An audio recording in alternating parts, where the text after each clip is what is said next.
Herland. By Charlotte Perkins Gilman. This is written from memory, unfortunately. If I could have brought with me the material I so carefully prepared, this would be a very different story. Whole books full of notes, carefully copied records, first-hand descriptions, and the pictures, that's the worst loss. We had some bird's eyes of the cities and parks, a lot of lovely views of streets, of buildings, outside and in, and some of those gorgeous gardens, and most important of all, of the women themselves. Nobody will ever believe how they looked. Descriptions aren't any good when it comes to women, and I never was good at descriptions anyhow. But it's got to be done somehow. The rest of the world needs to know about that country. I haven't said where it was for fear some self-appointed missionaries, or traders, or land-greedy expansionists, will take it upon themselves to push in.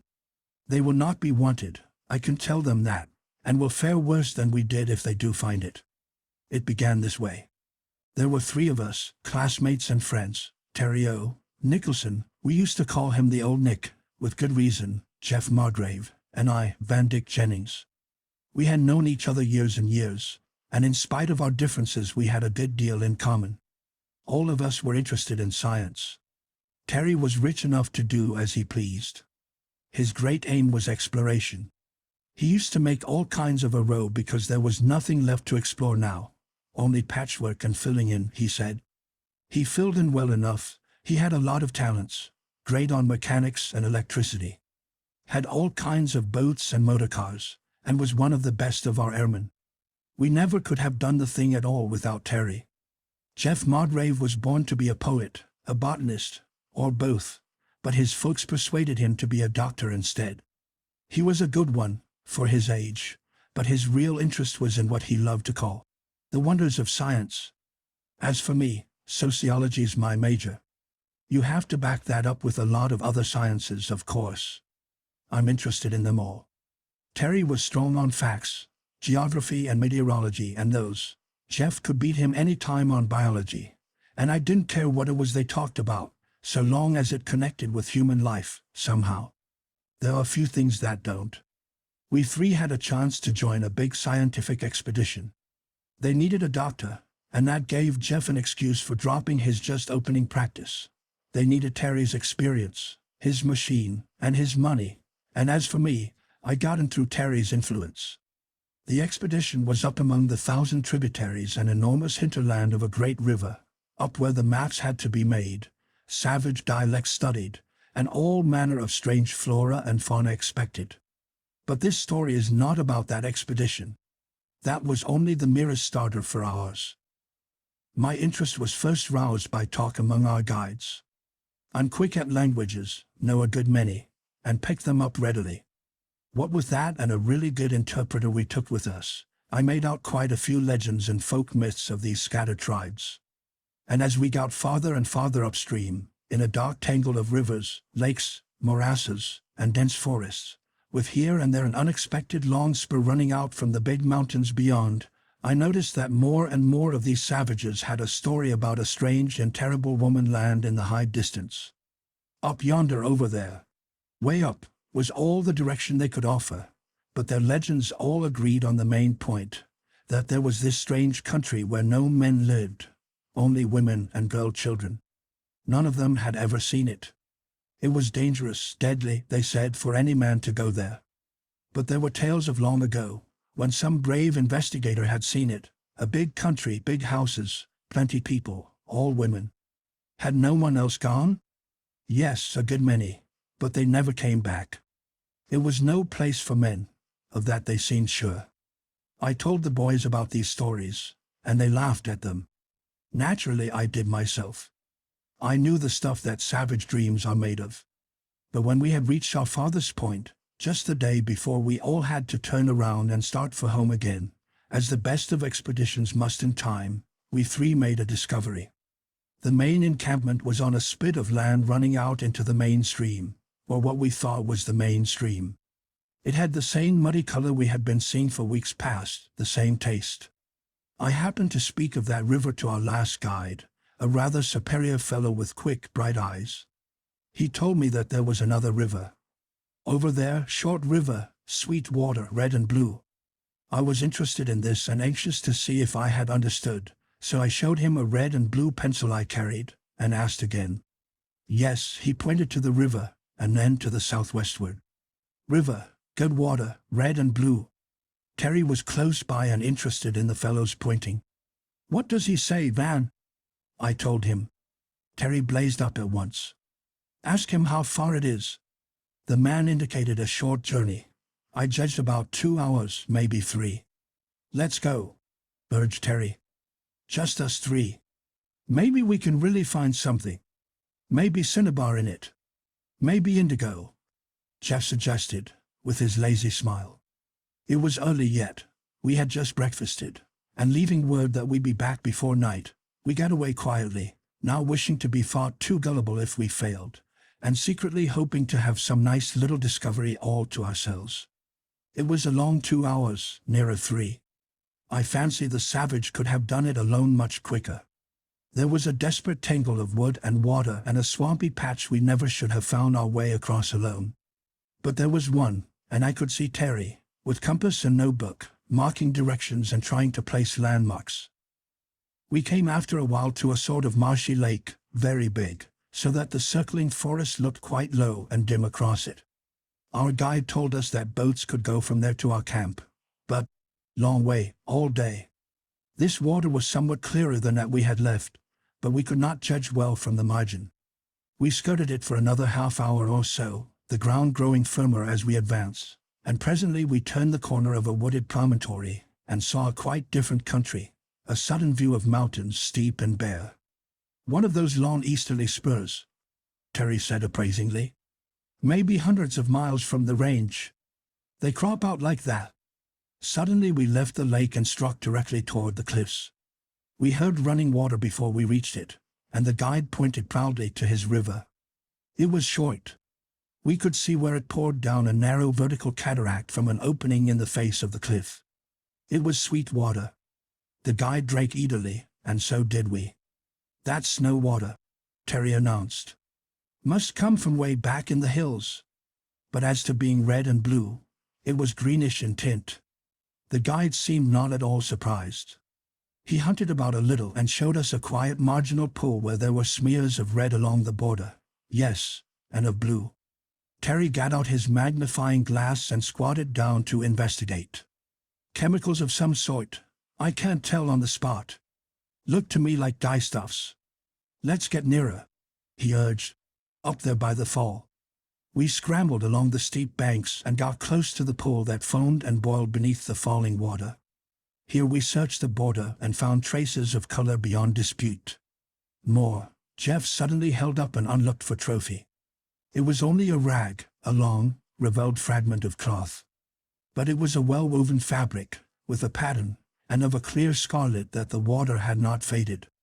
No savage tribe that we had heard of made such fabrics.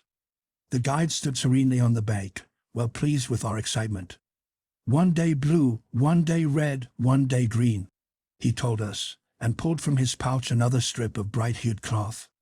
Come down, he said, pointing to the cataract. Woman country, up there.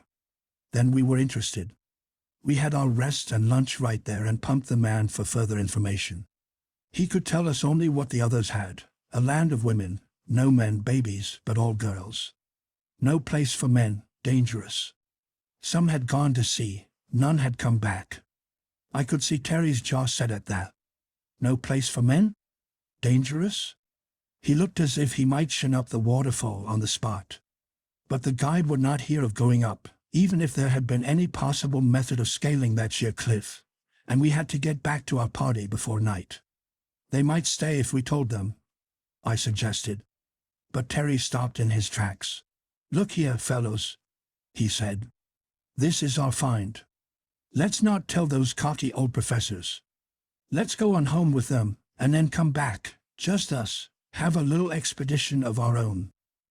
We looked at him, much impressed. There was something attractive to a bunch of unattached young men in finding an undiscovered country of a strictly Amazonian nature. Of course we didn't believe the story, but yet, there is no such cloth made by any of these local tribes, I announced, examining those rags with great care. Somewhere up yonder they spin and weave and die, as well as we do. That would mean a considerable civilization, Van. There couldn't be such a place, and not known about. Oh, well, I don't know. What's that old republic up in the Pyrenees somewhere? Andorra? Precious few people know anything about that, and it's been minding its own business for 1,000 years. Then there's Montenegro, splendid little state. You could lose a dozen Montenegros up and down these great ranges. We discussed it hotly all the way back to camp. We discussed it with care and privacy on the voyage home. We discussed it after that, still only among ourselves, while Terry was making his arrangements. He was hot about it. Lucky he had so much money. We might have had to beg and advertise for years to start the thing, and then it would have been a matter of public amusement, just sport for the papers. But Nicholson could fix up his big steam yacht, load his specially made big motorboat aboard, and tuck in a dissembled biplane without any more notice than a snit in the society column. We had provisions and preventives and all manner of supplies. His previous experience stood him in good stead there. It was a very complete little outfit. We were to leave the yacht at the nearest safe port and go up that endless river in our motorboat, just the three of us and a pilot, then drop the pilot when we got to that last stopping place of the previous party, and hunt up that clear water stream ourselves. The motorboat we were going to leave at anchor in that wide shallow lake. It had a special covering of fitted armor, thin but strong, shut up like a clamshell. Those natives can't get into it, or hurt it, or move it, Terry explained proudly. We'll start our flyer from the lake and leave the boat as a base to come back to. If we come back, I suggested cheerfully. Afraid the ladies will eat you? He scoffed. We're not so sure about those ladies, you know, drawled Jeff. There may be a contingent of gentlemen with poison arrows or something. You don't need to go if you don't want to, Terry remarked drily. Though, you'll have to get an injunction to stop me. Both Jeff and I were sure about that. But we did have differences of opinion, all the long way. An ocean voyage is an excellent time for discussion. Now we had no eavesdroppers. We could loll and loaf in our deck chairs and talk and talk. There was nothing else to do. Our absolute lack of facts only made the field of discussion wider. We'll leave papers with our consul where the yacht stays, Terry planned. If we don't come back in, say a month, they can send a relief party after us. A punitive expedition, I urged. If the ladies do eat us, we must make reprisals. They can locate that last stopping place easy enough, and I've made a sort of chart of that lake and cliff and waterfall. Yes, but how will they get up? Asked Jeff. Same way we do, of course. If 3 valuable American citizens are lost up there, they will follow somehow, to say nothing of the glittering attractions of that fair land. Let's call it Feminesia. He broke off. You're right, Terry. Once the story gets out, the river will crawl with expeditions and the airships rise like a swarm of mosquitoes. I laughed as I thought of it. We've made a great mistake not to let Mr. Yellow press in on this. Save us. What headlines? Not much, said Terry grimly. This is our party. We're going to find that place alone. What are you going to do with it when you do find it, if you do? Jeff asked mildly. Jeff was a tender soul. I think he thought that country, if there was one, was just blossoming with roses and babies and canaries and tidies, and all that sort of thing. And Terry, in his secret heart, had visions of a sort of sublimated summer resort, just girls and girls and girls. And that he was going to be, well, Terry was popular among women even when there were other men around, and it's not to be wondered at that he had pleasant dreams of what might happen. I could see it in his eyes as he lay there, looking at the long blue rollers slipping by, and fingering that impressive mustache of his. But I thought then that I could form a far clearer idea of what was before us than either of them. You're all off, boys, I insisted. If there is such a place, and there does seem some foundation for believing it, you'll find it's built on a sort of matriarchal principle, that's all. The men have a separate cult of their own, less socially developed than the women, and make them an annual visit, a sort of wedding call. This is a condition known to have existed. Here's just a survival. They've got some peculiarly isolated valley or tableland up there, and their primeval customs have survived. That's all there is to it. How about the boys? Jeff asked. Oh, the men take them away as soon as they are 5 or 6, you see. And how about this danger theory all our guides were so sure of? Danger enough, Terry, and we'll have to be mighty careful. Women of that stage of culture are quite able to defend themselves and have no welcome for unseasonable visitors. We talked and talked. And with all my airs of sociological superiority, I was no nearer than any of them. It was funny, though, in the light of what we did find, those extremely clear ideas of ours as to what a country of women would be like. It was no use to tell ourselves and one another that all this was idle speculation. We were idle and we did speculate, on the ocean voyage and the river voyage too. Admitting the improbability, we begin solemnly, and then launch out again.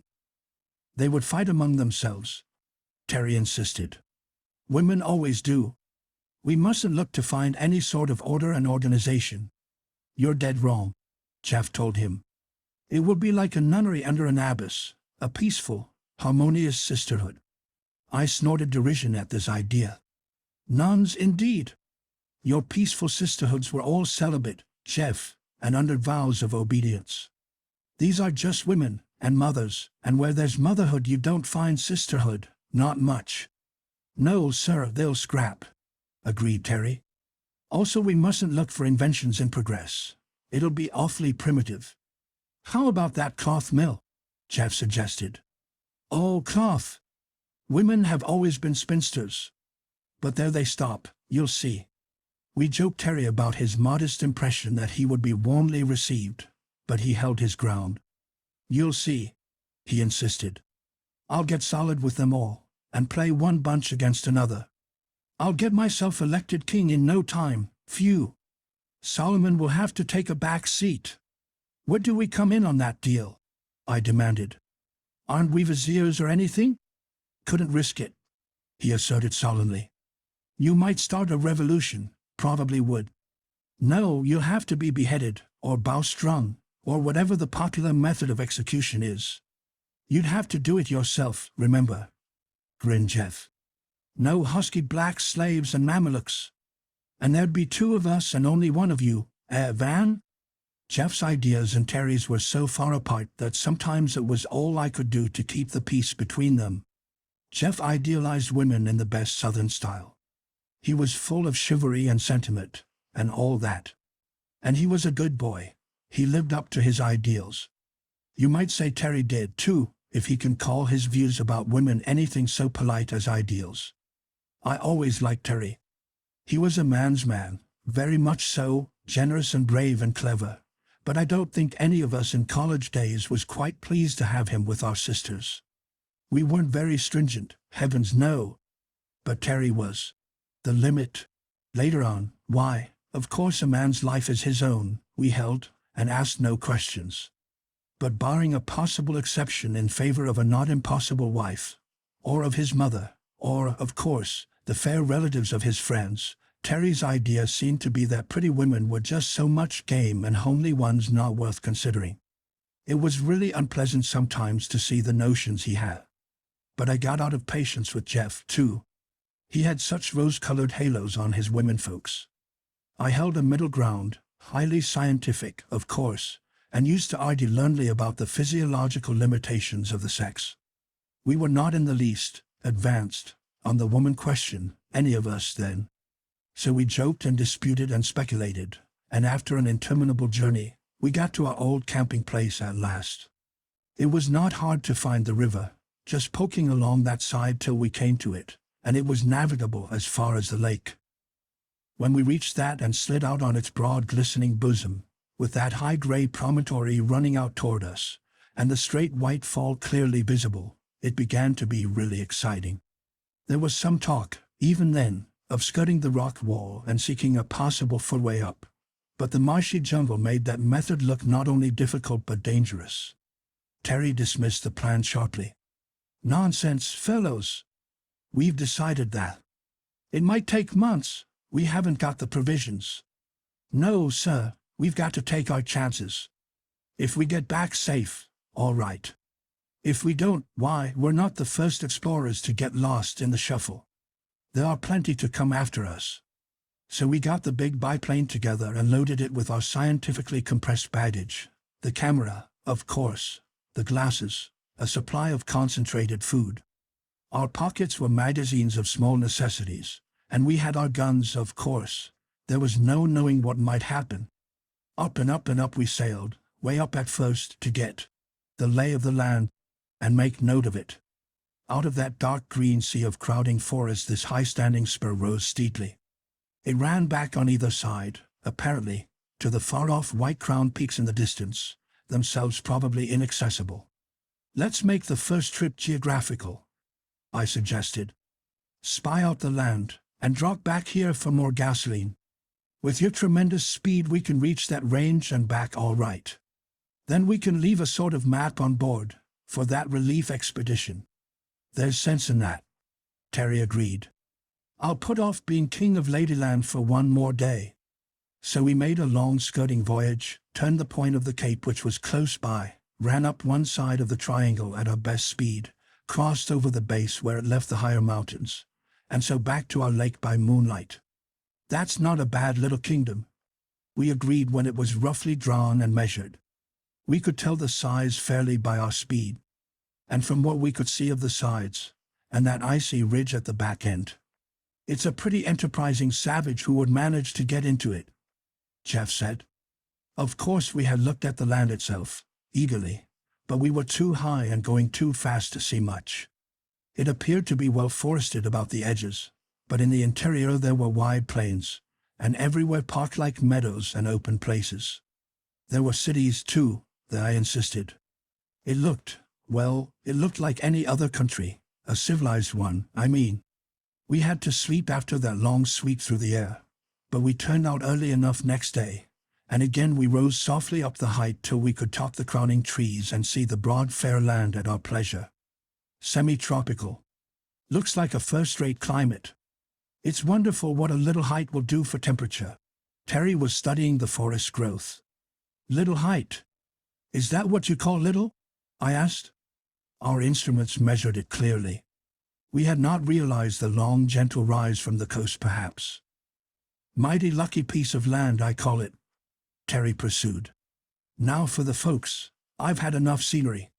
So we sailed low, crossing back and forth, quartering the country as we went, and studying it. We saw. I can't remember now how much of this we noted then, and how much was supplemented by our later knowledge, but we could not help seeing this much, even on that excited day. A land in a state of perfect cultivation, where even the forests looked as if they were cared for. A land that looked like an enormous park, only it was even more evidently an enormous garden. I don't see any cattle, I suggested, but Terry was silent. We were approaching a village. I confessed that we paid small attention to the clean, well-built roads, to the attractive architecture, to the ordered beauty of the little town.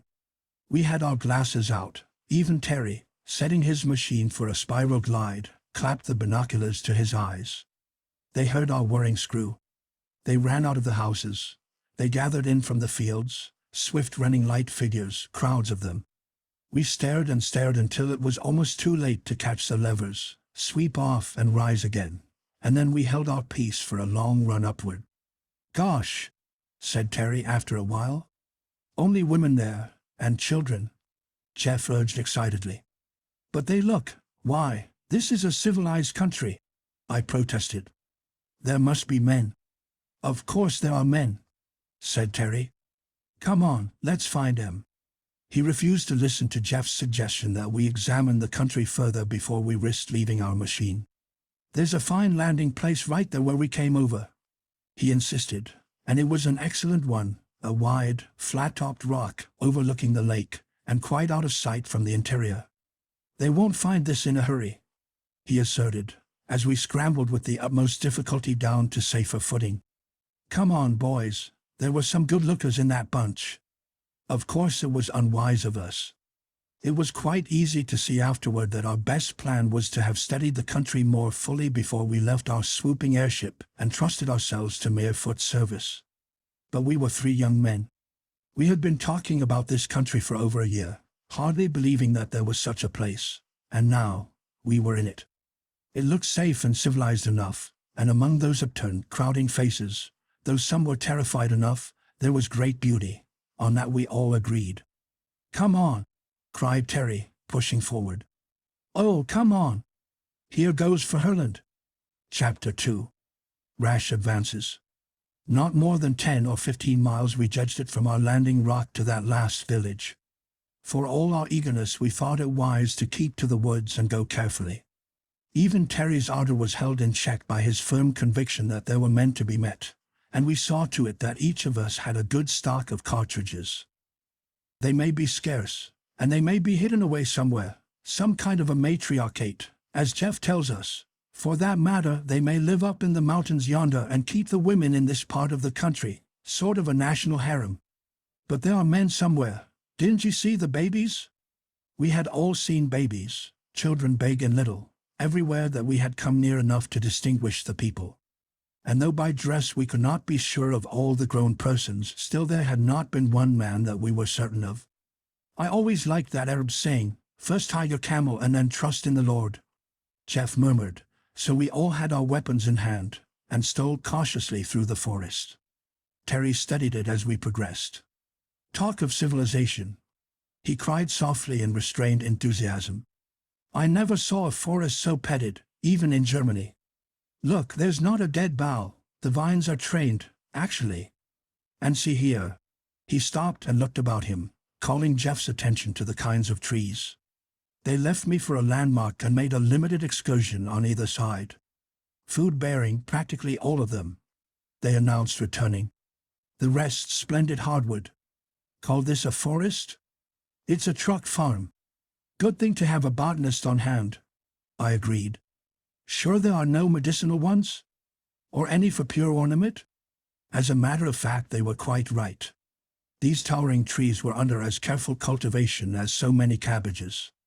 In other conditions we should have found those woods full of fair foresters and fruit gatherers. But an airship is a conspicuous object, and by no means quiet, and women are cautious. All we found moving in those woods, as we started through them, were birds, some gorgeous, some musical, all so tame that it seemed almost to contradict our theory of cultivation, at least until we came upon occasional little glades, where carved stone seats and tables stood in the shade beside clear fountains, with shallow bird baths always added. "They don't kill birds, and apparently they do kill cats," Terry declared. "Must be men here. Hark!" We had heard something not in the least like a birdsong, and very much like a suppressed whisper of laughter, a little happy sound, instantly smothered. We stood like so many pointers, and then used our glasses, swiftly, carefully. "It couldn't have been far off," said Terry excitedly. "How about this big tree?" There was a very large and beautiful tree in the glade we had just entered, with thick, wide-spreading branches that sloped out and lapping fans like a beech or pine. It was trimmed underneath some 20 feet up, and stood there like a huge umbrella, with circling seats beneath. "Look," he pursued. "There are short stumps of branches left to climb on. There's someone up that tree, I believe." We stole near cautiously. "Look out for a poison arrow in your eye," I suggested, but Terry pressed forward, sprang up on the seat back, and grasped the trunk. "In my heart, more likely," he answered. "Gee! Look, boys." We rushed close in and looked up. There among the boughs overhead was something, more than one something, that clung motionless, close to the great trunk at first, and then, as one and all we started up the tree, separated into 3 swift-moving figures and fled upward. As we climbed we could catch glimpses of them scattering above us. By the time we had reached about as far as 3 men together dared push, they had left the main trunk and moved outward, each one balanced on a long branch that dipped and swayed beneath the weight. We paused uncertain. If we pursued further, the boughs would break under the double burden. We might shake them off, perhaps, but none of us was so inclined. In the soft dappled light of these high regions, breathless with our rapid climb, we rested a while, eagerly studying our objects of pursuit, while they in turn, with no more terror than a set of frolicsome children in a game of tag, sat as lightly as so many big bright birds on their precarious perches and frankly, curiously, stared at us. "Girls," whispered Jeff, under his breath, as if they might fly if he spoke aloud. "Peaches," added Terry, scarcely louder. "Peacherinos, apricot nectarines." Phew! They were girls, of course. No boys could ever have shown that sparkling beauty, and yet none of us was certain at first. We saw short hair, hatless, loose, and shining, a suit of some light firm stuff, the closest of tunics and knee breeches, met by trim gaiters. As bright and smooth as parrots and as unaware of danger, they swung there before us, wholly at ease, staring as we stared, till first one, and then all of them burst into peals of delighted laughter. Then there was a torrent of soft talk tossed back and forth, no savage sing-song, but clear musical fluent speech. We met their laughter cordially, and doffed our hats to them, at which they laughed again, delightedly. Then Terry, wholly in his element, made a polite speech, with explanatory gestures, and proceeded to introduce us, with pointing finger. "Mr. Jeff Margrave," he said clearly. Jeff bowed as gracefully as a man could in the fork of a great limb. "Mr. Vandyck Jennings." I also tried to make an effective salute, and nearly lost my balance. Then Terry laid his hand upon his chest, a fine chest he had, too, and introduced himself. He was braced carefully for the occasion and achieved an excellent obeisance. Again they laughed delightedly, and the one nearest me followed his tactics. "Silas," she said distinctly, pointing to the one in blue, "Alema, the one in rose." Then, with a vivid imitation of Terry's impressive manner, she laid a firm, delicate hand on her gold-green jerkin. "Elidor." This was pleasant, but we got no nearer. "We can't sit here and learn the language," Terry protested. He beckoned to them to come nearer, most winningly, but they gaily shook their heads. He suggested, by signs, that we all go down together, but again they shook their heads, still merrily. Then Elidor clearly indicated that we should go down, pointing to each and all of us, with unmistakable firmness, and further seeming to imply by the sweep of a lithe arm that we not only go downward, but go away altogether, at which we shook our heads in turn. "Have to use bait," grinned Terry. "I don't know about you fellows, but I came prepared." He produced from an inner pocket a little box of purple velvet, that opened with a snap, and out of it he drew a long sparkling thing, a necklace of big varicolored stones that would have been worth 1,000,000 if real ones. He held it up, swung it, glittering in the sun, offered it first to one, then to another, holding it out as far as he could reach toward the girl nearest him. He stood braced in the fork, held firmly by one hand, the other, swinging his bright temptation, reached far out along the bough, but not quite to his full stretch. She was visibly moved, I noted, hesitated, spoke to her companions. They chatted softly together, one evidently warning her, the other encouraging. Then, softly and slowly, she drew nearer. This was Alema, a tall, long-limbed lass, well-knit and evidently both strong and agile. Her eyes were splendid, wide, fearless, as free from suspicion as a child's who has never been rebuked. Her interest was more that of an intent boy playing a fascinating game than of a girl lured by an ornament. The others moved a bit farther out, holding firmly, watching. Terry's smile was irreproachable, but I did not like the look in his eyes. It was like a creature about to spring. I could already see it happen, the dropped necklace, the sudden clutching hand, the girl's shocked cry as he seized her and drew her in. But it didn't happen.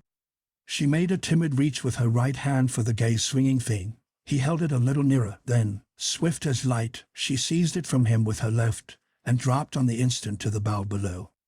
He made his snatch, quite vainly, almost losing his position as his hand clutched on the air, and then, with inconceivable rapidity, the three bright creatures were gone. They dropped from the ends of the big boughs to those below, fairly pouring themselves off the tree, while we climbed downward as swiftly as we could. We heard their vanishing gay laughter, we saw them fleeting away in the wide open reaches of the forest, and gave chase, but we might as well have chased wild antelopes, so we stopped at length somewhat breathless. "No use," gasped Terry. "They got away with it. My word! The men of this country must be good sprinters. Inhabitants evidently arboreal." I grimly suggested. Civilized and still arboreal, peculiar people. You shouldn't have tried that way, Jeff protested. They were perfectly friendly, now we've scared them. But it was no use grumbling, and Terry refused to admit any mistake. Nonsense, he said. They expected it. Women like to be run after. Come on, let's get to that town, maybe we'll find them there. Let's see, it was in this direction and not far from the woods, as I remember. When we reached the edge of the open country, we reconnoitered with our field glasses. There it was, about 4 miles off, the same town, we concluded, unless, as Jeff ventured, they all had pink houses. The broad green fields and closely cultivated gardens sloped away at our feet, a long easy slant, with good roads winding pleasantly here and there, and narrower paths besides. Look at that, cried Jeff suddenly. There they go. Sure enough, close to the town, across a wide meadow, 3 bright-hued figures were running swiftly. How could they have got that far in this time? It can't be the same ones, I urged. But through the glasses we could identify our pretty tree climbers quite plainly, at least by costume. Terry watched them, we all did for that matter, till they disappeared among the houses. Then he put down his glass and turned to us, drawing a long breath. Mother of Mike, boys, what gorgeous girls! To climb like that! To run like that! And afraid of nothing! This country suits me all right. Let's get ahead. Nothing venture, nothing have, I suggested, but Terry preferred. Faint heart ne'er won fair lady. We set forth in the open, walking briskly. If there are any men, we'd better keep an eye out, I suggested, but Jeff seemed lost in heavenly dreams, and Terry in highly practical plans. What a perfect road! What a heavenly country! See the flowers, will you? This was Jeff, always an enthusiast, but we could agree with them fully. The road was some sort of hard manufactured stuff, sloped slightly to shed rain, with every curve and grade and gutter as perfect as if it were Europe's best. No men, eh? Sneered Terry. On either side a double row of trees shaded the footpaths. Between the trees bushes or vines, all fruit-bearing, now and then seats and little wayside fountains, everywhere flowers. We'd better import some of these ladies and set end to parking the United States, I suggested. Mighty nice place they've got here. We rested a few moments by one of the fountains, tested the fruit that looked ripe, and went on, impressed, for all our gay bravado, by the sense of quiet potency which lay about us. Here was evidently a people highly skilled, efficient, caring for their country as a florist cares for his costliest orchids. Under the soft, brilliant blue of that clear sky, in the pleasant shade of those endless rows of trees, we walked unharmed, the placid silence broken only by the birds. Presently there lay before us at the foot of a long hill the town, or village we were aiming for. We stopped and studied it. Jeff drew a long breath. I wouldn't have believed a collection of houses could look so lovely, he said. They've got architects and landscape gardeners in plenty, that's sure, agreed Terry. I was astonished myself. You see, I come from California, and there's no country lovelier, but when it comes to towns, I have often grown at home to see the offensive mess man made in the face of nature, even though on no art sharp, like Jeff. But this place, it was built mostly of a sort of dull rose-colored stone, with here and there some clear white houses, and it lay abroad among the green groves and gardens like a broken rosary of pink coral. Those big white ones are public buildings evidently, Terry declared. This is no savage country, my friend. But no men? Boys, it behooves us to go forward most politely. The place had an odd look, more impressive as we approached. It's like an exposition. It's too pretty to be true. Plenty of palaces, but where are the homes? Oh, there are little ones enough, but it certainly was different from any towns we had ever seen. There's no dirt, said Jeff suddenly. There's no smoke, he added after a little. There's no noise, I offered, but Terry snubbed me. That's because they are laying low for us. We'd better be careful how we go in there. Nothing could induce him to stay out, however, so we walked on. Everything was beauty, order, perfect cleanness, and the pleasantest sense of home over it all. As we neared the center of the town, the houses stood thicker, ran together as it were, grew into rambling palaces grouped among parks and open squares, something as college buildings stand in their quiet greens. And then, turning a corner, we came into a broad paved space and saw before us a band of women standing close together in even order, evidently waiting for us. We stopped a moment and looked back. The street behind was closed by another band, marching steadily, shoulder to shoulder.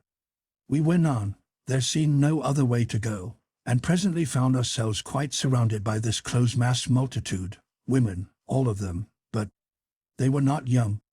They were not old. They were not, in the girl sense, beautiful. They were not in the least ferocious.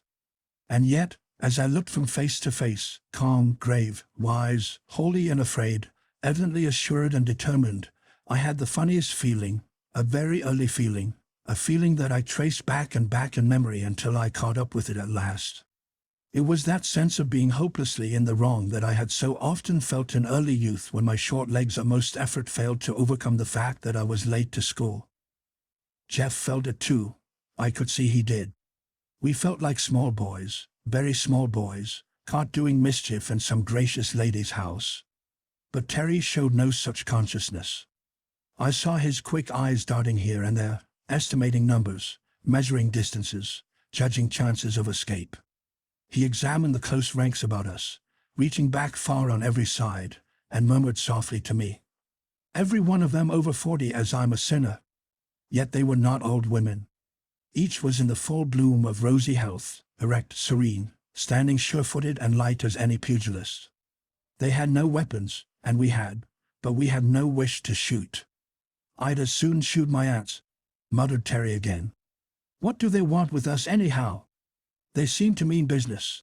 But in spite of that businesslike aspect, he determined to try his favorite tactics. Terry had come armed with a theory. He stepped forward, with his brilliant, ingratiating smile, and made low obeisance to the women before him. Then he produced another tribute, a broad, soft scarf of filmy texture, rich in color and pattern, a lovely thing, even to my eye, and offered it with a deep bow to the tall, unsmiling woman who seemed to head the ranks before him. She took it with a gracious nod of acknowledgement, and passed it on to those behind her. He tried again, this time bringing out a circlet of rhinestones, a glittering crown that should have pleased any woman on earth. He made a brief address, including Jeff and me as partners in his enterprise, and with another bow presented this. Again his gift was accepted and, as before, passed out of sight.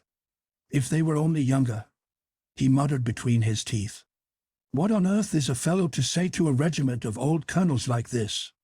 In all our discussions and speculations we had always unconsciously assumed that the women, whatever else they might be, would be young. Most men do think that way, I fancy. Woman, in the abstract, is young, and we assume, charming. As they get older they pass off the stage somehow, into private ownership mostly, or out of it altogether. But these good ladies were very much on the stage, and yet any one of them might have been a grandmother. We looked for nervousness. There was none. For terror, perhaps. There was none. For uneasiness, for curiosity, for excitement, and all we saw was what might have been a vigilance committee of women doctors, as cool as cucumbers, and evidently meaning to take us to task for being there. 6 of them stepped forward now, one on either side of each of us, and indicated that we were to go with them. We thought it best to accede, at first anyway, and marched along, one of these close at each elbow, and the others in close masses before, behind, on both sides. A large building opened before us, a very heavy, thick-walled, impressive place, big and old-looking, of grey stone, not like the rest of the town. "This won't do," said Terry to us quickly. "We mustn't let them get us in this, boys. All together now." We stopped in our tracks. We began to explain, to make signs pointing away toward the big forest, indicating that we would go back to it, at once. It makes me laugh, knowing all I do now, to think of us 3 boys, nothing else, 3 audacious, impertinent boys, butting into an unknown country without any sort of a guard or defense.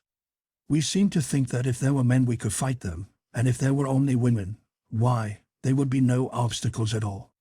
"Jeff, with his gentle romantic old-fashioned notions of women as clinging vines.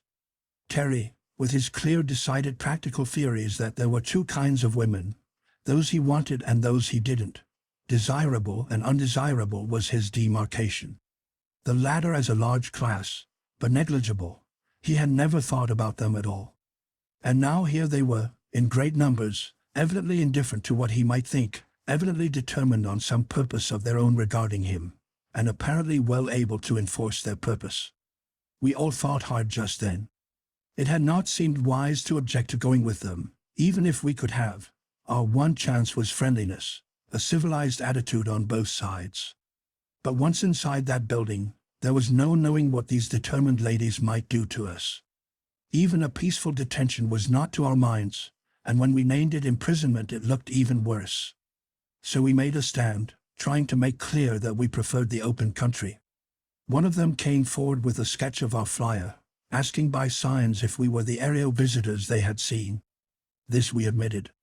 They pointed to it again, and to the outlying country, in different directions, but we pretended we did not know where it was, and in truth we were not quite sure and gave a rather wild indication of its whereabouts. Again they motioned us to advance, standing so packed about the door that there remained but the one straight path open. All around us and behind they were massed solidly. There was simply nothing to do but go forward, or fight. We held a consultation. "I never fought with women in my life," said Terry, greatly perturbed. "But I'm not going in there. I'm not going to be herded in, as if we were in a cattle chute." "We can fight them, of course," Jeff urged. "They're all women, in spite of their nondescript clothes. Nice women, too, good, strong, sensible faces. I guess we'll have to go in. We may never get out if we do," I told them. "Strong and sensible, yes, but I'm not so sure about the good. Look at those faces." They had stood at ease, waiting while we conferred together, but never relaxing their close attention. Their attitude was not the rigid discipline of soldiers. There was no sense of compulsion about them. Terry's term of a vigilance committee was highly descriptive. They had just the aspect of sturdy burghers, gathered hastily to meet some common need or peril, all moved by precisely the same feelings, to the same end.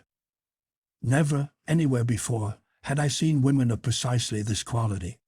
Fishwives and market women might show similar strength, but it was coarse and heavy. These were merely athletic, light and powerful. College professors, teachers, writers, many women showed similar intelligence but often wore a strained, nervous look, while these were as calm as cows, for all their evident intellect.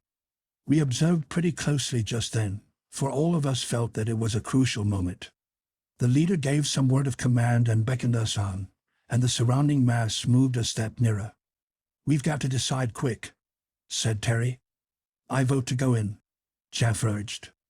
But we were 2-1 against him, and he loyally stood by us. We made one more effort to be let go, urgent, but not imploring. In vain. "Now for a rush, boys," Terry said. "And if we can't break him, I'll shoot in the air."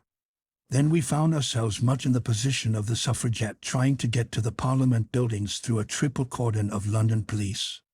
The solidity of those women was something amazing. Terry soon found that it was useless, tore himself loose for a moment, pulled his revolver, and fired upward. As they caught at it, he fired again. We heard a cry. Instantly each of us was seized by 5 women, each holding arm or leg or head. We were lifted like children, straddling helpless children, and borne onward, wriggling indeed, but most ineffectually. We were borne inside, struggling manfully, but held secure most womanfully, in spite of our best endeavors. So carried and so held, we came into a high inner hall, grey and bare, and were brought before a majestic grey-haired woman who seemed to hold a judicial position. There was some talk, not much, among them, and then suddenly there fell upon each of us at once a firm hand holding a wetted cloth before mouth and nose, an order of swimming sweetness, anesthesia. Chapter 3. A peculiar imprisonment. From a slumber as deep as death, as refreshing as that of a healthy child, I slowly awakened.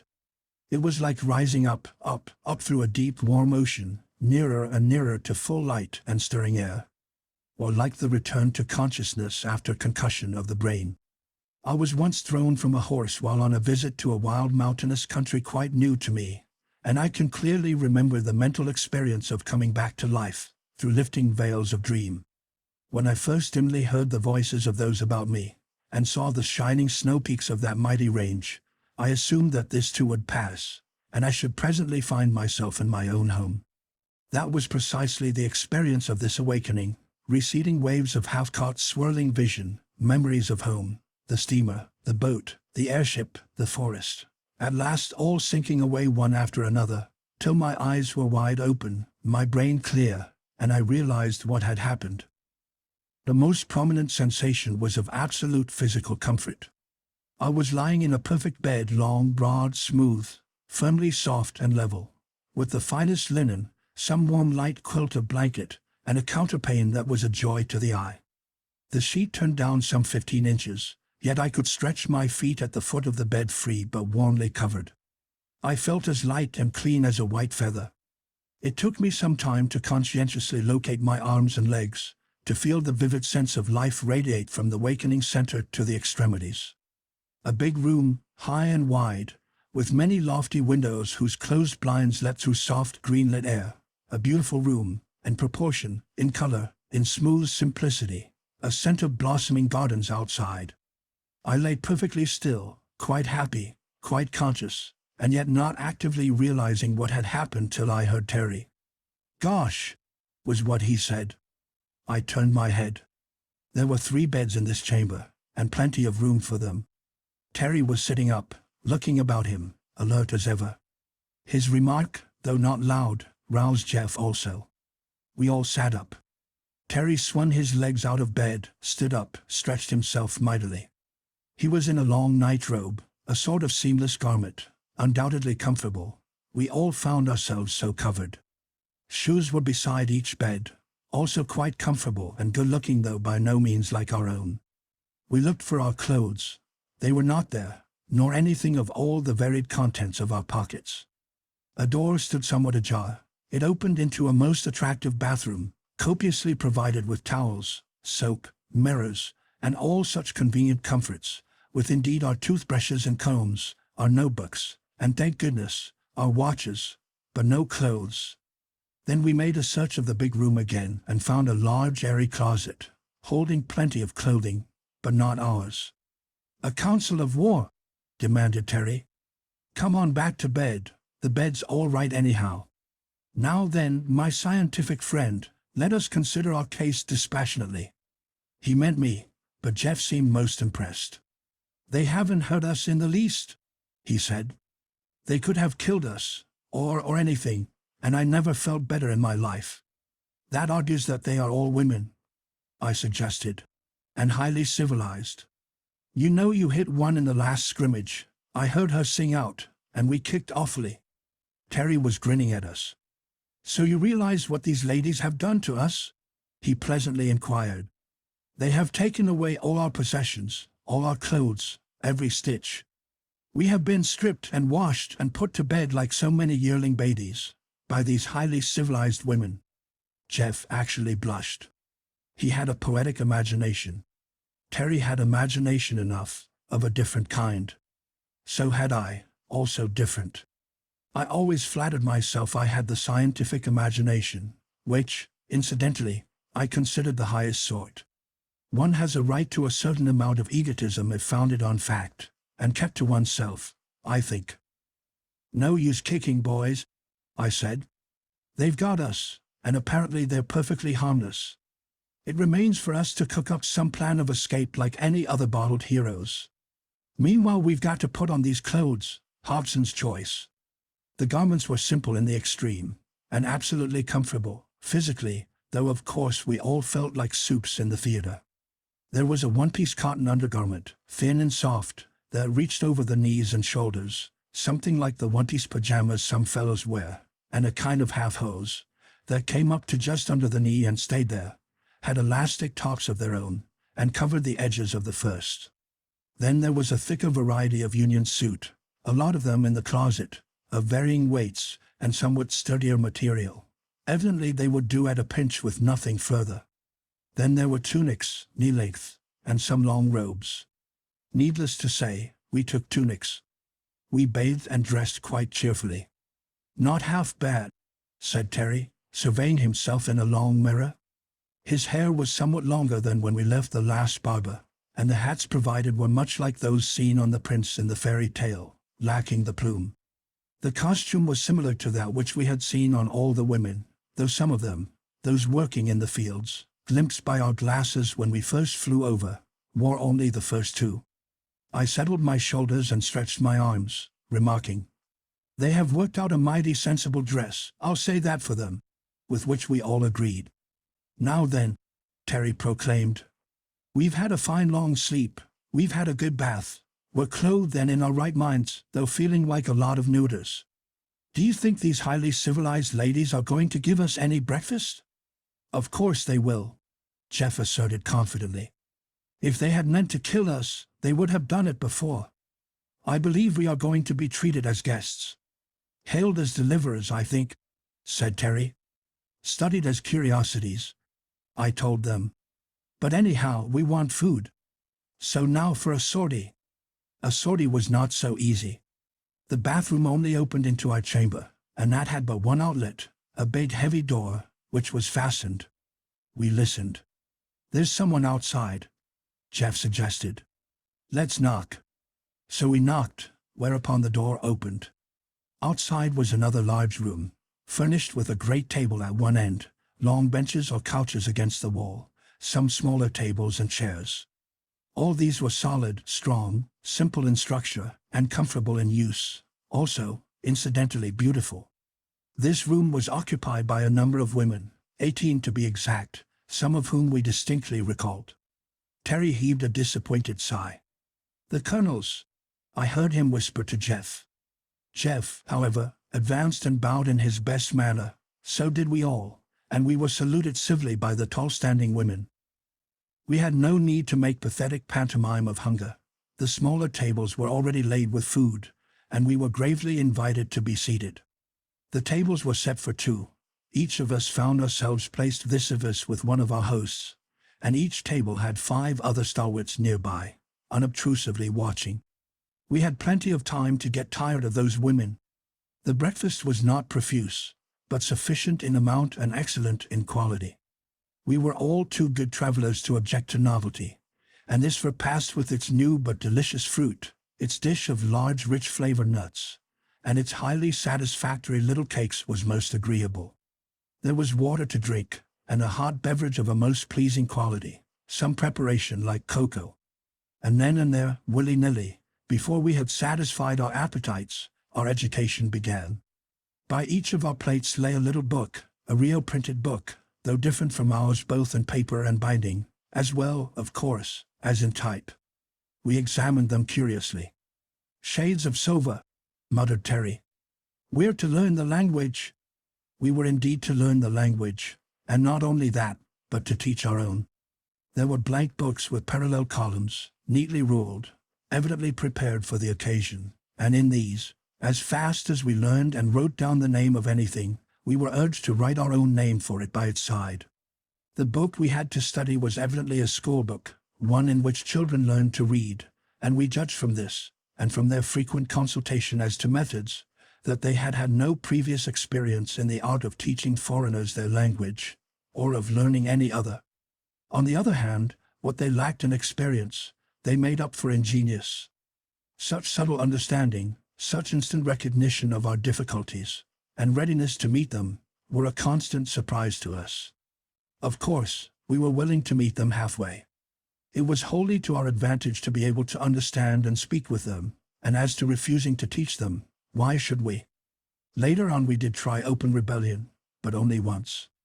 That first meal was pleasant enough, each of us quietly studying his companion, Jeff with sincere admiration, Terry with that highly technical look of his, as of a past master, like a lion tamer, a serpent charmer, or some such professional. I myself was intensely interested. It was evident that those sets of 5 were there to check any outbreak on our part. We had no weapons, and if we did try to do any damage, with a chair, say, why 5 to 1 was too many for us, even if they were women, that we had found out to our sorrow. It was not pleasant, having them always around, but we soon got used to it. It's better than being physically restrained ourselves, Jeff philosophically suggested when we were alone. They'd given us a room, with no great possibility of escape, and personal liberty, heavily chaperoned. It's better than we'd have been likely to get in a man country. Man country? Do you really believe there are no men here, you innocent? Don't you know there must be? Demanded Terry. Yes, Jeff agreed. Of course, and yet. And yet, what? Come, you obdurate sentimentalist, what are you thinking about? They may have some peculiar division of labor we've never heard of, I suggested. The men may live in separate towns, or they may have subdued them, somehow, and keep them shut up. But there must be some. That last suggestion of yours is a nice one, Van, Terry protested. Same as they've got us subdued and shut up. You make me shiver. Well, figure it out for yourself, any way you please. We saw plenty of kids the first day, and we've seen those girls. Real girls, Terry agreed in immense relief. Glad you mentioned them. I declare, if I thought there was nothing in the country but those grenadiers, I'd jump out the window. Speaking of windows, I suggested, let's examine ours. We looked out of all the windows. The blinds opened easily enough, and there were no bars, but the prospect was not reassuring. This was not the pink-walled town we had so rashly entered the day before. Our chamber was high up, in a projecting wing of a sort of castle, built out on a steep spur of rock. Immediately below us were gardens, fruitful and fragrant, but their high walls fouled the edge of the cliff which dropped sheer down, we could not see how far. The distant sound of water suggested a river at the foot. We could look out east, west, and south. To the southeastward stretched the open country, lying bright and fair in the morning light, but on either side, and evidently behind, rose great mountains. This thing is a regular fortress, and no women built it, I can tell you that, said Terry. We nodded agreeingly. It's right up among the hills. They must have brought us a long way. We saw some kind of swift-moving vehicles the first day, Jeff reminded us. If they've got motors, they are civilized. Civilized or not, we've got our work cut out for us to get away from here. I don't propose to make a rope of bedclothes and try those walls till I'm sure there is no better way. We all concurred on this point, and returned to our discussion as to the women. Jeff continued thoughtful. All the same, there's something funny about it, he urged. It isn't just that we don't see any men, but we don't see any signs of them. The reaction of these women is different from any that I've ever met. There is something in what you say, Jeff. I agreed. There is a different atmosphere. They don't seem to notice our being men, he went on. They treat us, well, just as they do one another. It's as if our being men was a minor incident. I nodded. I'd noticed it myself. But Terry broke in rudely. Fiddlesticks, he said. It's because of their advanced age. They're all grandmas, I tell you, or ought to be. Great aunts anyhow. Those girls were girls all right, weren't they? Yes, Jeff agreed, still slowly. But they weren't afraid. They flew up that tree and hid, like schoolboys caught out of bounds, not like shy girls. And they ran like marathon winners, you'll admit that, Terry, he added. Terry was moody as the days passed. He seemed to mind our confinement more than Jeff or I did, and he harped on Alima, and how near he'd come to catching her. If I had, he would say, rather savagely, we'd have had a hostage and could have made terms. But Jeff was getting on excellent terms with his tutor, and even his guards, and so was I. It interested me profoundly to note and study the subtle difference between these women and other women, and try to account for them. In the matter of personal appearance, there was a great difference. They all wore short hair, some few inches at most, some curly, some not, all light and clean and fresh-looking. If their hair was only long, Jeff would complain, they would look so much more feminine. I rather liked it myself, after I got used to it. Why we should so admire a woman's crown of hair, and not admire a Chinaman's queue is hard to explain. except that we are so convinced that the long hair belongs to a woman, whereas the mane in horses is on both, and in lions, buffaloes, and such creatures only on the male. But I did miss it, at first. Our time was quite pleasantly filled. We were free of the garden below our windows, quite long in its irregular rambling shape, bordering the cliff. The walls were perfectly smooth and high, ending in the masonry of the building, and as I studied the great stones I became convinced that the whole structure was extremely old. It was built like the pre-Incan architecture in Peru, of enormous marmolus, fitted as closely as mosaics. These folks have a history, that's sure, I told the others. And sometime they were fighters, else why a fortress? I said we were free of the garden, but not wholly alone in it. There was always a string of those uncomfortably strong women sitting about, always one of them watching us even if the others were reading, playing games, or busy at some kind of handiwork. When I see them knit, Terry said, I can almost call them feminine. That doesn't prove anything, Jeff promptly replied. Scotch shepherds knit, always knitting. When we get out, Terry stretched himself and looked at the far peaks. When we get out of this and get to where the real women are, the mothers and the girls. Well, what do we do then? I asked, rather gloomily. How do you know we'll ever get out? This was an unpleasant idea, which we unanimously considered, returning with earnestness to our studies. If we are good boys and learn our lessons well, I suggested. If we are quiet and respectful and polite and they are not afraid of us, then perhaps they will let us out. And anyway, when we do escape, it is of immense importance that we know the language. Personally, I was tremendously interested in that language, and seeing they had books, was eager to get at them, to dig into their history, if they had one. It was not hard to speak, smooth and pleasant to the ear, and so easy to read and write that I marveled at it. They had an absolutely phonetic system. The whole thing was as scientific as Esperanto, yet bore all the marks of an old and rich civilization. We were free to study as much as we wished, and were not left merely to wander in the garden for recreation, but introduced to a great gymnasium, partly on the roof and partly in the story below. Here we learned real respect for our tall guards. No change of costume was needed for this work, save to lay off outer clothing.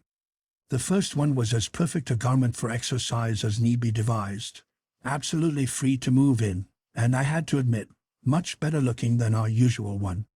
40, over 40, some of them 50, I bet, and look at them, grumbled Terry in reluctant admiration. There were no spectacular acrobatics, such as only the young can perform, but for all-round development they had a most excellent system. A good deal of music went with it, with posture dancing and sometimes gravely beautiful processional performances. Jeff was much impressed by it. We did not know then how small a part of their physical culture methods this really was, but found it agreeable to watch and to take part in. Oh yes, we took part all right. It wasn't absolutely compulsory, but we thought it better to please. Terry was the strongest of us, though I was wiry and had good staying power, and Jeff was a great sprinter and hurdler, but I can tell you those old ladies gave us cards and spades. They ran like deer, by which I mean that they ran not as if it was a performance, but as if it was their natural gait. We remembered those fleeting girls of our first bright adventure, and concluded that it was. They leaped like deer, too, with a quick folding motion of the legs drawn up and turned to one side with a sidelong twist of the body. I remembered the sprawling spectacle way in which some of the fellows used to come over the line, and tried to learn the trick. We did not easily catch up with these experts, however. Never thought I'd live to be bossed by a lot of elderly lady acrobats, Terry protested. They had games, too, a good many of them, but we found them rather uninteresting at first. It was like two people playing solitaire to see who would get it first, more like a race or a competitive examination, than a real game with some fight in it. I philosophized a bit over this and told Terry it argued against their having any men about. There isn't a man-sized game in the lot, I said. But they are interesting, I like them, Jeff objected. And I'm sure they are educational. I'm sick and tired of being educated, Terry protested. Fancy going to a dame's school, at our age. I want to get out. But we could not get out, and we were being educated swiftly. Our special tutors rose rapidly in our esteem. They seemed of rather finer quality than the guards, though all were on terms of easy friendliness. Mine was named Summel, Jeff's Zava, and Terry's Modine. We tried to generalize from the names, those of the guards, and of our 3 girls, but got nowhere. They sound well enough, and they're mostly short, but there's no similarity of termination, and no two alike. However, our acquaintance is limited as yet. There were many things we meant to ask, as soon as we could talk well enough. Better teaching I never saw. From morning to night there was Summel, always on call except between 2 and 4, always pleasant with a steady friendly kindness that I grew to enjoy very much. Jeff said Miss Zava, he would put on a title, though they apparently had none, was a darling, that she reminded him of his Aunt Esther at home. But Terry refused to be one, and rather jeered at his own companion, when we were alone. "I'm sick of it," he protested. "Sick of the whole thing. Here we are cooped up as helpless as a bunch of 3-year-old orphans, and being taught what they think is necessary, whether we like it or not. Confound their old-maid impudence." Nevertheless we were taught. They brought in a raised map of their country, beautifully made, and increased our knowledge of geographical terms. But when we inquired for information as to the country outside, they smilingly shook their heads.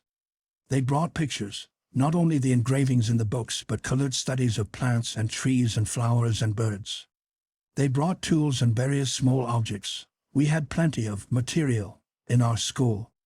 If it had not been for Terry we would have been much more contented, but as the weeks ran into months he grew more and more irritable. "Don't act like a bear with a sore head," I begged him. "We're getting on finely. Every day we can understand them better, and pretty soon we can make a reasonable plea to be let out." "Let out?" he stormed. "Let out, like children kept after school. I want to get out, and I'm going to. I want to find the men of this place and fight, or the girls." "Guess it's the girls you're most interested in," Jeff commented. "What are you going to fight with, your fists?" "Yes, or sticks and stones. I'd just like to." And Terry squared off and tapped Jeff softly on the jaw. "Just for instance," he said. "Anyhow," he went on, "we could get back to our machine and clear out. If it's there," I cautiously suggested. "Oh, don't croak, Dan. If it isn't there, we'll find our way down somehow. The boat's there, I guess." It was hard on Terry, so hard that he finally persuaded us to consider a plan of escape. It was difficult, it was highly dangerous, but he declared that he'd go alone if we wouldn't go with him, and of course we couldn't think of that. It appeared he had made a pretty careful study of the environment.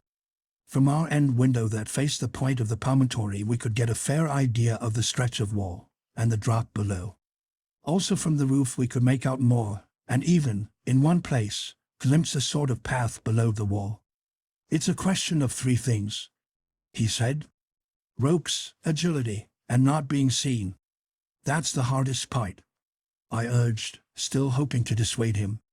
"One or another pair of eyes is on us every minute except at night. Therefore we must do it at night," he answered. "That's easy. We've got to think that if they catch us we may not be so well treated afterward," said Jeff. "That's the business risk we must take. I'm going, if I break my neck." There was no changing him. The rope problem was not easy. Something strong enough to hold a man and long enough to let us down into the garden, and then down over the wall. There were plenty of strong ropes in the gymnasium. They seemed to love to swing and climb on them, but we were never there by ourselves.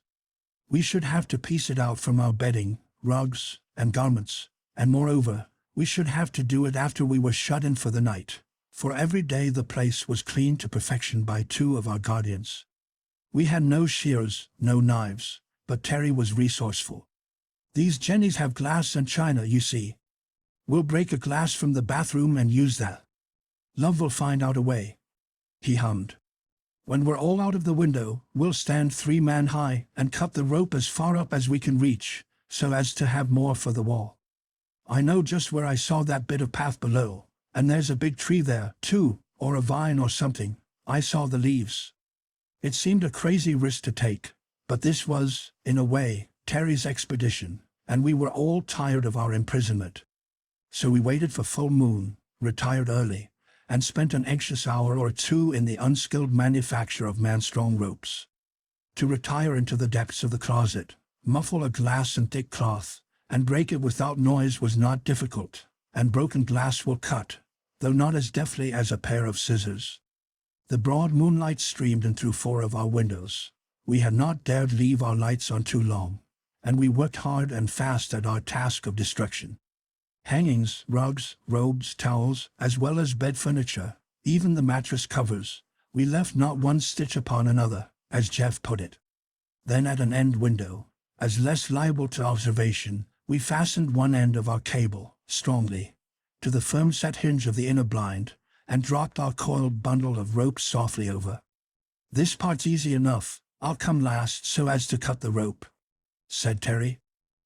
So I slipped down first, and stood, well braced against the wall, then Jeff on my shoulders, then Terry, who shook us a little as he sawed through the cord above his head.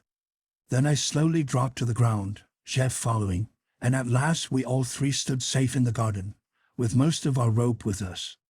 "Goodbye, Grandma," whispered Terry under his breath, and we crept softly toward the wall, taking advantage of the shadow of every bush and tree. He had been foresight enough to mark the very spot, only a scratch of stone on stone, but we could see to read in that light. For anchorage there was a tough, fair-sized shrub close to the wall. "Now I'll climb up on you 2 again and go over first," said Terry. "That'll hold the rope firm till you both get up on top. Then I'll go down to the end. If I can get off safely, you can see me and follow, or say I'll twitch it 3 times. If I find there's absolutely no footing, why I'll climb up again, that's all. I don't think they'll kill us." From the top he reconnoitered carefully, waved his hand, and whispered, "Okay," then slipped over. Jeff climbed up and I followed, and we rather shivered to see how far down that swaying, wavering figure dropped, hand under hand, till it disappeared in a mass of foliage far below. Then there were 3 quick pulls, and Jeff and I, not without a joyous sense of recovered freedom, successfully followed our leader. Chapter 4. Our venture. We were standing on a narrow, irregular, all too slanting little ledge, and should doubtless have ignominiously slipped off and broken our rash necks but for the vine. This was a thick-leaved, wide-spreading thing, a little like Amphelopsis.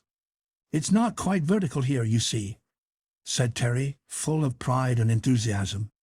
"This thing never would hold our direct weight, but I think if we sort of slide down on it, one at a time, sticking in with hands and feet, we'll reach that next ledge alive.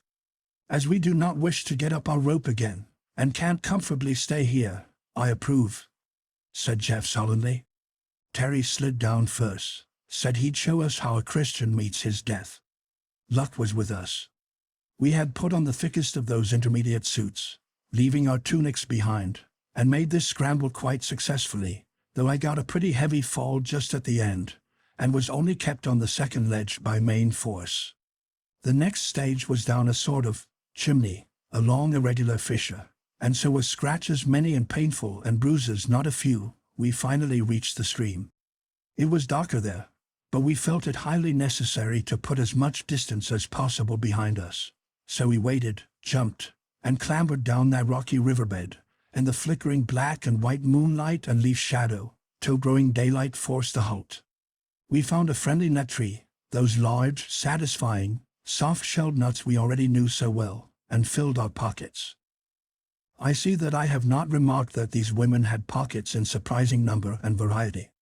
They were in all their garments, and the middle one in particular was shingled with them.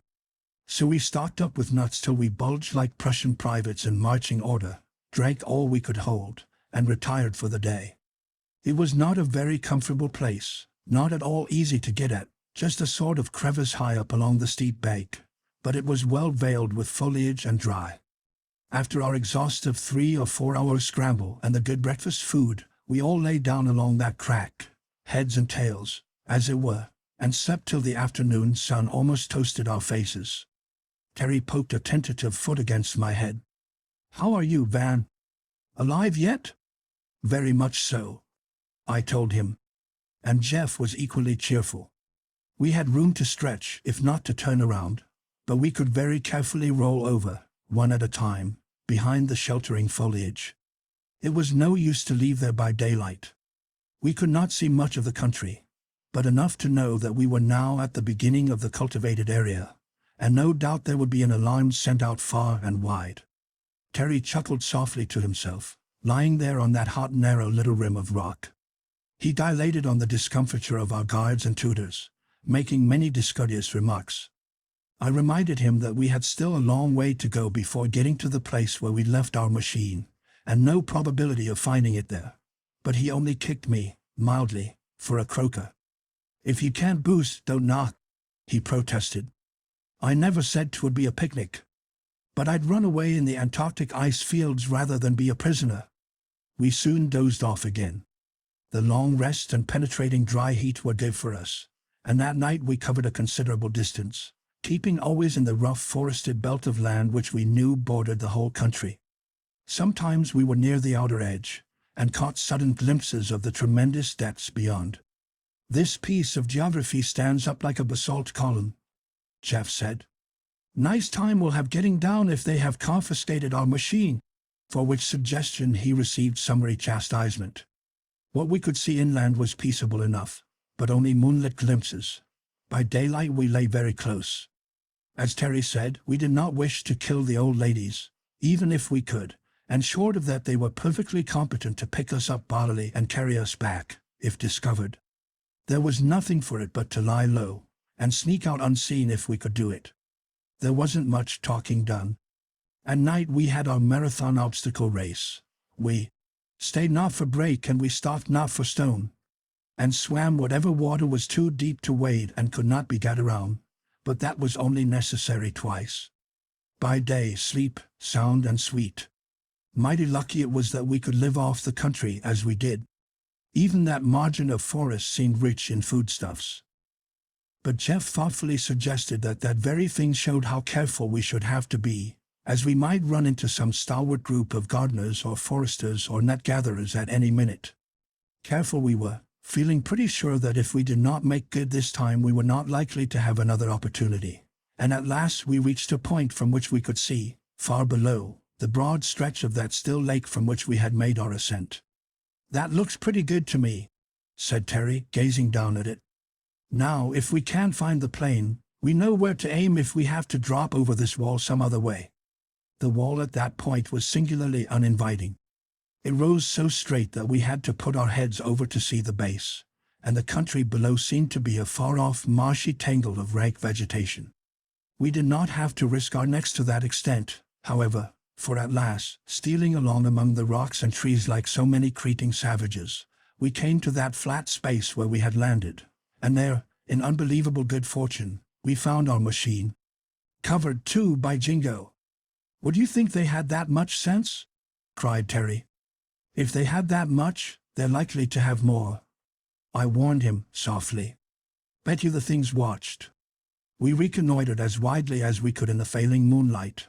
Moons are of a painfully unreliable nature, but the growing dawn showed us the familiar shape, shrouded in some heavy cloth like canvas, and no slightest sign of any watchman near. We decided to make a quick dash as soon as the light was strong enough for accurate work. "I don't care if the old thing will go or not," Terry declared. "We can run her to the edge, get aboard, and just plane down, plop beside our boat there. Look there, see the boat?" Sure enough, there was our motor, lying like a gray cocoon on the flat pale sheet of water. Quietly but swiftly we rushed forward and began to tug at the fastenings of that cover. "Confound the thing!" Terry cried in desperate impatience. "They've got it sewed up in a bag, and we've not a knife among us." Then, as we tugged and pulled at that tough cloth, we heard a sound that made Terry lift his head like a war-horse. The sound of an unmistakable giggle. Yes, 3 giggles. There they were, Silas, Alema, Elidor, looking just as they had when we first saw them, standing a little way off from us, as interested, as mischievous as 3 scolbers. "Hold on, Terry, hold on," I warned. "That's too easy. Look out for a trap. Let us appeal to their kind hearts," Jeff urged. I think they will help us. Perhaps they've got knives. It's no use rushing them anyhow. I was absolutely holding on to Terry. We know they can outrun and outclimb us. He reluctantly admitted this, and after a brief parley among ourselves, we all advanced slowly toward them, holding out our hands in token of friendliness. They stood their ground till we had come fairly near, and then indicated that we should stop. To make sure, we advanced a step or two and they promptly and swiftly withdrew. So we stopped at the distance specified. Then we used their language, as far as we were able, to explain our plight, telling how we were imprisoned, how we had escaped, a good deal of pantomime here and vivid interest on their part, how we had traveled by night and hidden by day, living on nuts, and here Terry pretended great hunger. I know he could not have been hungry. We had found plenty to eat, and had not been sparing in helping ourselves. But they seemed somewhat impressed, and after a murmured consultation they produced from their pockets certain little packages, and with the utmost ease and accuracy tossed them into our hands. Jeff was most appreciative of this, and Terry made extravagant gestures of admiration, which seemed to set them off, boy fashion, to show their skill. While we ate the excellent biscuits they had thrown us, and while Elidor kept a watchful eye on our movements, Silas ran off to some distance, and set up a sort of duck on a rock arrangement, a big yellow nut on top of 3 balanced sticks. Alema, meanwhile, gathering stones. They urged us to throw at it, and we did, but the thing was a long way off, and it was only after a number of failures, at which those elvish damsels laughed delightedly, that Jeff succeeded in bringing the whole structure to the ground. It took me still longer, and Terry, to his intense annoyance, came third. Then Silas set up the little tripod again, and looked back at us, knocking it down, pointing at it, and shaking her short curls severely. "No," she said. "Bad, wrong." We were quite able to follow her. Then she set it up once more, put the fat nut on top, and returned to the others, and there those aggravating girls sat and took turns throwing little stones at that thing, while one stayed by as a setter-up, and they just popped that nut off, 2 times out of 3, without upsetting the sticks. Pleased as punch they were, too, and we pretended to be, but weren't. We got very friendly over this game, but I told Terry we'd be sorry if we didn't get off while we could, and then we begged for knives. It was easy to show what we wanted to do, and they each proudly produced a sort of strong clasp knife from their pockets. "Yes," we said eagerly. "That's it. Please." We had learned quite a bit of their language, you see, and we just begged for those knives, but they would not give them to us. If we came a step too near they backed off, standing light and eager for flight. "It's no sort of use," I said. "Come on, let's get a sharp stone or something. We must get this thing off." So we hunted about and found what edge fragments we could, and hacked away, but it was like trying to cut sailcloth with a clamshell. Terry hacked and dug, but said to us under his breath, "Boys, we're in pretty good condition. Let's make a life and death dash and get hold of those girls. We've got to." They had drawn rather nearer to watch our efforts, and we did take them rather by surprise. Also, as Terry said, our recent training had strengthened us in wind and limb, and for a few desperate moments those girls were scared and we almost triumphant. But just as we stretched out our hands, the distance between us widened. They had got their pace apparently, and then, though we ran at our utmost speed, and much farther than I thought wise, they kept just out of reach all the time. We stopped breathless, at last, at my repeated admonitions. "This is stark foolishness," I urged. "They are doing it on purpose. Come back or you'll be sorry." We went back, much slower than we came, and in truth we were sorry. As we reached our swaddled machine, and sought again to tear loose its covering, there rose up from all around the sturdy forms, the quiet, determined faces we knew so well. "Oh, Lord!" groaned Terry. "The colonels! It's all up, they're 40 to 1. It was no use to fight. These women evidently relied on numbers, not so much as a drilled force but as a multitude actuated by a common impulse. They showed no sign of fear, and since we had no weapons whatever and there were at least 100 of them, standing 10 deep about us, we gave in as gracefully as we might. Of course we looked for punishment, a closer imprisonment, solitary confinement maybe, But nothing of the kind happened. They treated us as truants only, and as if they quite understood our truancy. Back we went, not under an anesthetic this time, but skimming along in electric motors enough like ours to be quite recognizable, each of us in a separate vehicle with one able-bodied lady on either side and 3 facing him. They were all pleasant enough, and talked to us as much as was possible with our limited powers. And though Terry was keenly mortified, and at first we all rather dreaded harsh treatment, I for one soon began to feel a sort of pleasant confidence, and to enjoy the trip. Here were my 5 familiar companions, all good-natured as could be, seeming to have no worse feeling than a mild triumph as of winning some simple game, and even that they politely suppressed. This was a good opportunity to see the country, too, and the more I saw of it, the better I liked it. We went too swiftly for close observation, but I could appreciate perfect roads, as dustless as a swept floor, the shade of endless lines of trees, the ribbon of flowers that unrolled beneath them, and the rich comfortable country that stretched off and away, full of varied charm. We rolled through many villages and towns, and I soon saw that the park-like beauty of our first seen city was no exception. Our swift, high-sweeping view from the plain had been most attractive, but lacked detail, and in that first day of struggle and capture, we noticed little. But now we were swept along at an easy rate of some 30 miles an hour and covered quite a good deal of ground. We stopped for lunch in quite a sizable town, and here, rolling slowly through the streets, we saw more of the population. They had come out to look at us everywhere we had passed, but here were more, and when we went in to eat, in a big garden place with little shaded tables among the trees and flowers, many eyes were upon us. And everywhere, open country, village, or city, only women. Old women and young women, and a great majority who seemed neither young nor old, but just women, young girls, also, though these, and the children, seeming to be in groups by themselves generally, were less in evidence. We caught many glimpses of girls and children in what seemed to be schools or in playgrounds, and so far as we could judge there were no boys. We all looked carefully.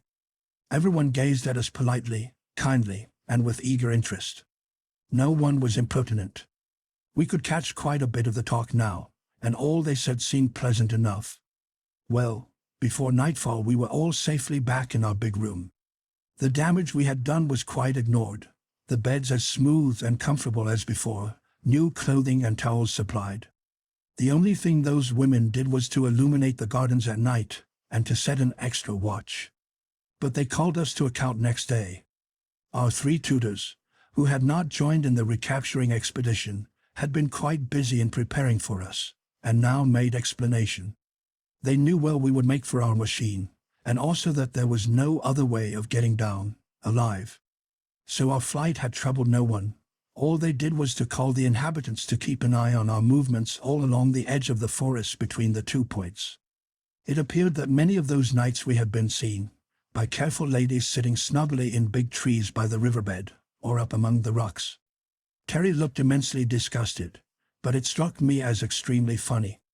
Here we had been risking our lives, hiding and prowling like outlaws, living on nuts and fruit, getting wet and cold at night, and dry and hot by day, and all the while these estimable women had just been waiting for us to come out. Now they began to explain, carefully using such words as we could understand. It appeared that we were considered as guests of the country, sort of public wards. Our first violence had made it necessary to keep us safeguarded for a while, but as soon as we learned the language, and would agree to do no harm, they would show us all about the land. Jeff was eager to reassure them. Of course he did not tell on Terry, but he made it clear that he was ashamed of himself, and that he would now conform. As to the language, we all fell upon it with redoubled energy.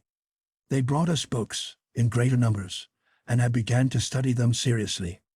Pretty pumped literature, Terry burst forth one day, when we were in the privacy of our own room. Of course one expects to begin on child stories, but I would like something more interesting now. Can't expect stirring romance and wild adventure without men, can you? I asked. Nothing irritated Terry more than to have us assume that there were no men, but there were no signs of them in the books they gave us, or the pictures. Shut up, he growled. What infernal nonsense you talk. I'm going to ask him outright. We know enough now. In truth, we had been using our best efforts to master the language, and were able to read fluently and to discuss what we read with considerable ease. That afternoon we were all sitting together on the roof. We three and the tutors gathered about a table, no guides about. We had been made to understand some time earlier that if we would agree to do no violence they would withdraw their constant attendance, and we promised most willingly. So there we sat, at ease, all in similar dress, our hair, by now, as long as theirs, only our beards to distinguish us. We did not want those beards, but had so far been unable to induce them to give us any cutting instruments. Ladies, Terry began, out of a clear sky, as it were. Are there no men in this country? Men? Someone answered. Like you? Yes, men. Terry indicated his beard, and threw back his broad shoulders. Men, real men. No, she answered quietly. There are no men in this country. There has not been a man among us for 2,000 years. Her look was clear and truthful, and she did not advance this astonishing statement as if it was astonishing, but quite as a matter of fact. But the people, the children, he protested, not believing her in the least, but not wishing to say so. Oh yes, she smiled. I do not wonder you are puzzled. We are mothers, all of us, but there are no fathers. We thought you would ask about that long ago. Why have you not? Her look was as frankly kind as always, her tone quite simple. Terry explained that we had not felt sufficiently used to the language, making rather a mess of it, I thought, but Jeff was franker. Will you excuse us all? He said. If we admit that we find it hard to believe? There is no such possibility in the rest of the world. Have you no kind of life where it is possible? Asked Sava. Why, yes, some low forms, of course. How low, or how high, rather? Well, there are some rather high forms of insect life in which it occurs. Parthenogenesis, we call it. That means virgin birth. She could not follow him. Birth, we know, of course, but what is virgin? Terry looked uncomfortable, but Jeff met the question quite calmly. Among mating animals, the term virgin is applied to the female who has not mated. He answered. Oh, I see. And does it apply to the male also? Or is there a different term for him? He passed this over rather hurriedly, saying that the same term would apply, but was seldom used. No, she said. But one cannot mate without the other surely. Is not each, then, virgin, before mating? And tell me, have you any forms of life in which there is birth from a father only? I know of none, he answered, and I inquired seriously. You ask us to believe that for 2,000 years there have been only women here, and only girl babies born? Exactly, answered Summel, nodding gravely. Of course we know that among other animals it is not so, that there are fathers as well as mothers, and we see that you are fathers, that you come from a people who are of both kinds. We have been waiting, you see, for you to be able to speak freely with us, and teach us about your country and the rest of the world. You know so much, you see, and we know only our own land. In the course of our previous studies we had been at some pains to tell them about the big world outside, to draw sketches, maps, to make a globe, even, out of a spherical fruit, and show the size and relation of the countries, and to tell of the numbers of their people. All this had been scant and in outline, but they quite understood. I find I succeed very poorly in conveying the impression I would like to of these women. So far from being ignorant, they were deeply wise, that we realized more and more, and for clear reasoning, for real brain scope and power they were a number one, but there were a lot of things they did not know. They had the evenest tempers, the most perfect patience and good nature. One of the things most impressive about them all was the absence of irritability. So far we had only this group to study, but afterward I found it a common trait. We had gradually come to feel that we were in the hands of friends, and very capable ones at that, but we couldn't form any opinion yet of the general level of these women. We want you to teach us all you can, Summer went on, her firm, shapely hands clasped on the table before her, her clear, quiet eyes meeting ours frankly. And we want to teach you what we have that is novel and useful. You can well imagine that it is a wonderful event to us, to have men among us, after 2,000 years. And we want to know about your women. What she said about our importance gave instant pleasure to Terry. I could see by the way he lifted his head that it pleased him. But when she spoke of our women, some way I had a queer little indescribable feeling, not like any feeling I ever had before when women were mentioned. Will you tell us how it came about? Jeff pursued. You said for 2,000 years. Did you have men here before that? Yes, answered Zava. They were all quiet for a little. You should have our full history to read. Do not be alarmed. It has been made clear and short. It took us a long time to learn how to write history. Oh, how I should love to read yours. She turned with flashing eager eyes, looking from one to the other of us. It would be so wonderful, would it not? To compare the history of 2,000 years, to see what the differences are between us, who are only mothers, and you, who are mothers and fathers too. Of course we see, with our birds, that the father is as useful as the mother, almost. But among insects we find him of less importance, sometimes very little. Is it not so with you? Oh yes, birds and bugs, Terry said. But not among animals. Have you no animals? We have cats, she said. The father is not very useful. Have you no cattle, sheep, horses? I drew some rough outlines of these beasts, and showed them to her. We had, in the very old days, these, said Summel, and sketched with swift sure touches a sort of sheep or llama, and these dogs, of 2 or 3 kinds, that, pointing to my absurd but recognizable horse. What became of them? Asked Jeff. We do not want them any more. They took up too much room. We need all our land to feed our people. It is such a little country, you know. Whatever do you do without milk? Terry demanded incredulously. Milk? We have milk in abundance, our own. But I mean for cooking, for grown people. Terry blundered, while they looked amazed and a shade displeased. Jeff came to the rescue. We keep cattle for their milk, as well as for their meat, he explained. Cow's milk is a staple article of diet. There is a great milk industry, to collect and distribute it. Still they looked puzzled. I pointed to my outline of a cow. The farmer milks the cow, I said, and sketched a milk pail, the stool, and in pantomime showed the man milking. Then it is carried to the city and distributed by milkmen. Everybody has it at the door in the morning. Has the cow no child? Asked Summel earnestly. Oh yes, of course, a calf, that is. Is there milk for the calf in you too? It took some time to make clear to those 3 sweet-faced women the process which robs the cow of her calf, and the calf of its true food, and the talk led us into a further discussion of the meat business. They heard it out, looking very white, and presently begged to be excused. Chapter 5. A Unique History. It is no use for me to try to piece out this account with adventures. If the people who read it are not interested in these amazing women and their history, they will not be interested at all.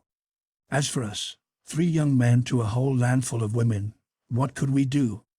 We did get away, as described, and were peacefully brought back again without, as Terry complained, even the satisfaction of hitting anybody. There were no adventures because there was nothing to fight.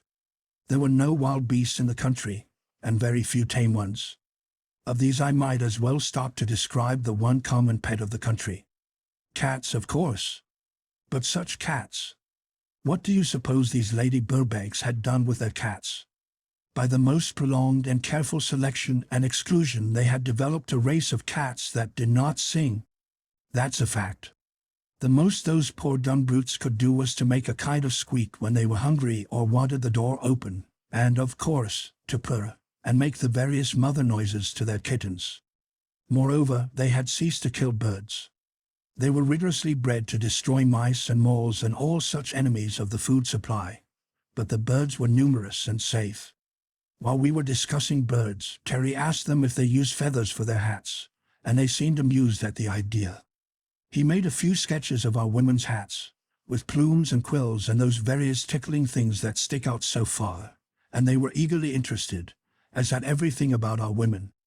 As for them, they said they only wore hats for shade when working in the sun, and those were big light straw hats, something like those used in China and Japan. In cold weather they wore caps or hoods. But for decorative purposes, don't you think they would be becoming? Pursued Terry, making as pretty a picture as he could of a lady with a plumed hat. They by no means agreed to that, asking quite simply if the men wore the same kind. We hastened to assure her that they did not, drew for them our kind of headgear. And do no men wear feathers in their hats? Only Indians, Jeff explained.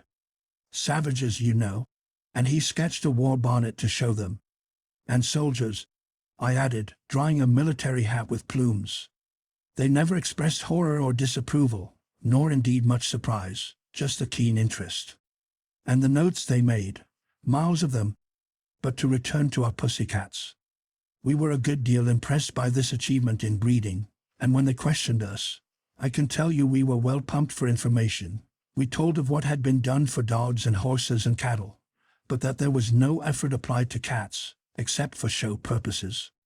I wish I could represent the kind, quiet, steady, ingenious way they questioned us. It was not just curiosity. They weren't a bit more curious about us than we were about them, if as much. But they were bent on understanding our kind of civilization, and their lines of interrogation would gradually surround us and drive us until we found ourselves up against some admissions we did not want to make. Are all these breeds of dogs you have made useful? They asked. Oh, useful. Why, the hunting dogs and watchdogs and sheepdogs are useful, and sled dogs of course, and ratters I suppose, but we don't keep dogs for their usefulness. The dog is the friend of man, we say, we love them. That they understood. We love our cats that way. They surely are our friends and helpers too. You can see how intelligent and affectionate they are. It was a fact. I'd never seen such cats, except in a few rare instances. Big, handsome silky things, friendly with everyone and devotedly attached to their special owners. You must have a heartbreaking time drowning kittens, we suggested. But they said, oh no. You see, we care for them as you do for your valuable cattle. The fathers are few compared to the mothers, just a few very fine ones in each town. They live quite happily in walled gardens and the houses of their friends. But they only have a mating season once a year. Rather hard on Thomas, isn't it? Suggested Terry. Oh no, truly. You see, it is many centuries that we have been breeding the kind of cats we wanted. They are healthy and happy and friendly, as you see. How do you manage with your dogs? Do you keep them in pairs, or segregate the fathers, or what? Then we explained that, well, that it wasn't a question of fathers exactly, that nobody wanted a mother dog, that practically all our dogs were males. There was only a very small percentage of females allowed to live. Then Zava, observing Terry with her grave sweet smile, quoted back at him. Rather hard on Thomas, isn't it? Do they enjoy it, living without mates? Are your dogs as uniformly healthy and sweet-tempered as our cats? Jeff laughed, eyeing Terry mischievously. As a matter of fact, we began to feel Jeff something of a traitor. He so often flopped over and took their side of things. Also, his medical knowledge gave him a different point of view somehow. I'm sorry to admit, he told them, that the dog with us is the most diseased of any animal, next to man. And as to temper, there are always some dogs who bite people, especially children. That was pure malice. You see, children were the raison d'etre in this country. All our interlocutors sat up straight at once. They were still gentle, still restrained, but there was a note of deep amazement in their voices. Do we understand that you keep an animal, an unmated male animal, that bites children?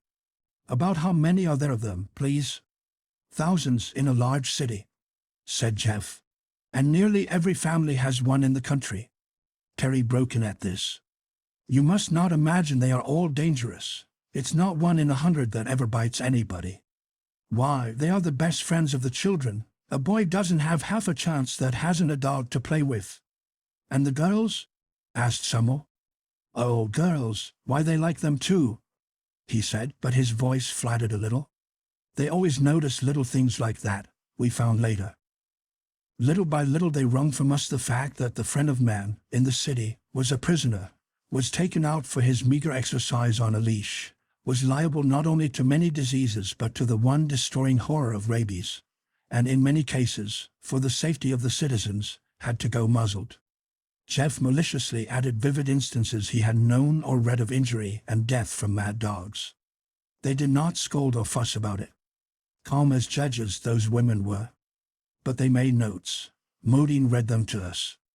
"Please tell me if I have the facts correct," she said. "In your country, and in others too?" "Yes," we admitted. "In most civilized countries. In most civilized countries a kind of animal is kept which is no longer useful.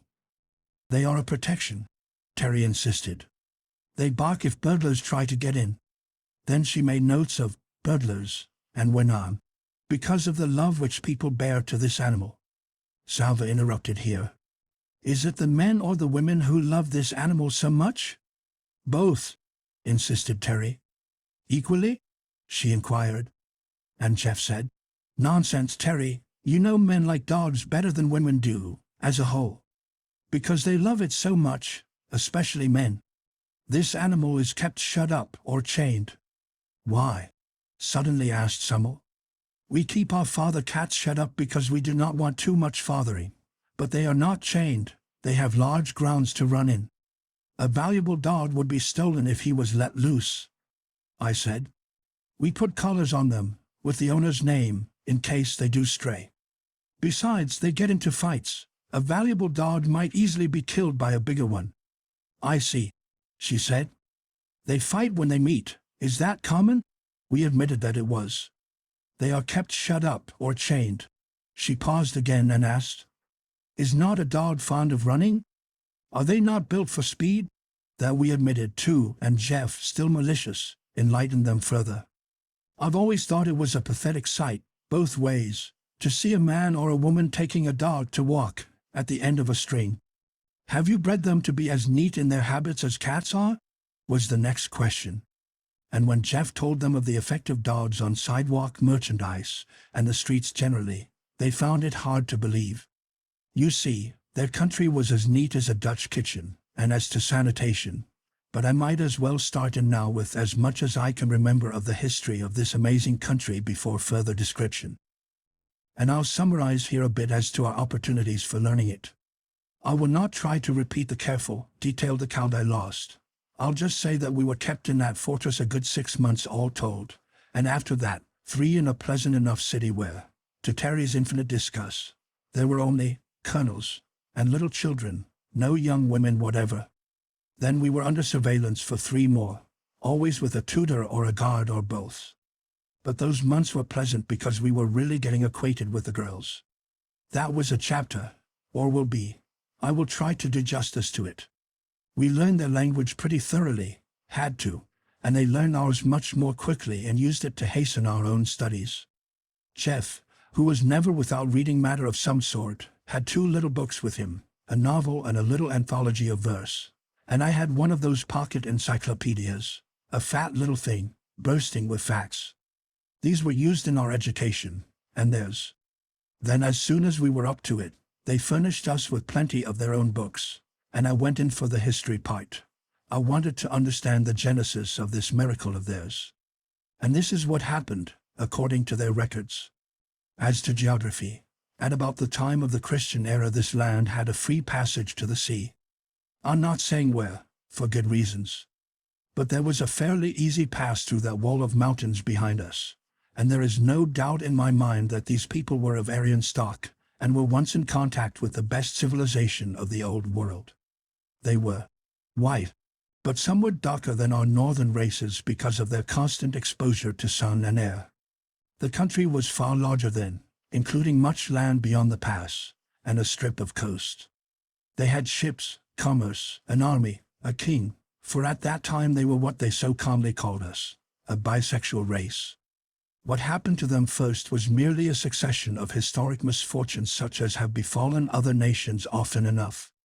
They were decimated by war, driven up from their coastline till finally the reduced population, with many of the men killed in battle, occupied this hinterland, and defended it for years, in the mountain passes.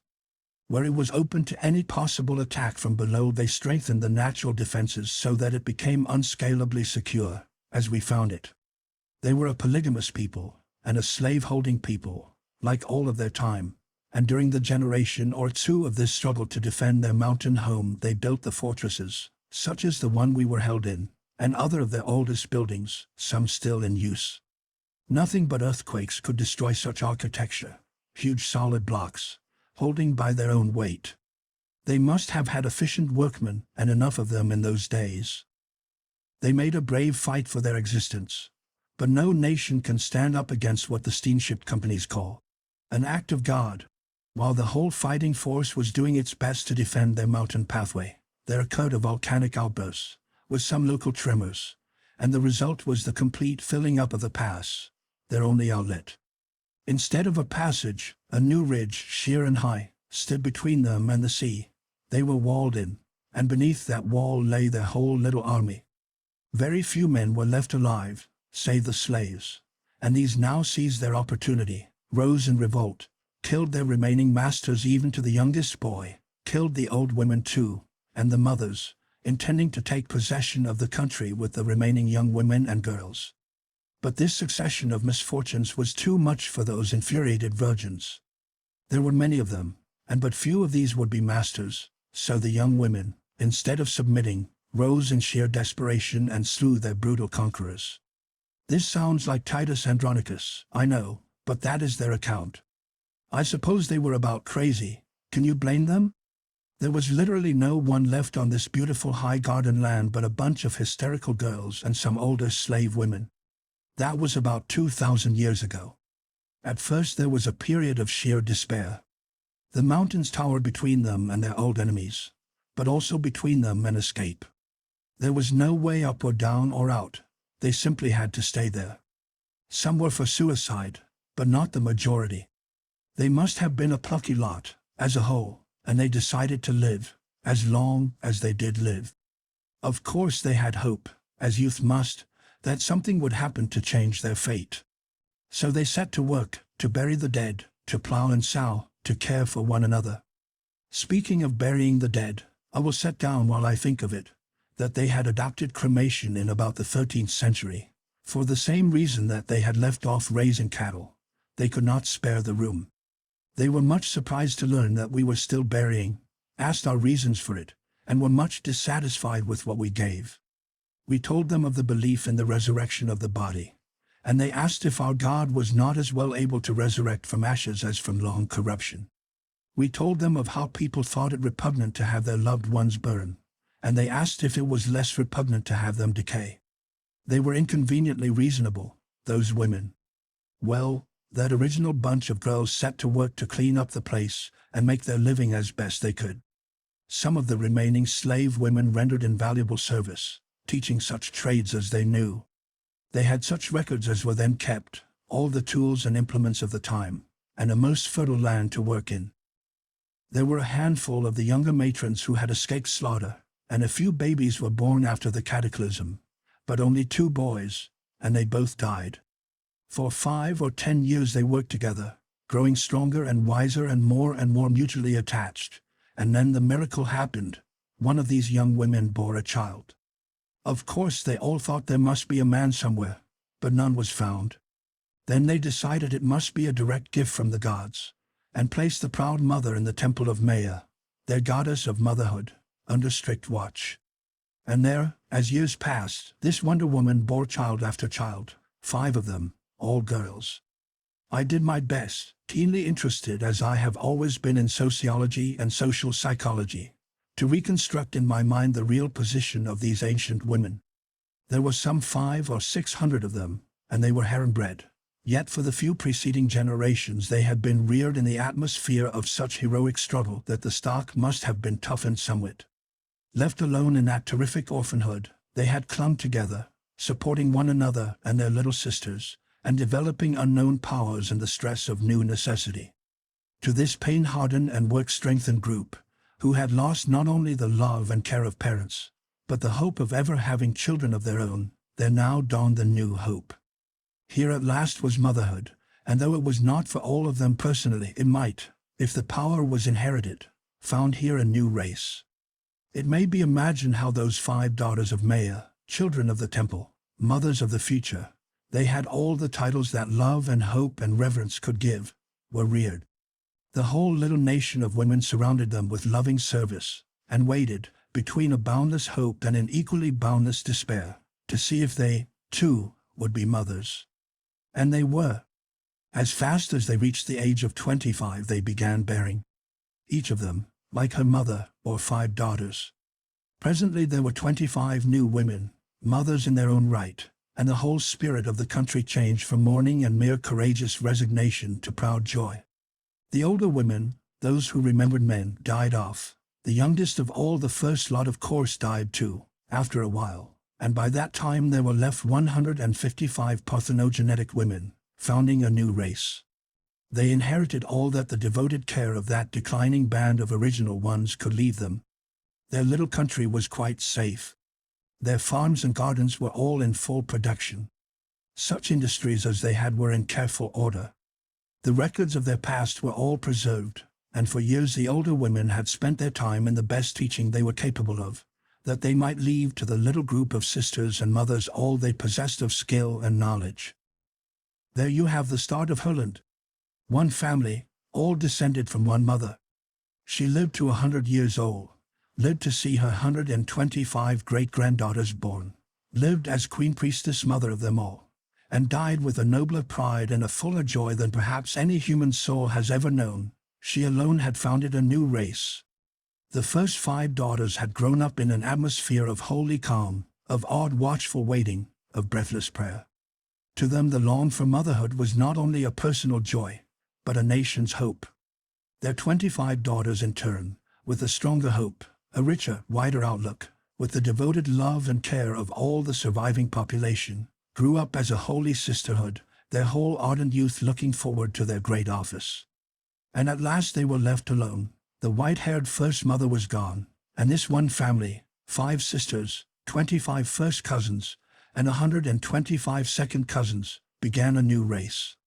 Here you have human beings, unquestionably, but what we were slow in understanding was how these ultra-women, inheriting only from women, had eliminated not only certain masculine characteristics, which of course we did not look for, but so much of what we had always thought essentially feminine. The tradition of men as guardians and protectors had quite died out. These stalwart virgins had no men to fear and therefore no need of protection. As to wild beasts, there were none in their sheltered land. The power of mother love, that maternal instinct we so highly laud, was theirs of course, raised to its highest power, and a sister love which, even while recognizing the actual relationship, we found it hard to credit. Terry, incredulous, even contemptuous, when we were alone, refused to believe the story. A lot of traditions as old as Herodotus, and about as trustworthy, he said. It's likely women, just a pack of women, would have hung together like that. We all know women can't organize, that they scrap like anything, are frightfully jealous. But these new ladies didn't have anyone to be jealous of, remember? Drawled Jeff. That's a likely story. Terry sneered. Why don't you invent a likelier one? I asked him. Here are the women, nothing but women, and you yourself admit there's no trace of a man in the country. This was after we had been about a good deal. I'll admit that, he growled. And it's a big miss, too. There's not only no fun without 'em, no real sport, no competition, but these women aren't womanly. You know they aren't. That kind of talk always set Jeff going, and I gradually grew to side with him. Then you don't call a breed of women whose one concern is motherhood womanly? He asked. Indeed I don't, snapped Terry. What does a man care for motherhood, when he hasn't a ghost of a chance at fatherhood? And besides, what's the good of talking sentiment when we are just men together? What a man wants of women is a good deal more than all this motherhood. We were as patient as possible with Terry. He had lived about 9 months among the colonels, when he made that outburst, and with no chance at any more strenuous excitement than our gymnastics gave us, save for our escaped fiasco. I don't suppose Terry had ever lived so long with either love, combat, nor danger to employ his superabundant energies, and he was irritable. Neither Jeff nor I found it so wearing.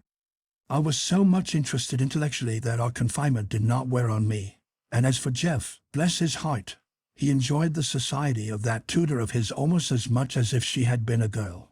I don't know, but more. As to Terry's criticism, it was true. These women, whose essential distinction of motherhood was the dominant note of their whole culture, were strikingly deficient in what we call femininity. This led me very promptly to the conviction that those feminine charms we are so fond of are not feminine at all, but mere reflected masculinity, developed to please us because they had to please us, and in no way essential to the real fulfillment of their great process. But Terry came to no such conclusion. "Just you wait till I get out," he muttered. Then we both cautioned him. "Look here, Terry, my boy. You be careful. They've been mighty good to us, but do you remember the anesthesia? If you do any mischief in this virgin land, beware of the vengeance of the maiden ants. Come, be a man. It won't be forever." To return to the history. They began at once to plan and build for their children, all the strength and intelligence of the whole of them devoted to that one thing. Each girl, of course, was reared in full knowledge of her crowning office, and they had, even then, very high ideas of the molding powers of the mother, as well as those of education. Such high ideals as they had: beauty, health, strength, intellect, goodness, for those they prayed and worked. They had no enemies. They themselves were all sisters and friends. The land was fair before them, and a great future began to form itself in their minds. The religion they had to begin with was much like that of old Greece, a number of gods and goddesses, but they lost all interest in deities of war and plunder, and gradually centered on their mother goddess altogether. Then, as they grew more intelligent, this had turned into a sort of maternal pantheism. Here was Mother Earth, bearing fruit. All that they ate was food of motherhood, from seed or egg or their product. By motherhood they were born, and by motherhood they lived. Life was, to them, just a long cycle of motherhood. But very early they recognized the need of improvement as well as of mere repetition, and devoted their combined intelligence to that problem: how to make the best kind of people. First, this was merely the hope of bearing better ones, and then they recognized that however the children differed at birth, the real growth lay later through education. Then things began to hum. As I learned more and more to appreciate what these women had accomplished, the less proud I was of what we, with all our manhood, had done. You see, they had had no wars. They had had no kings, and no priests, and no aristocracies. They were sisters, and as they grew together, not by competition, but by united action. We tried to put in a good word for competition, and they were keenly interested. Indeed, we soon found from their earnest questions of us that they were prepared to believe our world must be better than theirs. They were not sure, they wanted to know, but there was no such arrogance about them as might have been expected. We rather spread ourselves, telling of the advantages of competition, how it developed fine qualities, that without it there would be no stimulus to industry. Terry was very strong on that point. No stimulus to industry, they repeated, with that puzzled look we had learned to know so well. Stimulus? To industry? But don't you like to work? No man would work unless he had to, Terry declared. Oh, no man. You mean that is one of your sex distinctions? No, indeed, he said hastily. No one, I mean man or woman, would work without incentive. Competition is the motor power, you see. It is not with us, they explained gently. So it is hard for us to understand. Do you mean, for instance, that with you no mother would work for her children without the stimulus of competition? No, he admitted that he did not mean that. Mothers, he supposed, would of course work for their children in the home, but the world's work was different. That had to be done by men, and required the competitive element. All our teachers were eagerly interested. We want so much to know. You have the whole world to tell us of, and we have only our little lamb. And there are two of you, the two sexes, to love and help one another. It must be a rich and wonderful world. Tell us, what is the work of the world that men do, which we have not here? Oh, everything, Terry said grandly. The men do everything with us. He squared his broad shoulders and lifted his chest. We do not allow our women to work. Women are loved, idolized, honored, kept in the home to care for the children. What is the home? Asked Samuel a little wistfully. But Zava begged. Tell me first, do no women work, really? Why, yes, Terry admitted. Some have to, of the poorer sort. About how many, in your country? About 7 or 8 million, said Jeff, as mischievous as ever. Chapter 6. Comparisons are odious. I had always been proud of my country, of course. Everyone is. Compared with the other lands and other races I knew, the United States of America had always seemed to me, speaking modestly, as good as the best of them.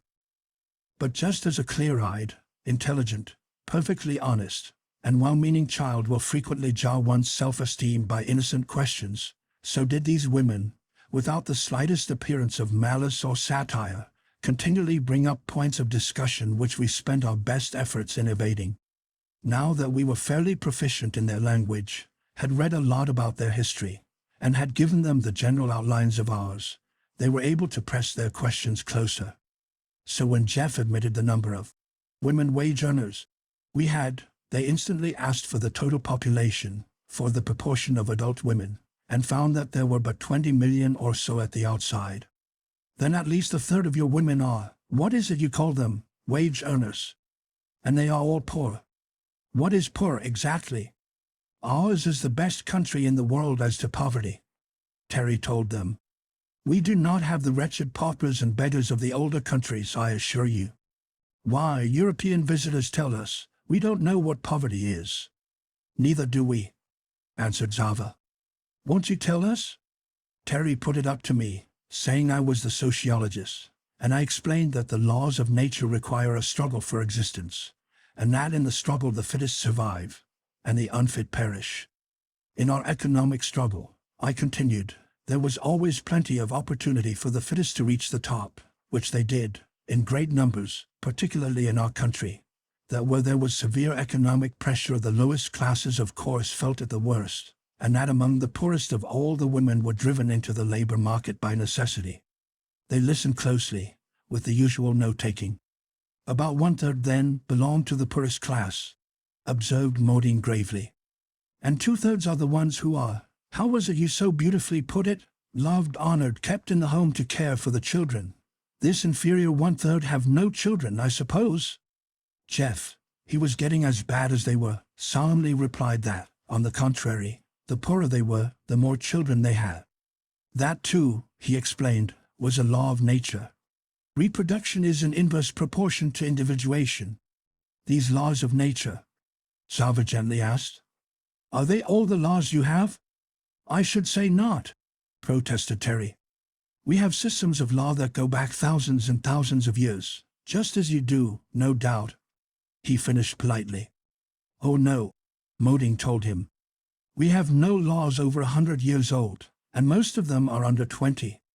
In a few weeks more, she continued, we are going to have the pleasure of showing you over our little land and explaining everything you care to know about. We want you to see our people. And I assure you, Samuel added, that our people want to see you.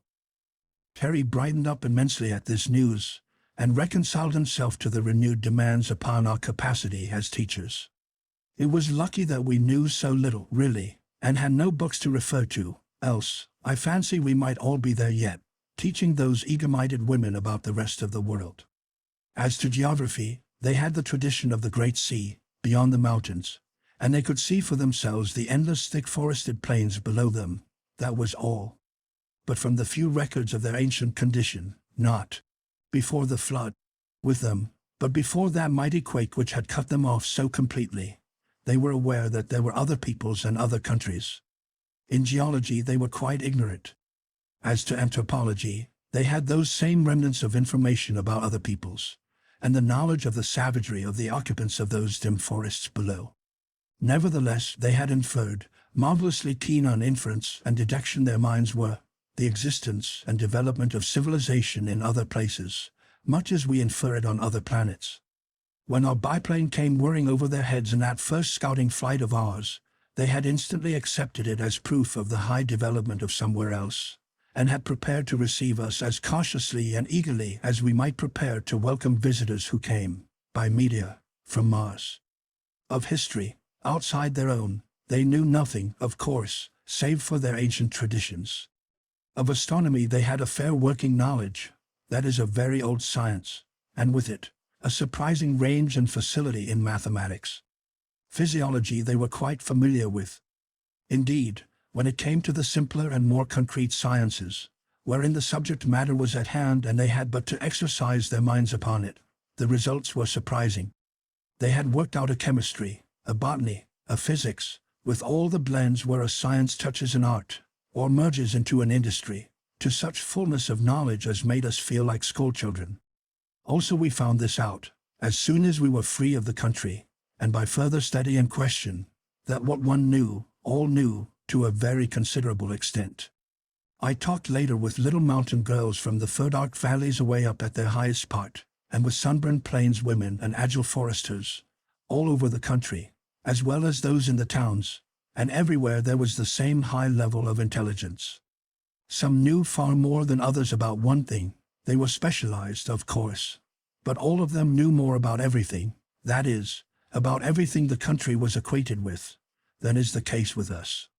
We boast a good deal of our high level of general intelligence and our compulsory public education, but in proportion to their opportunities they were far better educated than our people. With what we told them, from what sketches and models we were able to prepare, they constructed a sort of working outline to fill in as they learned more. A big globe was made, and our uncertain maps, helped out by those in that precious yearbook thing I had, were tentatively indicated upon it. They sat in eager groups, masses of them who came for the purpose, and listened while Jeff roughly ran over the geologic history of the earth, and showed them their own land in relation to the others. Out of that same pocket reference book of mine came facts and figures which were seized upon and placed in right relation with unerring acumen. Even Terry grew interested in this work. If we can keep this up, they'll be having us lecture to all the girls' schools and colleges. How about that? He suggested to us.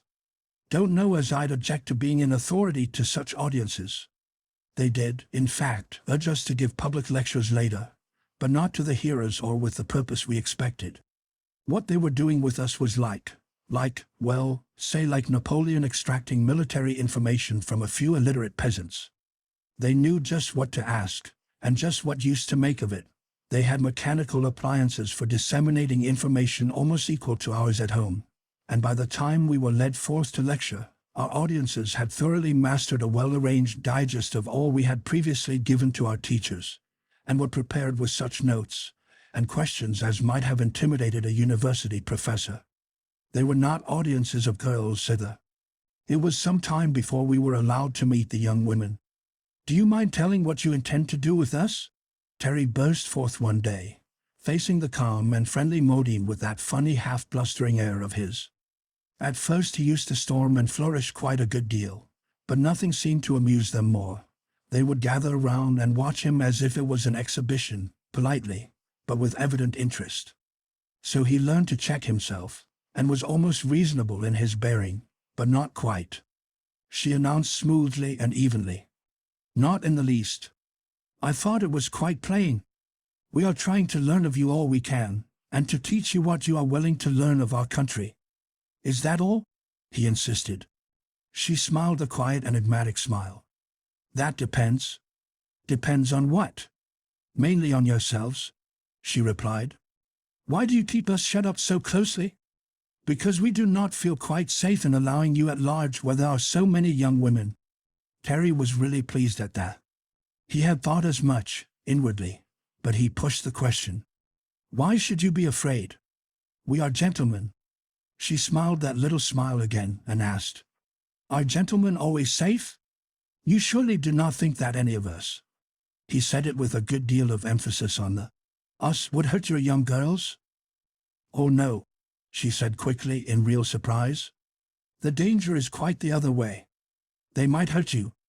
If by any accident you did harm any one of us, you would have to face a million mothers." He looked so amazed and outraged that Jeff and I laughed outright, but she went on gently. "I do not think you quite understand yet. You are but men, 3 men, in a country where the whole population are mothers, or are going to be. Motherhood means to us something which I cannot yet discover in any of the countries of which you tell us. You have spoken," she turned to Jeff, "of human brotherhood as a great idea among you, but even that I judge is far from a practical expression?" Jeff nodded rather sadly. "Very far," he said.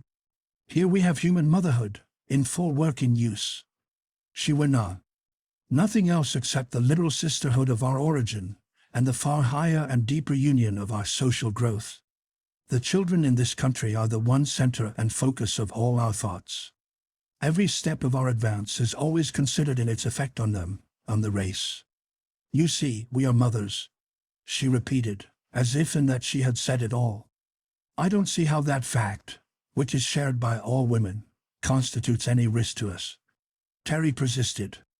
"You mean they would defend their children from attack?" "Of course. Any mothers would. But we are not savages, my dear lady. We are not going to hurt any mother's child." They looked at one another and shook their heads a little, but Sava turned to Jeff and urged him to make us see, said he seemed to understand more fully than we did. And he tried. "I can see it now, or at least much more of it, but it has taken me a long time, and a good deal of honest intellectual effort. What they call motherhood was like this. They began with a really high degree of social development, something like that of ancient Egypt or Greece. Then they suffered the loss of everything masculine, and supposed at first that all human power and safety had gone too. Then they developed this virgin birth capacity. Then, since the prosperity of their children depended on it, the fullest and subtlest coordination began to be practiced. I remember how long Terry balked at the evident unanimity of these women, the most conspicuous feature of their whole culture. It's impossible, he would insist. Women cannot cooperate, it's against nature. When we urged the obvious facts, he would say, "Fiddlesticks," or "hang your facts, I tell you it can't be done," and we never succeeded in shutting him up till Jeff dragged in the Hymenoptera. "Go to the ant, thou sluggard, and learn something," he said triumphantly. "Don't they cooperate pretty well? You can't beat it. This place is just like an enormous anthill. You know an anthill is nothing but a nursery. And how about bees? Don't they manage to cooperate and love one another? As that precious constable had it. Just show me a combination of male creatures, bird, bug, or beast, that works as well, will you? Or one of our masculine countries where the people work together as well as they do here. I tell you, women are the natural cooperators, not men." Terry had to learn a good many things he did not want to. To go back to my little analysis of what happened. They developed all this close inter-service in the interests of their children. To do the best work they had to specialize, of course. The children needed spinners and weavers, farmers and gardeners, carpenters and masons, as well as mothers. Then came the filling up of the place. When a population multiplies by 5 every 30 years, it soon reaches the limits of a country, especially a small one like this. They very soon eliminated all the grazing cattle. Sheep were the last to go, I believe. Also, they worked out a system of intensive agriculture surpassing anything I ever heard of, with the very forests all reset with fruit or nut-bearing trees. Do what they would, however, there soon came a time when they were confronted with the problem of the pressure of population, in an acute form. There was really crowding, and with it, unavoidably, a decline in standards. And how did those women meet it? Not by a struggle for existence, which would result in an everlasting writhing mass of underbred people trying to get ahead of one another, some few on top, temporarily, many constantly crushed out underneath, a hopeless substratum of paupers and degenerates, and no serenity or peace for anyone, no possibility for really noble qualities among the people at large. Neither did they start off on predatory excursions to get more land from somebody else, or to get more food from somebody else, to maintain their struggling mass. Not at all. They sat down in council together and thought it out. Very clear, strong thinkers they were. They said, with our best endeavors this country will support about so many people, with the standard of peace, comfort, health, beauty, and progress we demand. Very well. That is all the people we will make. There you have it. You see, they were mothers, not in our sense of helpless involuntary fecundity, forced to fill and overfill the land, every land, and then see their children suffer, sin, and die, fighting horribly with one another, but in the sense of conscious makers of people. Mother love with them was not a brute passion, a mere instinct, a wholly personal feeling. It was a religion. It included that limitless feeling of sisterhood, that wide unity in service, which was so difficult for us to grasp. And it was national, racial, human. Oh, I don't know how to say it. We are used to seeing what we call a mother, completely wrapped up in her own pink bundle of fascinating babyhood, and taking but the faintest theoretic interest in anybody else's bundle, to say nothing of the common needs of all the bundles. But these women were working all together at the grandest of tasks. They were making people, and they made them well. There followed a period of negative eugenics, which must have been an appalling sacrifice. We are commonly willing to lay down our lives for our country, but they had to forego motherhood for their country, and it was precisely the hardest thing for them to do. When I got this far in my reading, I went to Summel for more light. We were as friendly by that time as I had ever been in my life with any woman. A mighty comfortable soul she was, giving one the nice smooth mother feeling a man likes in a woman, and yet giving also the clear intelligence and dependableness I used to assume to be masculine qualities. We had talked volumes already. "See here," said I. "Here was this dreadful period when they got far too thick and decided to limit the population. We have a lot of talk about that among us, but your position is so different that I'd like to know a little more about it. I understand that you make motherhood the highest social service, a sacrament, really, that it is only undertaken once, by the majority of the population, that those held unfit are not allowed even that, and that to be encouraged to bear more than one child is the very highest reward and honor in the power of the state." She interpolated here that the nearest approach to an aristocracy they had was to come of a line of over-mothers, those who had been so honored. But what I do not understand, naturally, is how you prevent it. I gathered that each woman had 5. You have no tyrannical husbands to hold in check, and you surely do not destroy the unborn. The look of ghastly horror she gave me I shall never forget.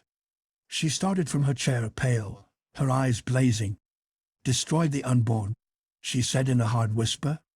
"Do men do that in your country?" "Men," I began to answer rather hotly, and then saw the gulf before me. None of us wanted these women to think that our women, of whom we boasted so proudly, were in any way inferior to them. I am ashamed to say that I equivocated. I told her of certain criminal types of women, perverts, or crazy, who had been known to commit infanticide. I told her, truly enough, that there was much in our land which was open to criticism, but that I hated to dwell on our defects until they understood us and our conditions better. And making a wide detour, I scrambled back to my question of how they limited the population. As for Summel, she seemed sorry, a little ashamed even, of her too clearly expressed amazement. As I look back now, knowing them better, I am more and more amazed as I appreciate the exquisite courtesy with which they have received over and over again statements and admissions on our part, which must have revolted them to the soul.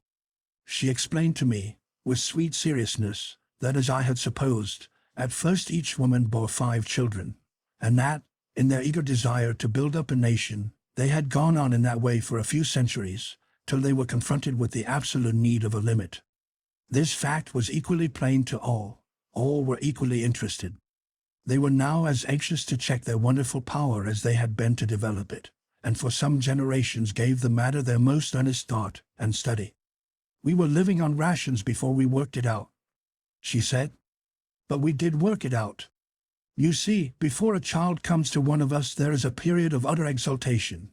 The whole being is uplifted and filled with a concentrated desire for that child. We learn to look forward to that period with the greatest caution. Often our young women, those to whom motherhood had not yet come, would voluntarily defer it.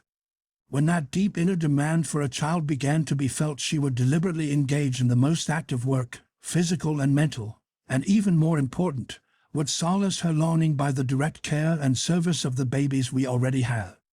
She paused. Her wise, sweet face grew deeply, reverently tender. We soon grew to see that mother love has more than one channel of expression. I think the reason our children are so fully loved by all of us is that we never, any of us, have enough of our own. This seemed to me infinitely pathetic, and I said so.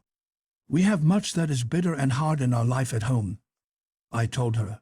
But this seems to me piteous beyond words, a whole nation of starving mothers. But she smiled her deep, contented smile, and said I quite misunderstood. We each go without a certain range of personal joy, she said. But remember, we each have 1,000,000 children to love and serve, our children. It was beyond me to hear a lot of women talk about our children. But I suppose that is the way the ants and bees would talk, maybe. That was what they did anyhow. When a woman chose to be a mother, she allowed the child longing to grow within her till it worked its natural miracle. When she did not so choose, she put the whole thing out of her mind, and fed her heart with the other babies. Let me see, with us, children, minors, that is, constitute about 3/5 of the population, with them only about 1/3, or less. And precious. No sole heir to an empire's throne, no solitary millionaire baby, no only child of middle-aged parents, could compare as an idol with these Herland children. But before I start on that subject, I must finish up that little analysis I was trying to make. They did effectually and permanently limit the population in numbers, so that the country furnished plenty for the fullest, richest life for all of them, plenty of everything, including room, air, solitude even. And then they set to work to improve their population in quality, since they were restricted in quantity. This they had been at work on, uninterruptedly, for some 1,500 years. Do you wonder they were nice people? Physiology, hygiene, sanitation, physical culture, all that line of work had been perfected long since. Sickness was almost wholly unknown among them, so much so that a previously high development in what we call the science of medicine had become practically a lost art. They were a clean-bred, vigorous lot, having the best of care, the most perfect living conditions always. When it came to psychology, there was no one thing which left us so dumbfounded, so really odd, as the everyday working knowledge and practice they had in this line. As we learned more and more of it, we learned to appreciate the exquisite mastery with which we ourselves, strangers of alien race, of unknown opposite sex, had been understood and provided for from the first. With this wide, deep, thorough knowledge, they had met and solved the problems of education in ways some of which I hope to make clear later. Those nation-loved children of theirs compared with the average in our country as the most perfectly cultivated, richly developed roses compare with tumbleweeds.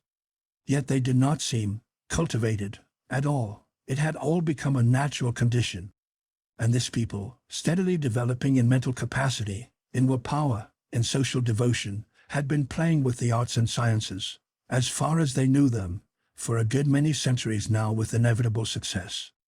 Into this quiet, lovely land, among these wise, sweet, strong women, we, in our easy assumption of superiority, had suddenly arrived, and now, tamed and trained to a degree they considered safe, we were at last brought out to see the country, to know the people. Chapter 7. Our growing modesty. Being at last considered sufficiently tamed and trained to be trusted with scissors, we barbered ourselves as best we could. A close-trimmed beard is certainly more comfortable than a full one. Razors, naturally, they could not supply. With so many old women, you'd think there'd be some razors, sneered Terry. Whereat Jeff pointed out that he never before had seen such complete absence of facial hair on women. Looks to me as if the absence of men made them more feminine in that regard, anyhow, he suggested. Well, it's the only one then, Terry reluctantly agreed. A less feminine lot I never saw. A child apiece doesn't seem to be enough to develop what I call motherliness. Terry's idea of motherliness was the usual one, involving a baby in arms, or a little flock about her knees, and the complete absorption of the mother in said baby or flock. A motherliness which dominated society, which influenced every art and industry, which absolutely protected all childhood, and gave to it the most perfect care and training, did not seem motherly to Terry. We had become well used to the clothes. They were quite as comfortable as our own, in some ways more so, and undeniably better looking. As to pockets, they left nothing to be desired. That second garment was fairly quilted with pockets. They were most ingeniously arranged, so as to be convenient to the hand and not inconvenient to the body, and were so placed as at once to strengthen the garment and add decorative lines of stitching. In this, as in so many other points we had now to observe, there was shown the action of a practical intelligence, coupled with fine artistic feeling, and apparently untrammeled by any injurious influences. Our first step of comparative freedom was a personally conducted tour of the country. No pentagonal bodyguard now, only our special tutors, and we got on famously with them. Jeff said he loved Zava like an ant. Only jollier than any ant I ever saw. Summel and I were as chummy as could be, the best of friends. But it was funny to watch Terry in Moding. She was patient with him, and courteous, but it was like the patience and courtesy of some great man, say a skilled, experienced diplomat, with a scorgo. Her grave acquiescence with his most preposterous expression of feeling, her genial laughter, not only with, but I often felt, at him, though impeccably polite, her innocent questions, which almost invariably led him to say more than he intended. Jeff and I found it all amusing to watch. He never seemed to recognize that quiet background of superiority. When she dropped an argument, he always thought he had silenced her. When she laughed, he thought it tribute to his wit. I hated to admit to myself how much Terry had sunk in my esteem.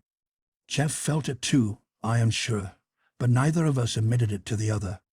At home we had measured him with other men, and though we knew his failings, he was by no means an unusual type. We knew his virtues too, and they had always seemed more prominent than the faults. Measured among women, our women at home, I mean, he had always stood high. He was visibly popular. Even where his habits were known, there was no discrimination against him. In some cases his reputation for what was felicitously termed gaiety seemed a special charm. But here, against the calm wisdom and quiet restrained humor of these women, with only that blessed Jeff and my inconspicuous self to compare with, Terry did stand out rather strong. As a man among men, he didn't. As a man among, I shall have to say, females, he didn't. His intense masculinity seemed only fit complement to their intense femininity. But here he was all out of drawing. Moding was a big woman, with a balanced strength that seldom showed. Her eye was as quietly watchful as a fencer's. She maintained a pleasant relation with her charge, but I doubt if many, even in that country, could have done as well. He called her Maud, amongst ourselves, and said she was a good old soul, but a little slow, wherein he was quite wrong. Needless to say, he called Jeff's teacher Java, and sometimes Mocha, or plain coffee, when specially mischievous, chicory, and even postum. But Summel rather escaped this form of humor, save for a rather forced Summel. "Don't you people have but one name?" he asked one day, after we had been introduced to a whole group of them, all with pleasant, few-syllabled strange names, like the ones we knew. "Oh yes," Moding told him. "A good many of us have another, as we get on in life, a descriptive one. That is the name we own. Sometimes even that is changed, or added to, in an unusually rich life. Such as our present landmother, what you call president or king, I believe. She was called Mera, even as a child, that means thinker. Later there was added Mera, the wise thinker, and now we all know her as Oda Mera, great and wise thinker. You shall meet her." "No surnames at all then?" pursued Terry, with his somewhat patronizing air. "No family name?" "Why no," she said. "Why should we? We are all descended from a common source, all one family in reality. You see, our comparatively brief and limited history gives us that advantage at least." "But does not each mother want her own child to bear her name?" I asked. "No, why should she? The child has its own. Why for identification, so people will know whose child she is. We keep the most careful records," said Summel. "Each one of us has our exact line of descent all the way back to our dear first mother. There are many reasons for doing that. But as to everyone knowing which child belongs to which mother, why should she? Here, as in so many other instances, we were led to feel the difference between the purely maternal and the paternal attitude of mind. The element of personal pride seemed strangely lacking. "How about your other works?" asked Jeff. "Don't you sign your names to them, books and statues and so on?" "Yes, surely, we are all glad and proud to. Not only books and statues, but all kinds of work. You will find little names on the houses, on the furniture, on the dishes sometimes. Because otherwise one is likely to forget, and we want to know to whom to be grateful." "You speak as if it were done for the convenience of the consumer, not the pride of the producer," I suggested. "It's both," said Summel. "We have pride enough in our work." "Then why not in your children?" urged Jeff. "But we have. We're magnificently proud of them," she insisted. "Then why not sign 'em?" said Terry triumphantly. Modine turned to him with her slightly quizzical smile. "Because the finished product is not a private one. When they are babies, we do speak of them, at times, as S's Lotto or Novine's Amel, but that is merely descriptive and conversational. In the records, of course, the child stands in her own line of mothers, but in dealing with it personally it is Lotto or Amel, without dragging in its ancestors." "But have you names enough to give a new one to each child?" "Assuredly we have, for each living generation." Then they asked about our methods, and found first that we did so, and then that other nations did differently. Upon which they wanted to know which method has been proved best, and we had to admit that so far as we knew there had been no attempt at comparison, each people pursuing its own custom in the fond conviction of superiority, and either despising or quite ignoring the others. With these women the most salient quality in all their institutions was reasonableness. When I dug into the records to follow out any line of development, that was the most astonishing thing, the conscious effort to make it better. They had early observed the value of certain improvements, had easily inferred that there was room for more, and took the greatest pains to develop two kinds of minds, the critic and inventor. Those who showed an early tendency to observe, to discriminate, to suggest, were given special training for that function, and some of their highest officials spent their time in the most careful study of one or another branch of work, with a view to its further improvement. In each generation there was sure to arrive some new mind to detect faults, and show need of alterations, and the whole corps of inventors was at hand to apply their special faculty at the point criticized, and offer suggestions. We had learned by this time not to open a discussion on any of their characteristics without first priming ourselves to answer questions about our own methods, so I kept rather quiet on this matter of conscious improvement. We were not prepared to show our way was better. There was growing in our minds, at least in Jeff's and mine, a keen appreciation of the advantages of this strange country and its management. Terry remained critical. We laid most of it to his nerves. He certainly was irritable. The most conspicuous feature of the whole land was the perfection of its food supply. We had begun to notice from that very first walk in the forest, the first partial view from our plane. Now we were taken to see this mighty garden, and shown its methods of culture. The country was about the size of Holland, some 10 or 12,000 square miles. One could lose a good many Hollands along the forest-smothered flanks of those mighty mountains. They had a population of about 3 million, not a large one, but quality is something. 3 million is quite enough to allow for considerable variation, and these people varied more widely than we could at first account for. Terry had insisted that if they were parthenogenetic they be as alike as so many ants or aphids. He urged their visible differences as proof that there must be men, somewhere. But when we asked them, in our later, more intimate conversations, how they accounted for so much divergence without cross-fertilization, they attributed it partly to the careful education, which followed each slight tendency to differ, and partly to the law of mutation. This they had found in their work with plants, and fully proven in their own case. Physically they were more alike than we, as they lacked all morbid or excessive types. They were tall, strong, healthy, and beautiful as a race, but differed individually in a wide range of feature, coloring, and expression. But surely the most important growth is in mind, and in the things we make, urged Summel. Do you find your physical variation accompanied by a proportionate variation in ideas, feelings, and products? Or among people who look more alike, do you find their internal life and their work as similar? We were rather doubtful on this point, and inclined to hold that there was more chance of improvement in greater physical variation. It certainly should be, Sava admitted. We have always thought it a grave initial misfortune to have lost half our little world. Perhaps that is one reason why we have so striven for conscious improvement. But acquired traits are not transmissible, Terry declared. Weissman has proved that. They never disputed our absolute statements, only made notes of them. If that is so, then our improvement must be due either to mutation or solely to education, she gravely pursued. We certainly have improved. It may be that all these higher qualities were latent in the original mother, that careful education is bringing them out, and that our personal differences depend on slight variations in prenatal condition. I think it is more in your accumulated culture, Jeff suggested, and in the amazing psychic growth you have made.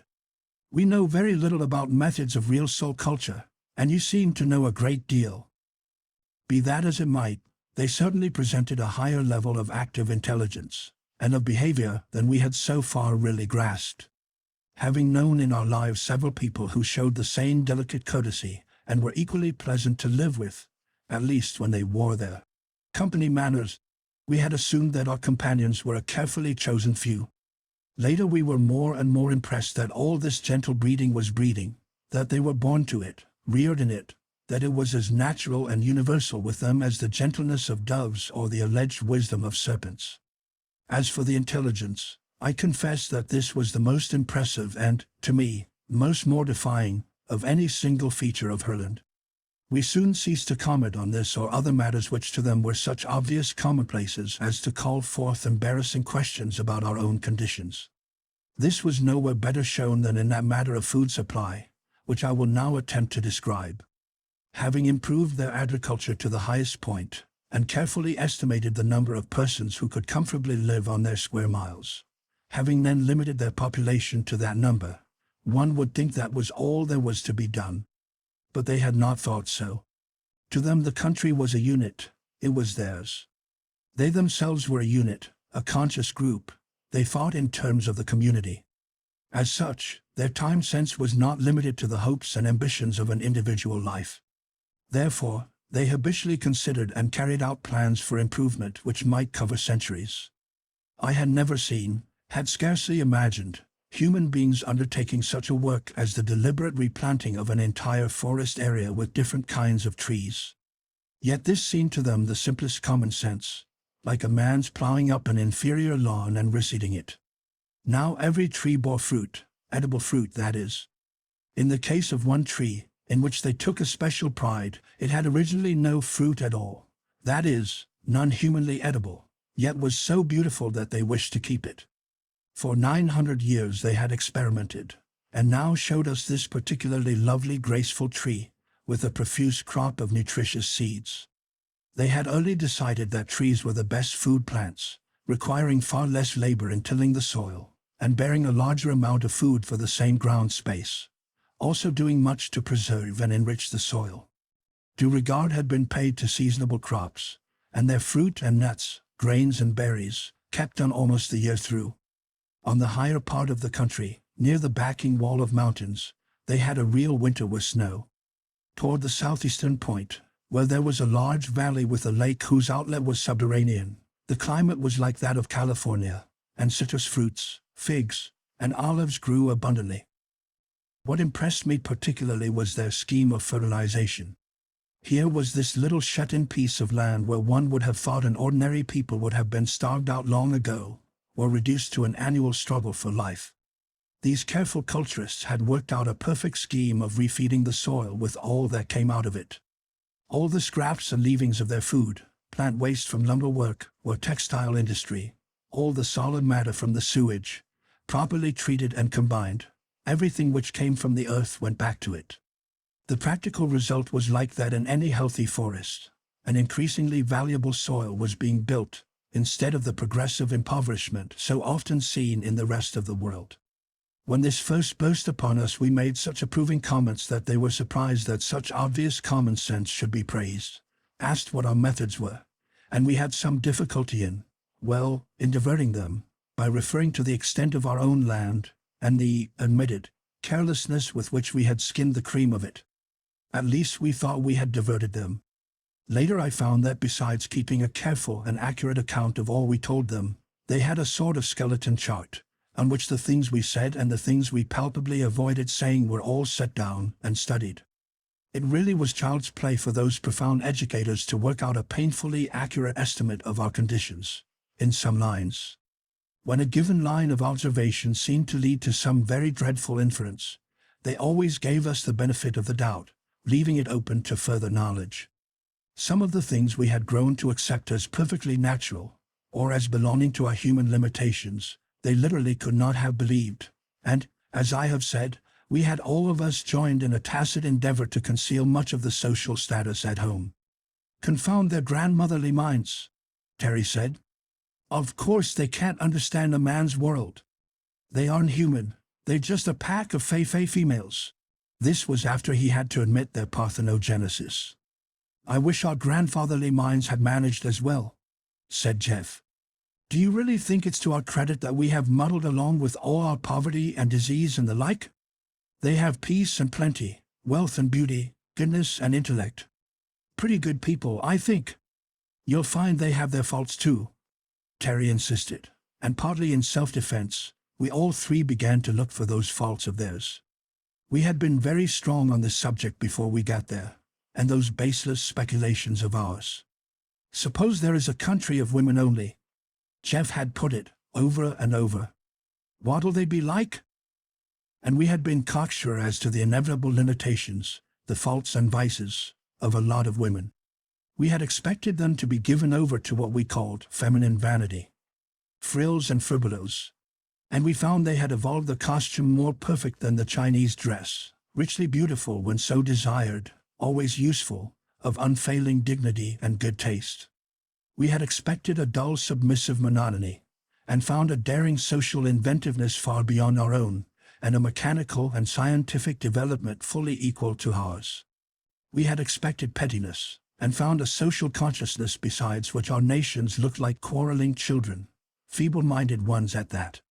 We had expected jealousy, and found a broad sisterly affection, a fair-minded intelligence, to which we could produce no parallel. We had expected hysteria, and found a standard of health and vigor, a calmness of temper, to which the habit of profanity, for instance, was impossible to explain. We tried it. All these things even Terry had to admit, but he still insisted that we should find out the other side pretty soon. "It stands to reason, doesn't it?" he argued. "The whole thing's deuced unnatural. I'd say impossible if we weren't in it. And in unnatural conditions sure to have unnatural results. You'll find some awful characteristics, see if you don't. For instance, we don't know yet what they do with their criminals, their defectives, their aged. You notice we haven't seen any. There's got to be something." I was inclined to believe that there had to be something, so I took the bull by the horns, the cow, I should say, and asked Summel. "I want to find some flaw in all this perfection," I told her flatly. "It simply isn't possible that 3 million people have no faults. We are trying our best to understand and learn. Would you mind helping us by saying what, to your minds, are the worst qualities of this unique civilization of yours?" We were sitting together in a shaded arbor, in one of those eating gardens of theirs. The delicious food had been eaten, a plate of fruit still before us. We could look out on one side over a stretch of open country, quietly rich and lovely, on the other the garden, with tables here and there, far apart enough for privacy. Let me say right here that with all the careful balance of population, there was no crowding in this country. There was room, space, a sunny breezy freedom everywhere. Summel set her chin upon her hand, her elbow on the low wall beside her, and looked off over the fair land. "Of course we have faults, all of us," she said. "In one way you might say that we have more than we used to. That is, our standard of perfection seems to get farther and farther away.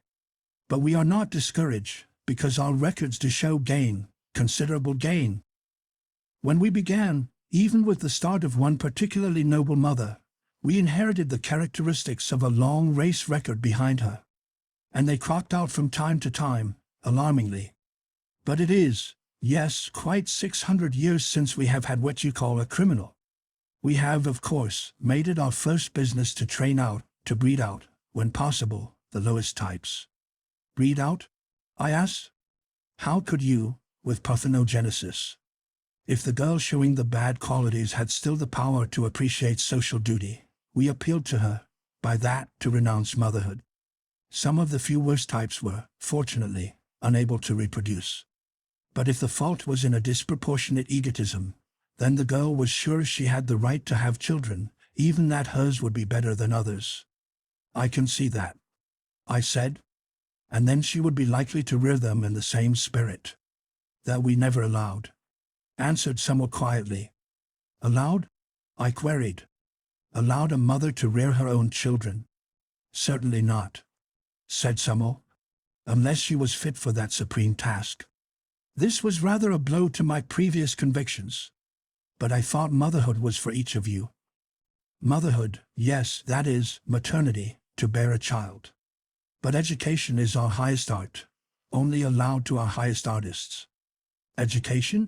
I was puzzled again. I don't mean education.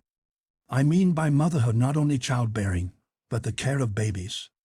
The care of babies involves education, and is entrusted only to the most fit. She repeated. Then you separate mother and child. I cried in cold horror, something of Terry's feeling creeping over me, that there must be something wrong among these many virtues. Not usually. She patiently explained. You see, almost every woman values her maternity above everything else. Each girl holds a close and dear, an exquisite joy, a crowning honor, the most intimate, most personal, most precious thing.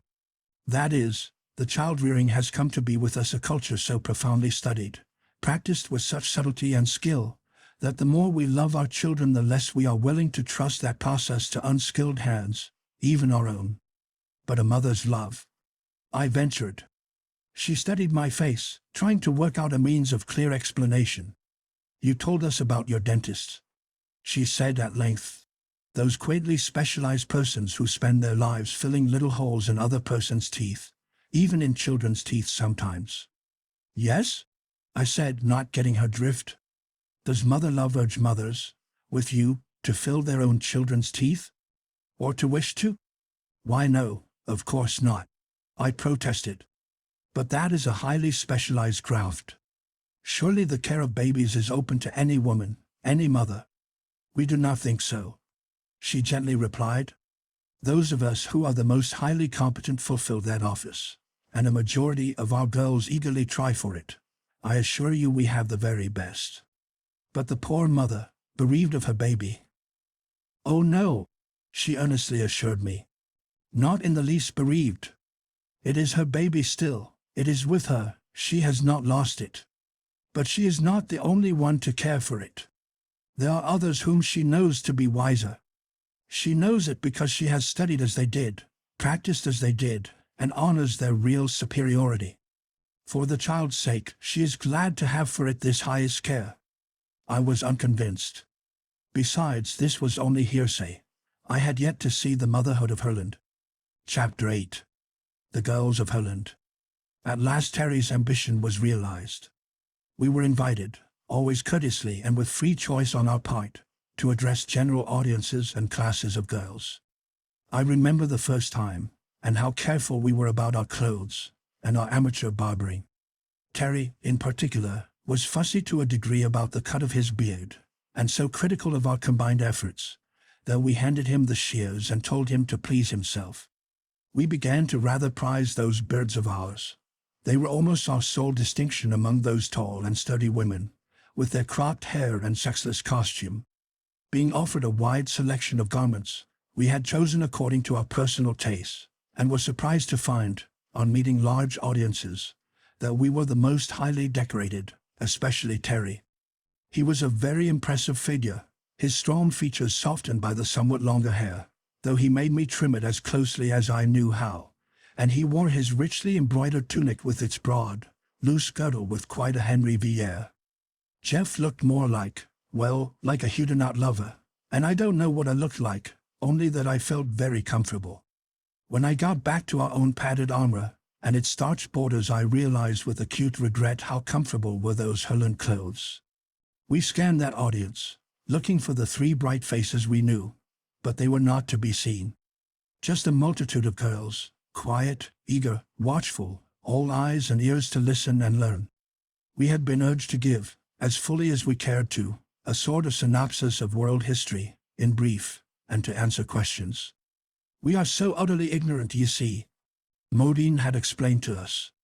"We know nothing but such science as we have worked out for ourselves, just the brain work of one small half-country, and you, we gather, have helped one another all over the globe, sharing your discoveries, pooling your progress. How wonderful, how supremely beautiful your civilization must be." Someone gave a further suggestion. "You do not have to begin all over again, as you did with us. We have made a sort of digest of what we have learned from you, and it has been eagerly absorbed all over the country. Perhaps you would like to see our outline?" We were eager to see it, and deeply impressed. To us, at first, these women, unavoidably ignorant of what to us was the basic commonplace of knowledge, had seen on the plane of children, or of savages. What we had been forced to admit, with growing acquaintance, was that they were ignorant as Plato and Aristotle were, but with a highly developed mentality quite comparable to that of ancient Greece. Far be it from me to lumber these pages with an account of what we so imperfectly strove to teach them. The memorable fact is what they taught us, or some faint glimpse of it. And at present, our major interest was not at all in the subject matter of our talk, but in the audience. Girls, hundreds of them, eager, bright-eyed, attentive young faces, crowding questions, and I regret to say, an increasing inability on our part to answer them effectively. Our special guides, who were on the platform with us, and sometimes aided in clarifying a question or, oftener, an answer, noticed this effect, and closed the formal lecture part of the evening rather shortly. "Our young women will be glad to meet you," someone suggested. "To talk with you more personally if you are willing?" Willing. We were impatient, and said as much, at which I saw a flickering little smile cross Modine's face. Even then, with all those eager young things waiting to talk to us, a sudden question crossed my mind. What was their point of view? What did they think of us? We learned that later. Terry plunged in among those young creatures with a sort of rapture, somewhat as a glad swimmer takes to the sea. Jeff, with a rapt look on his high-bred face, approached us to a sacrament. But I was a little chilled by that last thought of mine, and kept my eyes open. I found time to watch Jeff, even while I was surrounded by an eager group of questioners, as we all were, and saw how his worshipping eyes, his grave courtesy, pleased and drew some of them, while others, rather stronger spirits they looked to be, drew away from his group to Terry's or mine.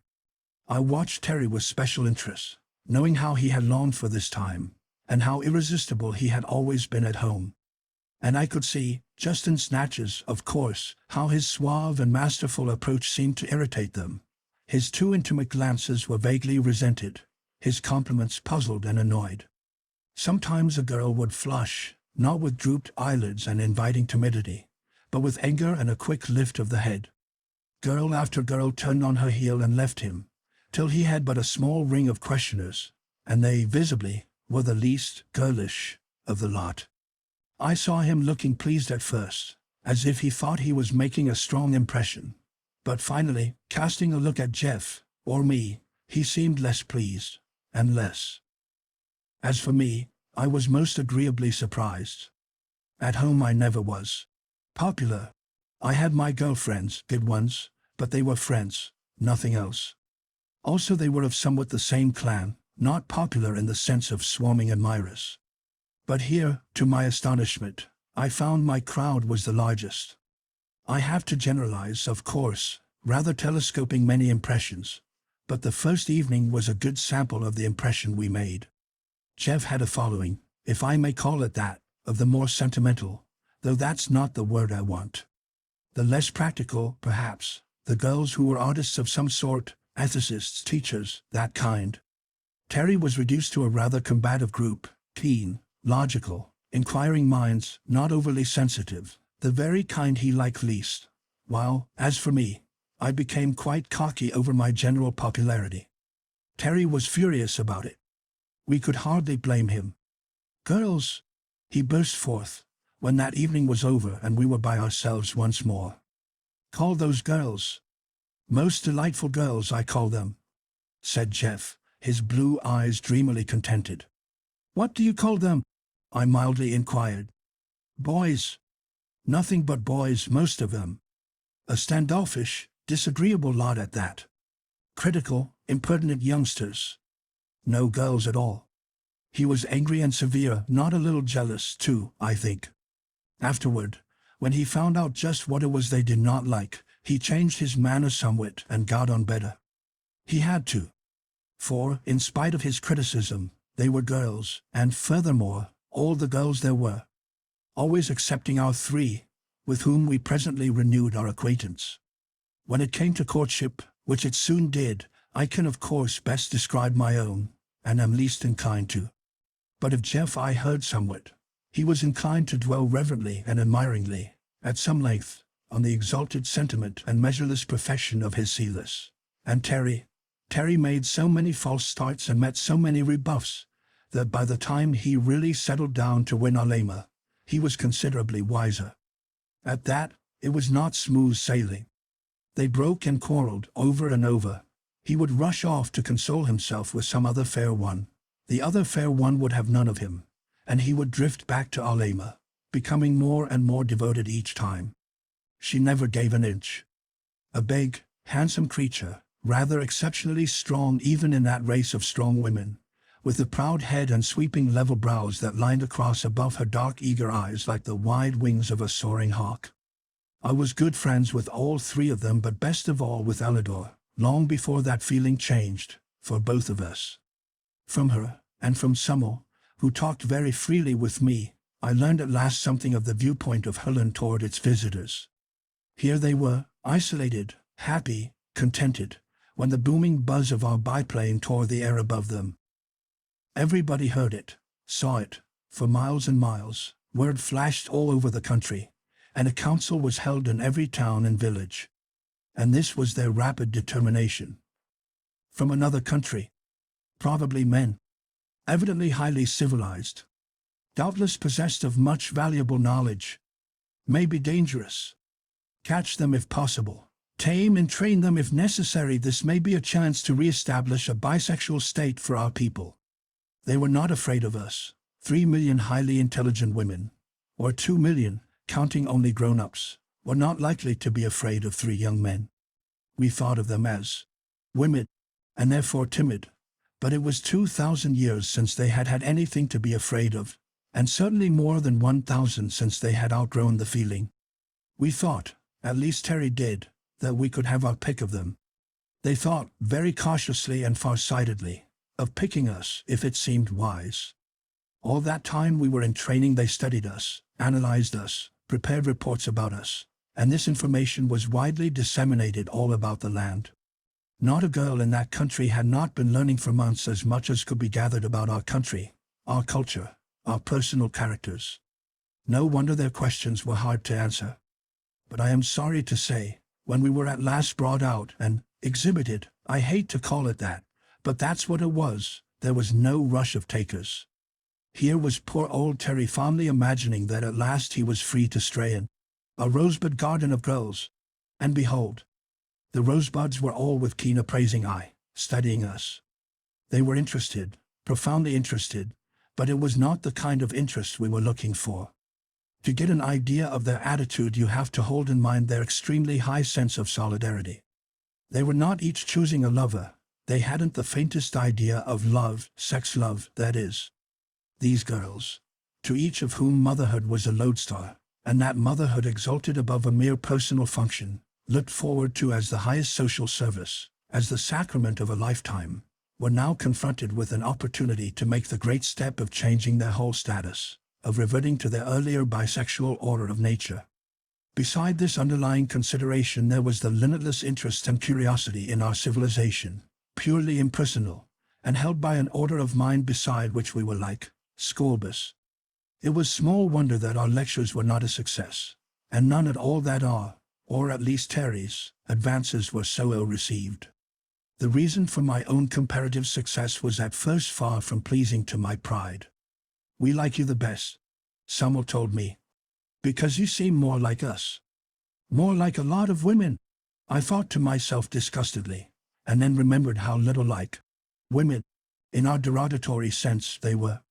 She was smiling at me, reading my thought. "We can quite see that we do not seem like women to you. Of course, in a bisexual race the distinctive feature of each sex must be intensified. But surely there are characteristics enough which belong to people, aren't there? That's what I mean about you being more like us, more like people. We feel at ease with you." Jeff's difficulty was his exalted gallantry. He idealized women, and was always looking for a chance to protect, or to serve, them. These needed neither protection nor service. They were living in peace and power and plenty. We were their guests, their prisoners, absolutely dependent. Of course we could promise whatsoever we might of advantages, if they would come to our country, but the more we knew of theirs, the less we boasted. Terry's jewels and trinkets they prized as curios, handed them about, asking questions as to workmanship, not in the least as to value, and discussed not ownership, but which museum to put them in. When a man has nothing to give a woman, is dependent wholly on his personal attraction, his courtship is under limitations. They were considering these two things, the advisability of making the great change, and the degree of personal adaptability which would best serve that end. Here we had the advantage of our small personal experience with those 3 Fleet Forest girls, and that served to draw us together. As for Elidor, suppose you come to a strange land and find it pleasant enough, just a little more than ordinarily pleasant, and then you find rich farmland, and then gardens, gorgeous gardens, and then palaces full of rare and curious treasures, incalculable, inexhaustible, and then mountains, like the Himalayas, and then the sea. I liked her that day she balanced on the branch before me and named the trio. I thought of her most. Afterward I turned to her like a friend when we met for the 3rd time, and continued the acquaintance. While Jeff's ultra-devotion rather puzzled Silas, really put off their day of happiness, while Terry and Alema quarreled and parted, re-met and reparted, Elidor and I grew to be close friends. We talked and talked. We took long walks together. She showed me things, explained them, interpreted much that I had not understood. Through her sympathetic intelligence I became more and more comprehending of the spirit of the people of Herland, more and more appreciative of its marvelous inner growth as well as outer perfection. I ceased to feel a stranger, a prisoner. There was a sense of understanding, of identity, of purpose. We discussed everything.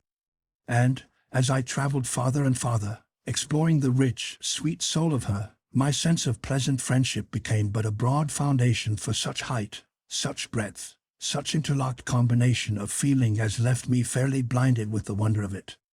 As I've said, I had never cared very much for women, nor they for me, not Terry fashion. But this one. At first I never even thought of her in that way, as the girls have it. I had not come to the country with any Turkish harem intentions, and I was no woman worshipper like Jeff. I just liked that girl. As a friend, as we say. That friendship grew like a tree. She was such a good sport. We did all kinds of things together. She taught me games and I taught her games, and we raced and rode and had all manner of fun, as well as higher comradeship. Then, as I got on farther, the palace and treasures and snowy mountain ranges opened up. I had never known there could be such a human being. So great. I don't mean talented. She was a forester, one of the best, but it was not that gift I mean. When I say great, I mean great, big all through. If I had known more of those women, as intimately, I should not have found her so unique, but even among them she was noble. Her mother was an overmother, and her grandmother, too, I heard later. So she told me more and more of her beautiful land, and I told her as much, yes, more than I wanted to, about mine, and we became inseparable. Then this deeper recognition came and grew. I felt my own soul rise and lift its wings, as it were. Life got bigger. It seemed as if I understood, as I never had before, as if I could do things, as if I too could grow, if she would help me. And then it came, to both of us, all at once. A still day, on the edge of the world, their world. The two of us, gazing out over the far dim forest land below, talking of heaven in earth and human life, and of my land and other lands and what they needed and what I hoped to do for them. "If you will help me," I said. She turned to me, with that high, sweet look of hers, and then, as her eyes rested in mine and her hands too, then suddenly there blazed out between us a farther glory, instant, overwhelming, quite beyond any words of mine to tell. Silas was a blue and gold and rose person, Alma, black and white and red, a blazing beauty. Ellador was brown, hair dark and soft, like a seal coat, clear brown skin with a healthy red in it, brown eyes, all the way from topaz to black velvet they seemed to range, splendid girls, all of them. They had seen us first of all, far down in the lake below, and flashed the tidings across the land even before our first exploring flight. They had watched our landing, flitted through the forest with us, hidden in that tree and, I shrewdly suspect, giggled on purpose. They had kept watch over our hooded machine, taking turns at it, and when our escape was announced, had followed alongside for a day or two, and been there at the last, as described. They felt a special claim on us, called us their men, and when we were at liberty to study the land and people, and be studied by them, their claim was recognized by the wise leaders. But I felt, we all did, that we should have chosen them among millions, unerringly. And yet, the path of true love never did run smooth. This period of courtship was full of the most unsuspected pitfalls. Writing this as late as I do, after manifold experiences both in Herland and later, in my own land, I can now understand and philosophize about what was then a continual astonishment, and often a temporary tragedy. The long suit, in most courtships, is sex attraction, of course. Then gradually develops such comradeship as the two temperaments allow. Then, after marriage, there is either the establishment of a slow-growing, widely based friendship, the deepest, tenderest, sweetest of relations, all lit and warmed by the recurrent flame of love, or else that process is reverse. Love cools and fades, no friendship grows, the whole relation turns from beauty to ashes. Here everything was different. There was no sex feeling to appeal to, or practically none. 2,000 years disuse had left very little of the instinct. Also we must remember that those who had at times manifested it as atavistic exceptions were often, by that very fact, denied motherhood.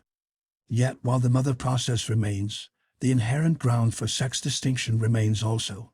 And who shall say what long-forgotten feeling, vague and nameless, was stirred in some of these mother hearts by our arrival? What left us even more at sea in our approach was the lack of any sex tradition. There was no accepted standard of what was manly, and what was womanly. When Jeff said, taking the fruit basket from his adored one, "A woman should not carry anything," Silas said, "Why?" with the frankest amazement. He could not look that fleet-footed, deep-chested young forester in the face and say, "Because she is weaker." She wasn't. One does not call a race-horse weak because it is visibly not a cart horse. He said rather lamely that women were not built for heavy work.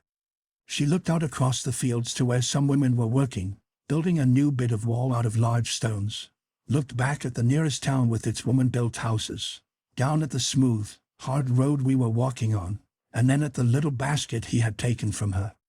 "I don't understand," she said quite sweetly. "Are the women in your country so weak that they could not carry such a thing as that?" "It is a convention," he said. "We assume that motherhood is a sufficient burden, that men should carry all the others." "What a beautiful feeling," she said, her blue eyes shining. "Does it work?" asked Alema in her keen, swift way. "Do all men in all countries carry everything? Or is it only in yours?" "Don't be so literal," Terry begged lazily. "Why aren't you willing to be worshipped and waited on? We like to do it." "You don't like to have us do it to you," she answered. "That's different," he said, annoyed, and when she said, "Why is it?" he quite sulked, referring her to me, saying, "Van's the philosopher. Ellador and I talked it all out together, so that we had an easier experience of it when the real miracle time came. Also, between us, we made things clearer to Jeff and Silas. But Terry would not listen to reason. He was madly in love with Alima. He wanted to take her by storm, and nearly lost her forever. You see, if a man loves a girl who is in the first place young and inexperienced, who in the second place is educated with a background of caveman tradition, a middle ground of poetry and romance, and a foreground of unspoken hope and interest all centering upon the one event, and who has, furthermore, absolutely no other hope or interest worthy of the name, why, it is a comparatively easy matter to sweep her off her feet with a dashing attack. Terry was a past master in this process. He tried it here, and Alima was so affronted, so repelled, that it was weeks before he got near enough to try again.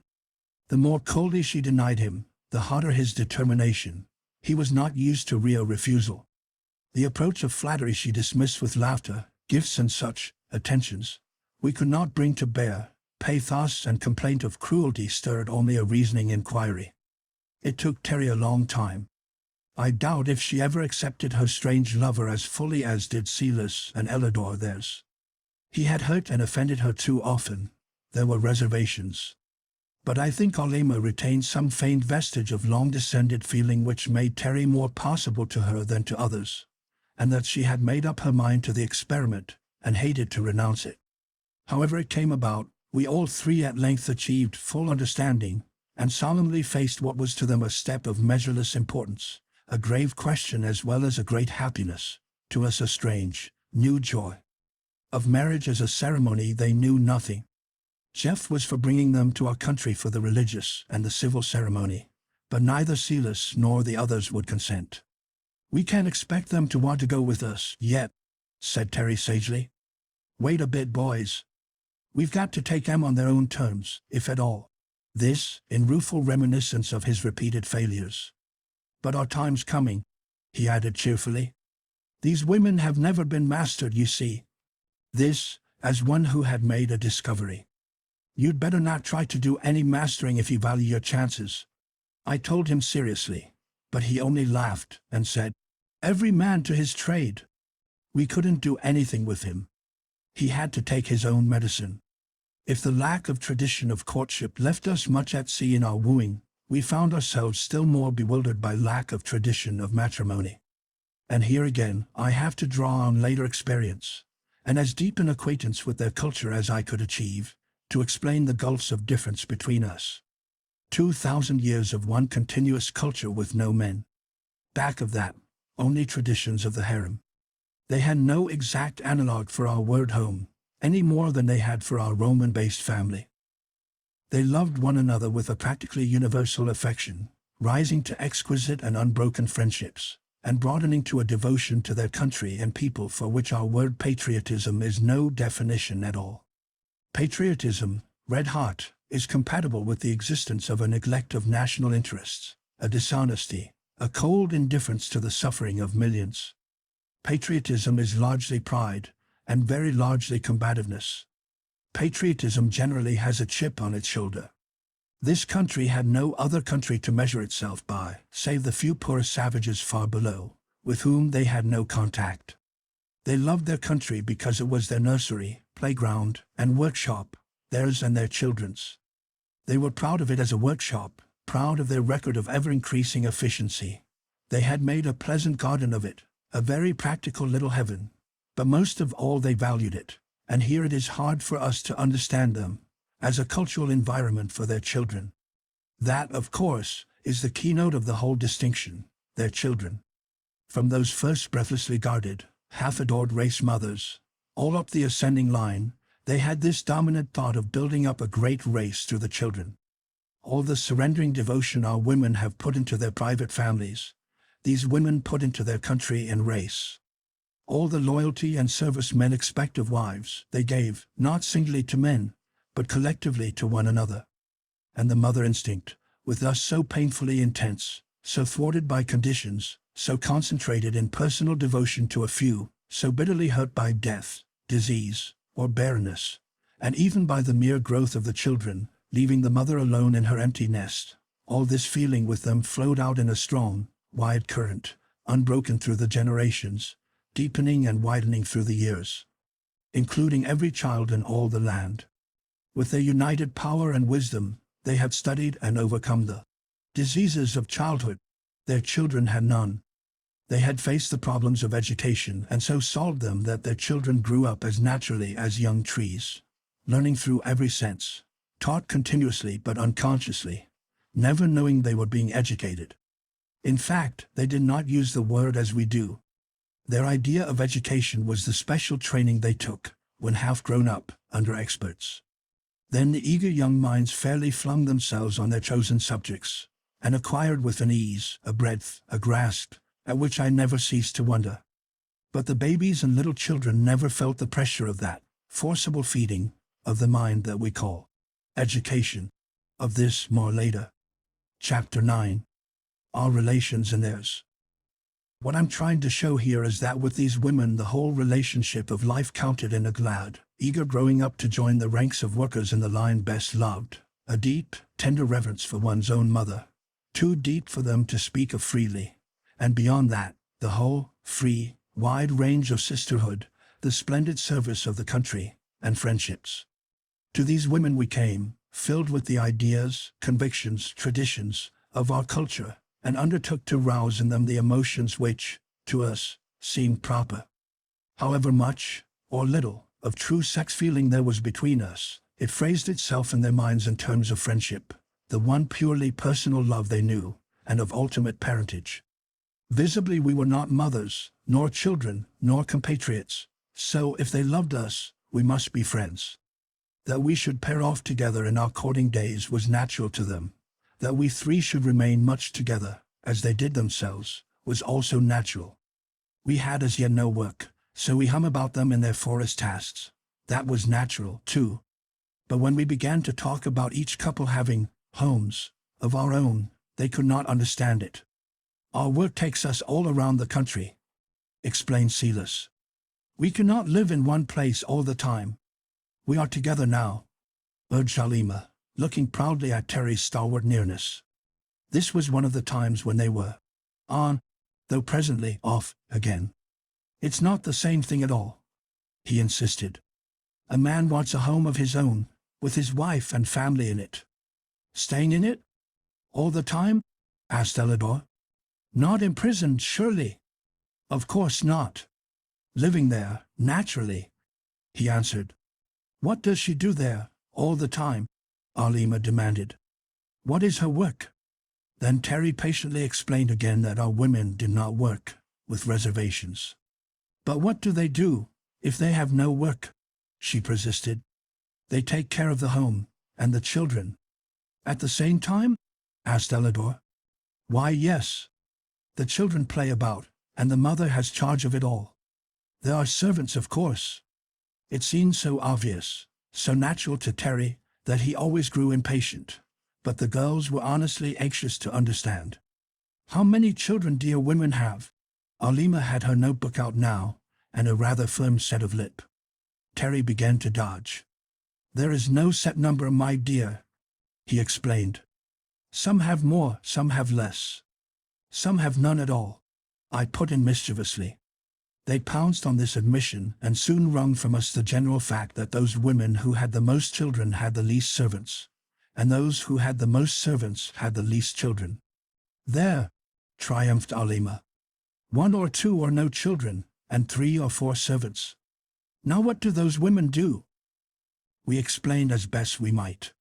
We talked of social duties, disingenuously banking on their not interpreting the words as we did. We talked of hospitality, entertainment, and various interests. All the time we knew that to these large-minded women whose whole mental outlook was so collective, the limitations of a wholly personal life were inconceivable. We cannot really understand it, Elidor concluded. We are only half a people. We have our woman ways and they have their man ways, and they're both ways. We have worked out a system of living which is, of course, limited. They must have a broader, richer, better one. I should like to see it. You shall, dearest, I whispered. There's nothing to smoke, complained Terry. He was in the midst of a prolonged quarrel with Halima, and needed a sedative. There's nothing to drink. These blessed women have no pleasant vices. I wish we could get out of here. This wish was vain. We were always under a certain degree of watchfulness. When Terry burst forth to tramp the streets at night, he always found a colonel here or there, and when, on an occasion of fierce though temporary despair, he had plunged to the cliff edge with some vague view to escape, he found several of them close by. We were free, but there was a string to it. They've no unpleasant ones either, Jeff reminded him. Wish they had, Terry persisted. They've either the vices of men, nor the virtues of women. They're numerous. You know better than that. Don't talk nonsense, said I severely.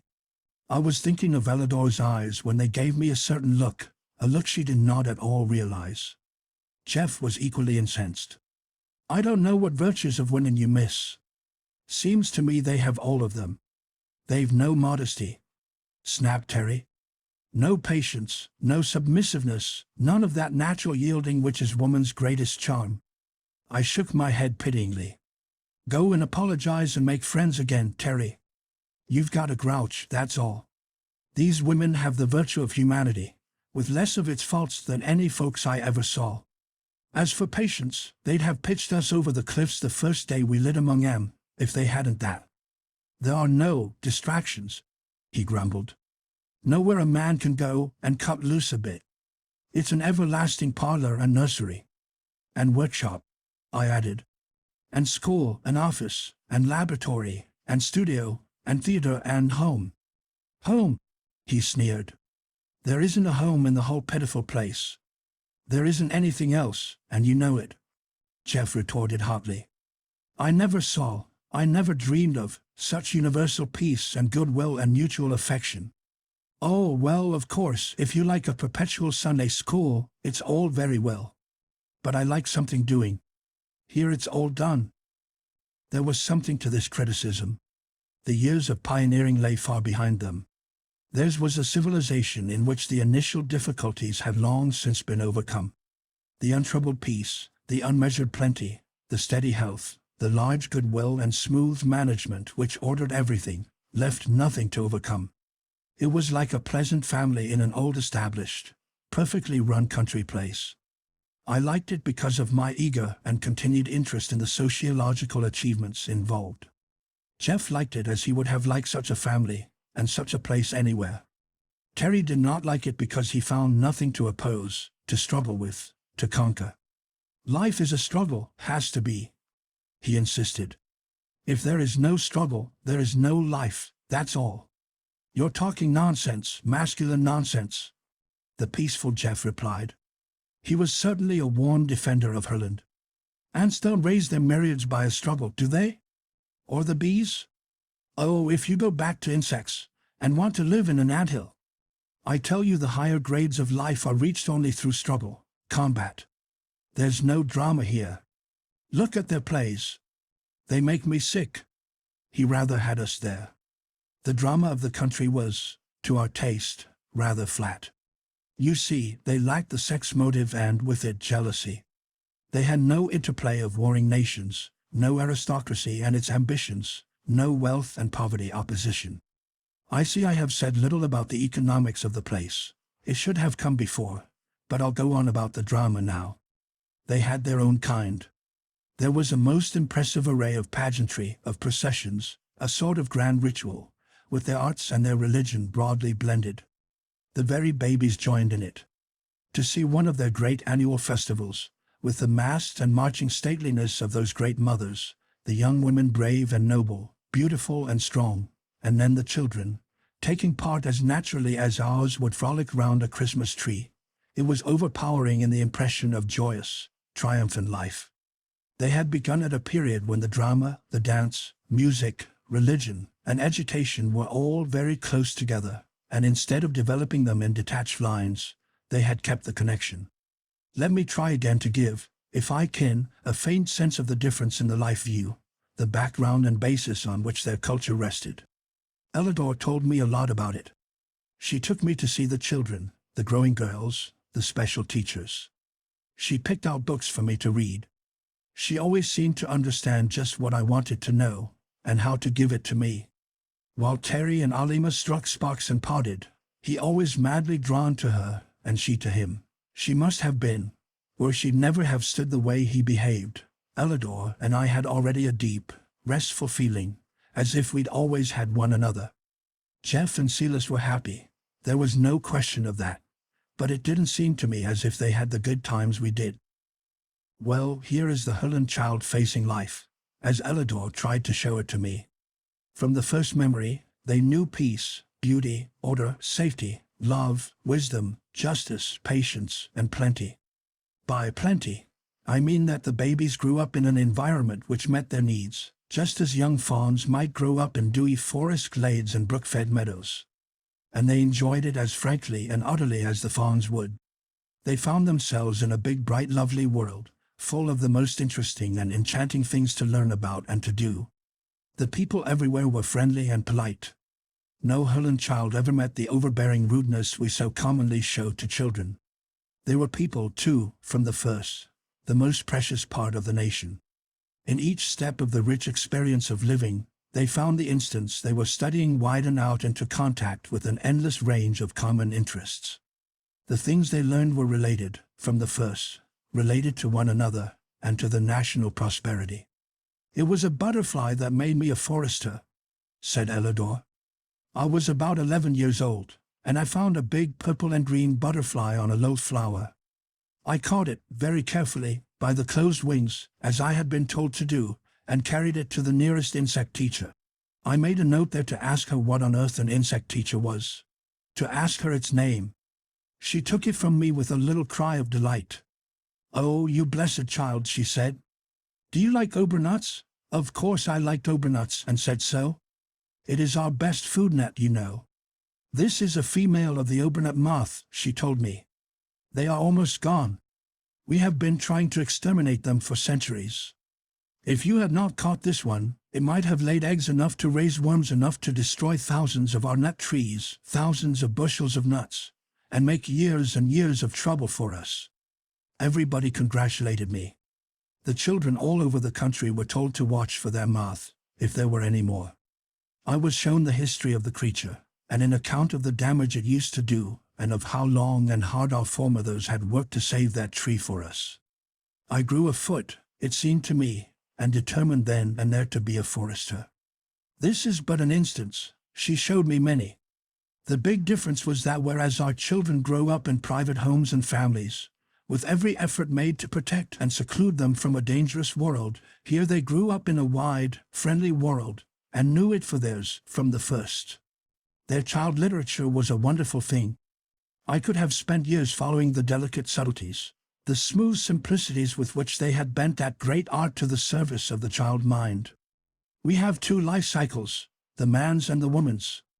To the man there's growth, struggle, conquest, the establishment of his family, and as much further success and gain or ambition as he can achieve. To the woman, growth, the securing of a husband, the subordinate activities of family life, and afterward such social or charitable interests as her position allows. Here was but one cycle, and that a large one. The child entered upon a broad open field of life, in which motherhood was the one great personal contribution to the national life, and all the rest the individual share in their common activities. Every girl I talked to, at any age above babyhood, had her cheerful determination as to what she was going to be when she grew up. What Terry meant by saying they had no modesty was that this great life view had no shady places. They had a high sense of personal decorum, but no shame, no knowledge of anything to be ashamed of. Even their shortcomings and misdeeds in childhood never were presented to them as sins, merely as errors and misplays, as in a game. Some of them, who were palpably less agreeable than others or who had a real weakness or fault, were treated with cheerful allowance, as a friendly group at whist would treat a poor player. Their religion, you see, was maternal, and their ethics, based on the full perception of evolution, showed the principle of growth and the beauty of wise culture. They had no theory of the essential opposition of good and evil. Life to them was growth. Their pleasure was in growing, and their duty also. With this background, with their sublimated mother love, expressed in terms of widest social activity, Every phase of their work was modified by its effect on the national growth. The language itself they had deliberately clarified, simplified, made easy and beautiful, for the sake of the children. This seemed to us a wholly incredible thing. First, that any nation should have the foresight, the strength, and the persistence to plan and fulfill such a task. And second, that women should have had so much initiative.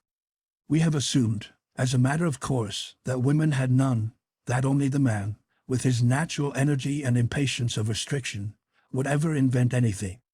Here we found that the pressure of life upon the environment develops in the human mind its inventive reactions, regardless of sex, and further, that a fully awakened motherhood plans and works without limit, for the good of the child.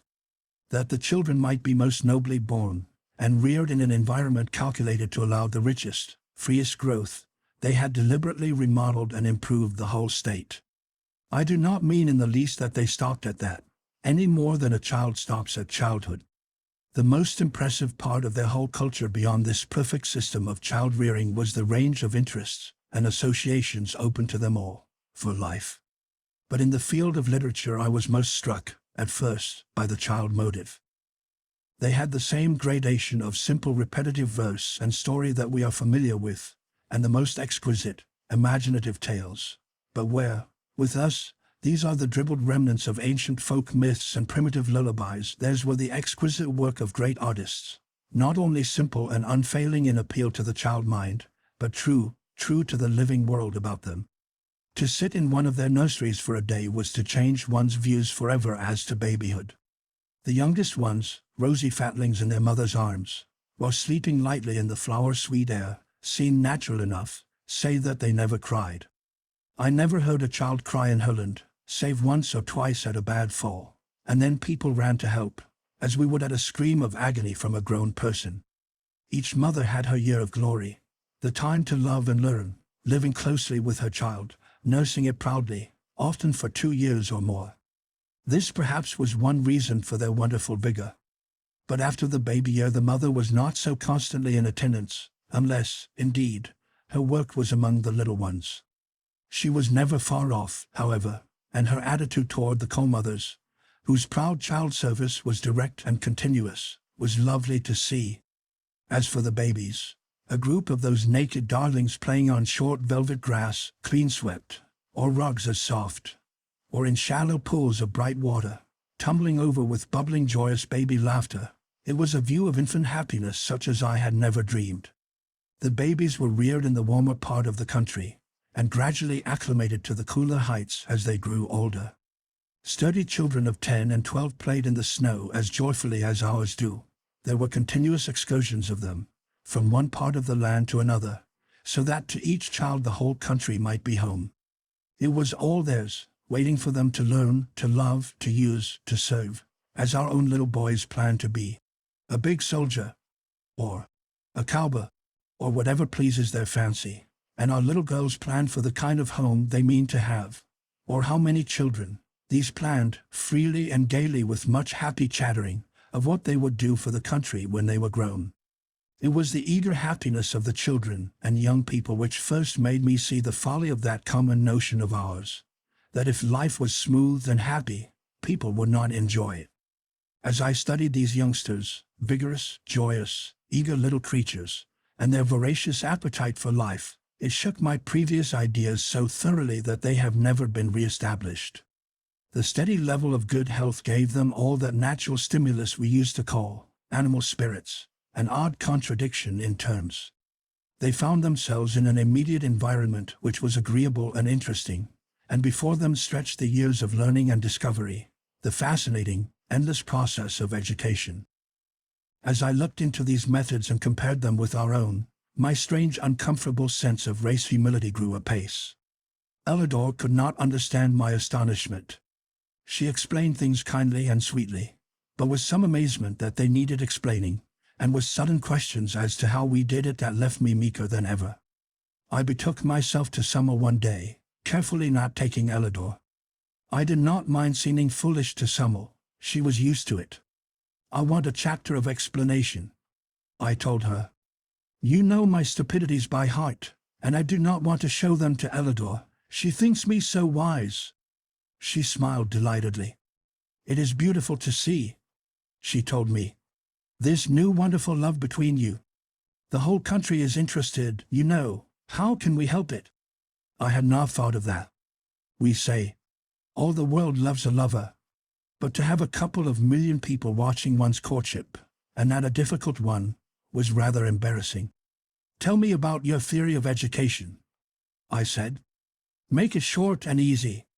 And to show you what puzzles me, I'll tell you that in our theory great stress is laid on the forced exertion of the child's mind. We think it is good for him to overcome obstacles. Of course it is, she unexpectedly agreed. All our children do that, they love to. That puzzled me again. If they love to do it, how could it be educational? Our theory is this, she went on carefully. Here is a young human being. The mind is as natural a thing as the body, a thing that grows, a thing to use and enjoy. We seek to nourish, to stimulate, to exercise the mind of a child as we do the body. There are the two main divisions in education. You have those, of course, the things it is necessary to know, and the things it is necessary to do. To do? Mental exercises, you mean? Yes. Our general plan is this. In the matter of feeding the mind, of furnishing information, we use our best powers to meet the natural appetite of a healthy young brain, not to overfeed it, to provide such amount and variety of impressions as seem most welcome to each child. That is the easiest part. The other division is in arranging a properly graduated series of exercises which will best develop each mind, the common faculties we all have, and most carefully, the especial faculties some of us have. You do this also, do you not? In a way, I said rather lamely. We have not so subtle and highly developed a system as you, not approaching it, but tell me more. As to the information, how do you manage?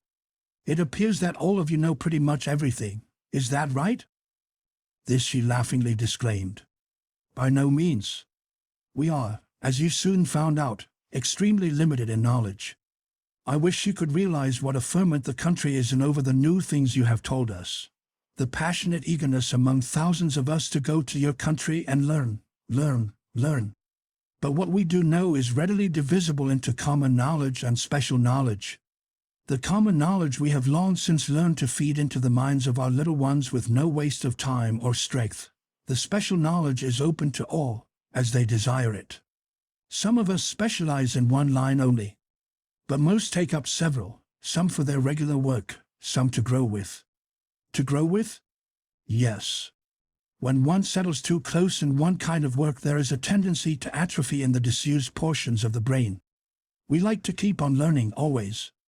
What do you study? As much as we know of the different sciences. We have, within our limits, a good deal of knowledge of anatomy, physiology, nutrition, all that pertains to a full and beautiful personal life. We have our botany and chemistry, and so on, very rudimentary, but interesting, our own history, with its accumulating psychology. You put psychology with history, not with personal life? Of course. It is ours, it is among and between us, and it changes with the succeeding and improving generations. We are at work, slowly and carefully, developing our whole people along these lines. It is glorious work, splendid. To see the thousands of babies improving, showing stronger, clearer minds, sweeter dispositions, higher capacities. Don't you find it so in your country? This I evaded flatly. I remembered the cheerless claim that the human mind was no better than in its earliest period of savagery, only better informed, a statement I had never believed. We try most earnestly for two powers, Summer continued. The two that seem to us basically necessary for all noble life, a clear, far-reaching judgment, and a strong, well-used will. We spend our best efforts, all through childhood and youth, in developing these faculties, individual judgment and will. As part of your system of education, you mean? Exactly. As the most valuable part. With the babies, as you may have noticed, we first provide an environment which feeds the mind without tiring it. All manner of simple and interesting things to do, as soon as they are old enough to do them. Physical properties, of course, come first. But as early as possible, going very carefully, not to tax the mind, We provide choices, simple choices, with very obvious causes and consequences. You've noticed the games? I had. The children seemed always playing something, or else, sometimes, engaged in peaceful researches of their own. I had wondered at first when they went to school, but soon found that they never did, to their knowledge. It was all education but no schooling. We have been working for some 1600 years, devising better and better games for children, continued Summel. I sat aghast. Devising games? I protested. Making up new ones, you mean? Exactly, she answered. Don't you? Then I remembered the kindergarten and the material, devised by Signora Montessori, and guardedly replied, to some extent. But most of our games, I told her, were very old, came down from child to child, along the ages, from the remote past. And what is their effect? She asked. Do they develop the faculties you wish to encourage? Again I remembered the claims made by the advocates of sport, and again replied guardedly that that was, in part, the theory. But do the children like it? I asked. Having things made up and set before them that way?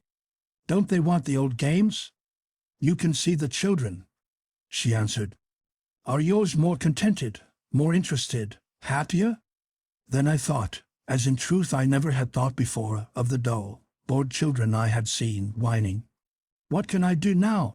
Of the little groups and gangs hanging about, of the value of some one strong spirit who possessed initiative and would start something, of the children's parties and the onerous duties of the older people set to amuse the children, also of that troubled ocean of misdirected activity we call mischief, the foolish, destructive, sometimes evil things done by unoccupied children.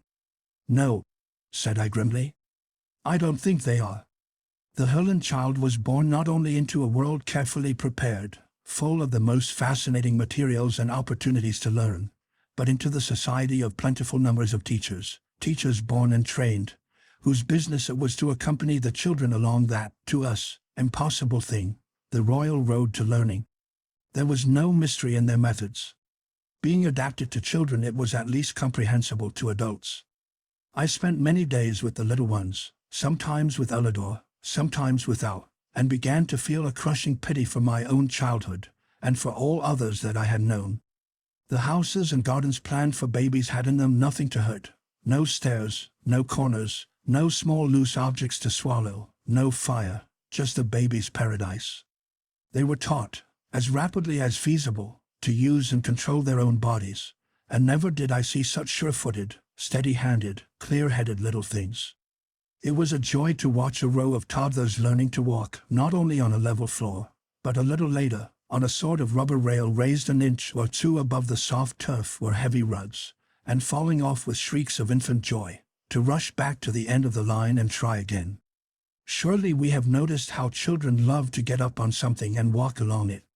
But we have never thought to provide that simple and inexhaustible form of amusement and physical education for the young. Water they had, of course, and could swim even before they walked. If I feared at first the effects of a too intensive system of culture, that fear was dissipated by seeing the long sunny days of pure physical merriment and natural sleep in which these heavenly babies passed their first years. They never knew they were being educated. They did not dream that in this association of hilarious experiment and achievement they were laying the foundation for that close, beautiful group feeling into which they grew so firmly with the years. This was education for citizenship. Chapter 10. Their religions and our marriages. It took me a long time, as a man, a foreigner, and a species of Christian, I was that as much as anything, to get any clear understanding of the religion of Herland. Its deification of motherhood was obvious enough, but there was far more to it than that, or, at least, than my first interpretation of that. I think it was only as I grew to love Elidor more than I believed anyone could love anybody, as I grew faintly to appreciate her inner attitude and state of mind, that I began to get some glimpses of this faith of theirs. When I asked her about it, she tried at first to tell me, and then, seeing me flounder, asked for more information about ours. She soon found that we had many, that they varied widely, but had some points in common. A clear, methodical, luminous mind had my Elidor, not only reasonable, but swiftly perceptive. She made a sort of chart, superimposing the different religions as I described them, with a pin run through them all, as it were, their common basis being a dominant power or powers, and some special behavior, mostly taboos, to please or placate. There were some common features in certain groups of religions, but the one always present was this power, and the things which must be done or not done because of it. It was not hard to trace our human imagery of the divine force up through successive stages of bloodthirsty, sensual, proud, and cruel gods of early times to the conception of a common father with its corollary of a common brotherhood. This pleased her very much, and when I expatiated on the omniscience, omnipotence, omnipresence, and so on, of our God, and of the loving kindness taught by his Son, she was much impressed. The story of the virgin birth naturally did not astonish her, but she was greatly puzzled by the sacrifice, and still more by the devil, and the theory of damnation. When in an inadvertent moment I said that certain sects had believed in infant damnation, and explained it, she sat very still indeed. They believed that God was love, and wisdom, and power? Yes, all of that. Her eyes grew large, her face ghastly pale. And yet that such a God could put little new babies to burn, for eternity? She fell into a sudden shuddering and left me, running swiftly to the nearest temple. Every smallest village had its temple, and in those gracious retreats sat wise and noble women, quietly busy at some work of their own until they were wanted, always ready to give comfort, light, or help to any applicant. Elidor told me afterward how easily this grief of hers was assuaged, and seemed ashamed of not having helped herself out of it. "You see, we are not accustomed to horrible ideas," she said, coming back to me rather apologetically. "We haven't any. And when we get a thing like that into our minds it's like, oh, like red pepper in your eyes. So I just ran to her, blinded and almost screaming, and she took it out so quickly, so easily." "How?" I asked, very curious. "Why, you blessed child," she said, "you've got the wrong idea altogether. You do not have to think that there ever was such a God, for there wasn't. Or such a happening, for there wasn't. Nor even that this hideous false idea was believed by anybody. But only this, that people who are utterly ignorant will believe anything, which she certainly knew before. Anyhow," pursued Elidor. She turned pale for a minute when I first said it. This was a lesson to me. No wonder this whole nation of women was peaceful and sweet in expression. They had no horrible ideas. "Surely you had some when you began," I suggested. "Oh yes, no doubt. But as soon as our religion grew to any height at all we left them out, of course. From this, as from many other things, I grew to see what I finally put in words. Have you no respect for the past? For what was thought and believed by your foremothers?" "Why, no," she said. "Why should we? They are all gone. They knew less than we do. If we are not beyond them, we are unworthy of them, and unworthy of the children who must go beyond us." This set me thinking in good earnest. I had always imagined, simply from hearing it said, I suppose, that women were by nature conservative. Yet these women, quite unassisted by any masculine spirit of enterprise, had ignored their past and built daringly for the future. Elidor watched me think. She seemed to know pretty much what was going on in my mind. "It's because we began in a new way, I suppose. All our folks were swept away at once, and then, after that time of despair, came those wonder children, the first. And then the whole breathless hope of us was for their children, if they should have them. And they did. Then there was the period of pride and triumph till we grew too numerous, and after that, when it all came down to one child apiece, we began to really work to make better ones." "But how does this account for such a radical difference in your religion?" I persisted. She said she couldn't talk about the difference very intelligently, not being familiar with other religions, but that theirs seemed simple enough. Their great mother spirit was to them what their own motherhood was, only magnified beyond human limits. That meant that they felt beneath and behind them an upholding, unfailing, serviceable love. Perhaps it was really the accumulated mother love of the race they felt, but it was a power. "Just what is your theory of worship?" I asked her, Worship? What is that? I found it singularly difficult to explain. This divine love which they felt so strongly did not seem to ask anything of them. Any more than our mothers do, she said. But surely your mothers expect honor, reverence, obedience from you. You have to do things for your mothers, surely? Oh, no, she insisted, smiling, shaking her soft brown hair. We do things from our mothers, not for them. We don't have to do things for them. They don't need it, you know. But we have to live on, splendidly, because of them, and that's the way we feel about God. I meditated again. I thought of that God of battles of ours, that jealous God, that vengeance is mine God. I thought of our world nightmare, hell. You have no theory of eternal punishment then, I take it? Elidor laughed. Her eyes were as bright as stars, and there were tears in them, too. She was so sorry for me. How could we? She asked, fairly enough. We have no punishments in life, you see, so we don't imagine them after death. Have you no punishments? Neither for children nor criminals, such mild criminals as you have? I urged. Do you punish a person for a broken leg or a fever? We have preventive measures and cures. Sometimes we have to send the patient to bed, as it were, but that's not a punishment. It's only part of the treatment, she explained. Then studying my point of view more closely, she added. You see, we recognize in our human motherhood a great tender limitless uplifting force, patience and wisdom and all subtlety of delicate method. We credit God, our idea of God, with all that and more.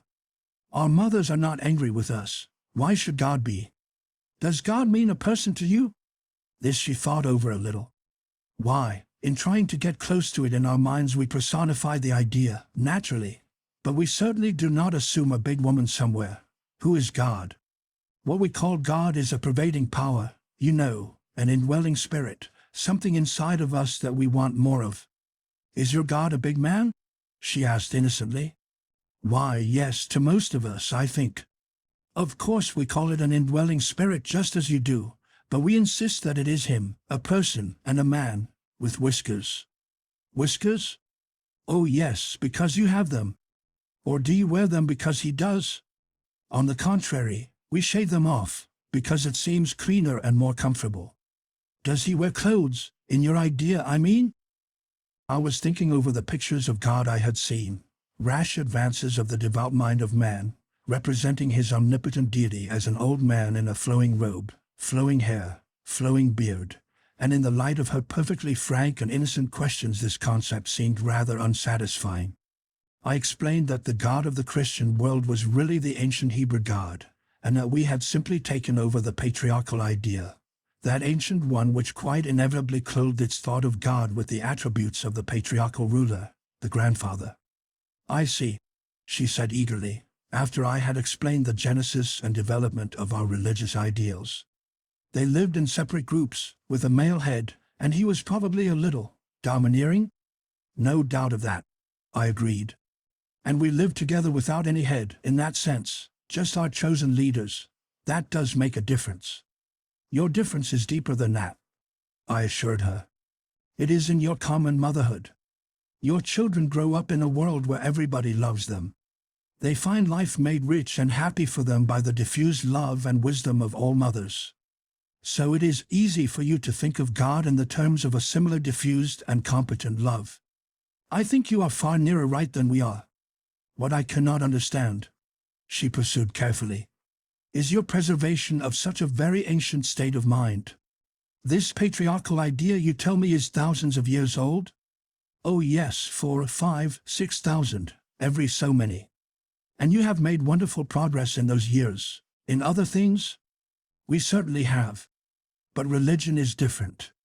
You see, our religions come from behind us, and are initiated by some great teacher who is dead. He is supposed to have known the whole thing and taught it, finally. All we have to do is believe, and obey. Who was the great Hebrew teacher? Oh, there it was different.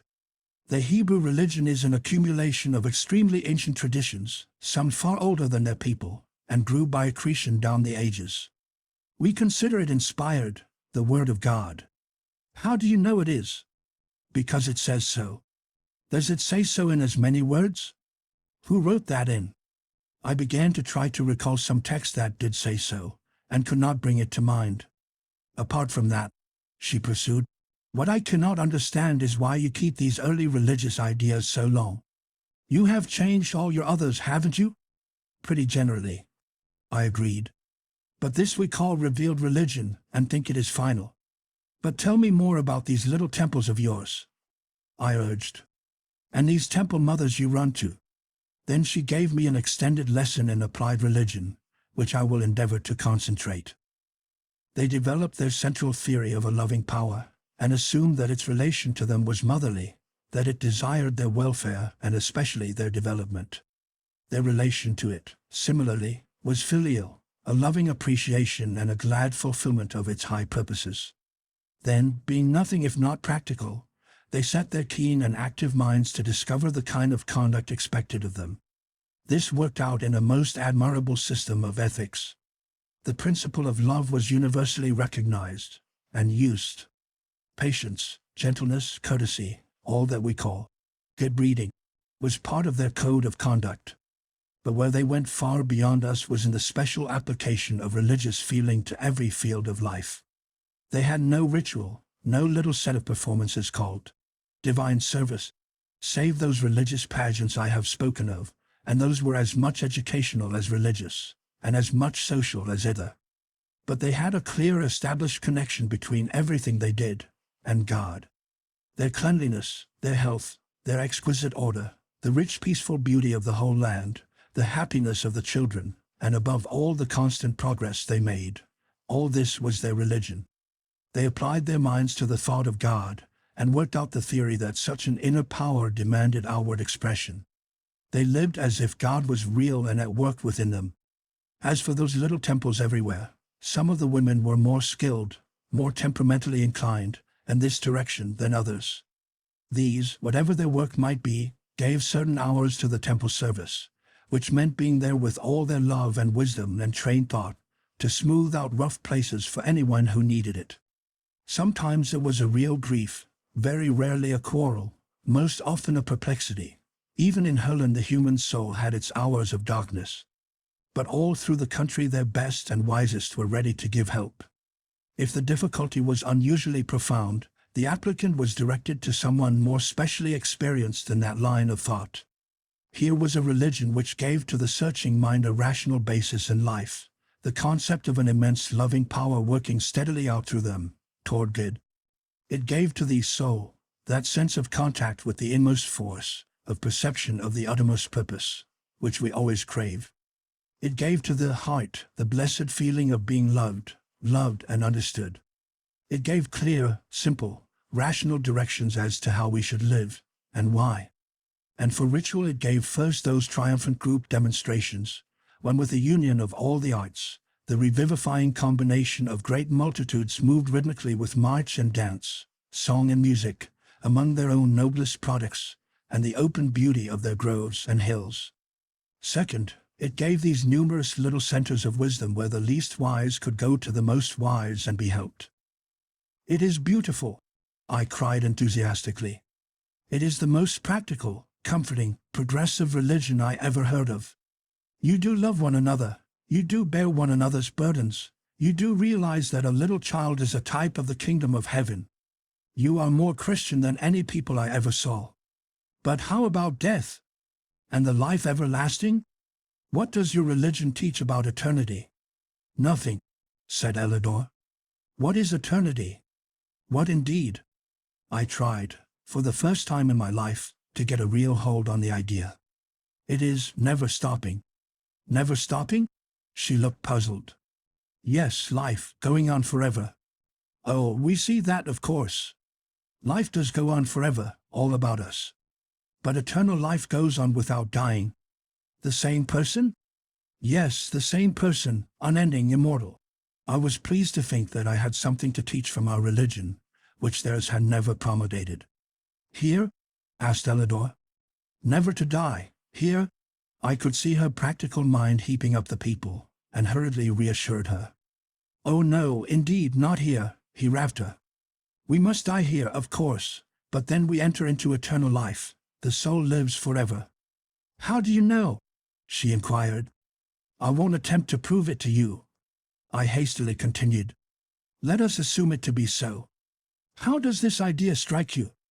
Again she smiled at me, that adorable, dimpling, tender, mischievous, motherly smile of hers. Shall I be quite honest? You couldn't be anything else, I said, half gladly and half a little sorry. The transparent honesty of these women was a never-ending astonishment to me. It seems to me a singularly foolish idea, she said calmly, and if true, most disagreeable. Now I had always accepted the doctrine of personal immortality as a thing established. The efforts of inquiring spiritualists, always seeking to woo their beloved ghosts back again, never seemed to me necessary. I don't say I had ever seriously and courageously discussed the subject with myself even. I had simply assumed it to be a fact. And here was the girl I loved, this creature whose character constantly revealed new heights and ranges far beyond my own, this superwoman of a superland, saying she thought immortality foolish. She meant it too. What do you want it for? She asked. How can you not want it? I protested. Do you want to go out like a candle? Don't you want to go on, growing and being happy forever? Why, no, she said. I don't in the least. I want my child, and my child's child, to go on, and they will. Why should I want to? But it means heaven, I insisted. Peace and beauty and comfort and love, with God. I had never been so eloquent on the subject of religion. She could be horrified at damnation, and question the justice of salvation, but immortality, that was surely a noble faith. Why, Van, she said, holding out her hands to me. Why, Van, darling? How splendid of you to feel it so keenly. That's what we all want, of course, peace and beauty, and comfort and love, with God. And progress too, remember, growth, always and always. That is what our religion teaches us to want and to work for, and we do. But that is here, I said, only for this life on earth. Well?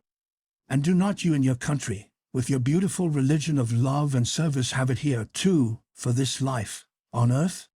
None of us were willing to tell the women of Herland about the evils of our own beloved land. It was all very well for us to assume them to be necessary and essential, and to criticize, strictly among ourselves, their all-too-perfect civilization. But when it came to telling them about the failures and wastes of our own, we never could bring ourselves to do it. Moreover, we sought to avoid too much discussion, and to press the subject of our approaching marriages. Jeff was the determined one on this score. Of course they haven't any marriage ceremony or service, but we can make it a sort of Quaker wedding, and have it in the temple. It is the least we can do for them. There was so little, after all, that we could do for them. Here we were, penniless guests and strangers, with no chance even to use our strength and courage, nothing to defend them from or protect them against. We can at least give them our names, Jeff insisted. They were very sweet about it, quite willing to do whatever we asked, to please us. As to the names, Alema, frank soul that she was, asked what good it would do. Terry, always irritating her, said it was a sign of possession. You are going to be Mrs. Nicholson, he said. Mrs. T.O. Nicholson. That shows everyone that you are my wife. What is a wife exactly? She demanded, a dangerous gleam in her eye. A wife is the woman who belongs to a man, he began. But Jeff took it up eagerly. And a husband is the man who belongs to a woman. It is because we are monogamous, you know. And marriage is the ceremony, civil and religious, that joins the two together, until death do us part. He finished, looking at Silas with unutterable devotion. What makes us all feel foolish, I told the girls, is that here we have nothing to give you, except, of course, our names. Do your women have no names before they are married? Silas suddenly demanded. Why, yes, Jeff explained. They have their maiden names, their father's names, that is. And what becomes of them? Asked Alima. They change them for their husbands, my dear, Terry answered her. Change them? Do the husbands then take the wives' maiden names? Oh no, he laughed. The man keeps his own and gives it to her too. Then she just loses hers and takes a new one. How unpleasant. We won't do that, Alima said decidedly. Harry was good-humored about it. I don't care what you do or don't do so long as we have that wedding pretty soon, he said, reaching a strong brown hand after Alima's, quite as brown and nearly as strong. As to giving us things, of course we can see that you'd like to, but we are glad you can't. Silas continued. You see, we love you just for yourselves. We wouldn't want you to pay anything. Isn't it enough to know that you are loved personally, and just as men? Enough or not, that was the way we were married. We had a great triple wedding in the biggest temple of all, and it looked as if most of the nation was present. It was very solemn and very beautiful. Someone had written a new song for the occasion, nobly beautiful, about the new hope for their people, the new tie with other lands, brotherhood as well as sisterhood, and with evident awe, fatherhood. Terry was always restive under their talk of fatherhood. Anybody'd think we were high priests of philoprogenitiveness, he protested.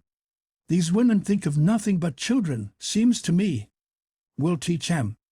He was so certain of what he was going to teach, and Alima so uncertain in her moods of reception, that Jeff and I feared the worst. We tried to caution him, much good that did. The big handsome fellow drew himself up to his full height, lifted that great chest of his, and laughed.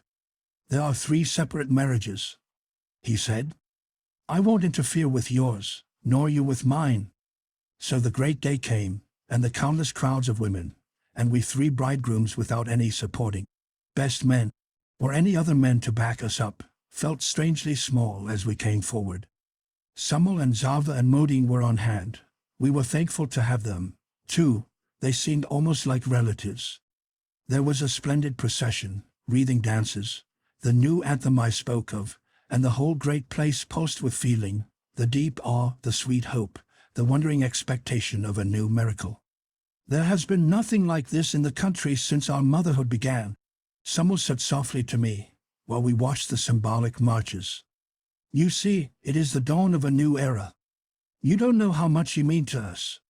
It is not only fatherhood, that marvelous dual parentage to which we are strangers, the miracle of union in life-giving, but it is brotherhood. You are the rest of the world. You join us to our kind, to all the strange lands and peoples we have never seen. We hope to know them, to love and help them, and to learn of them. Ah, you cannot know. Thousands of voices rose in the soaring climax of that great hymn of the coming life.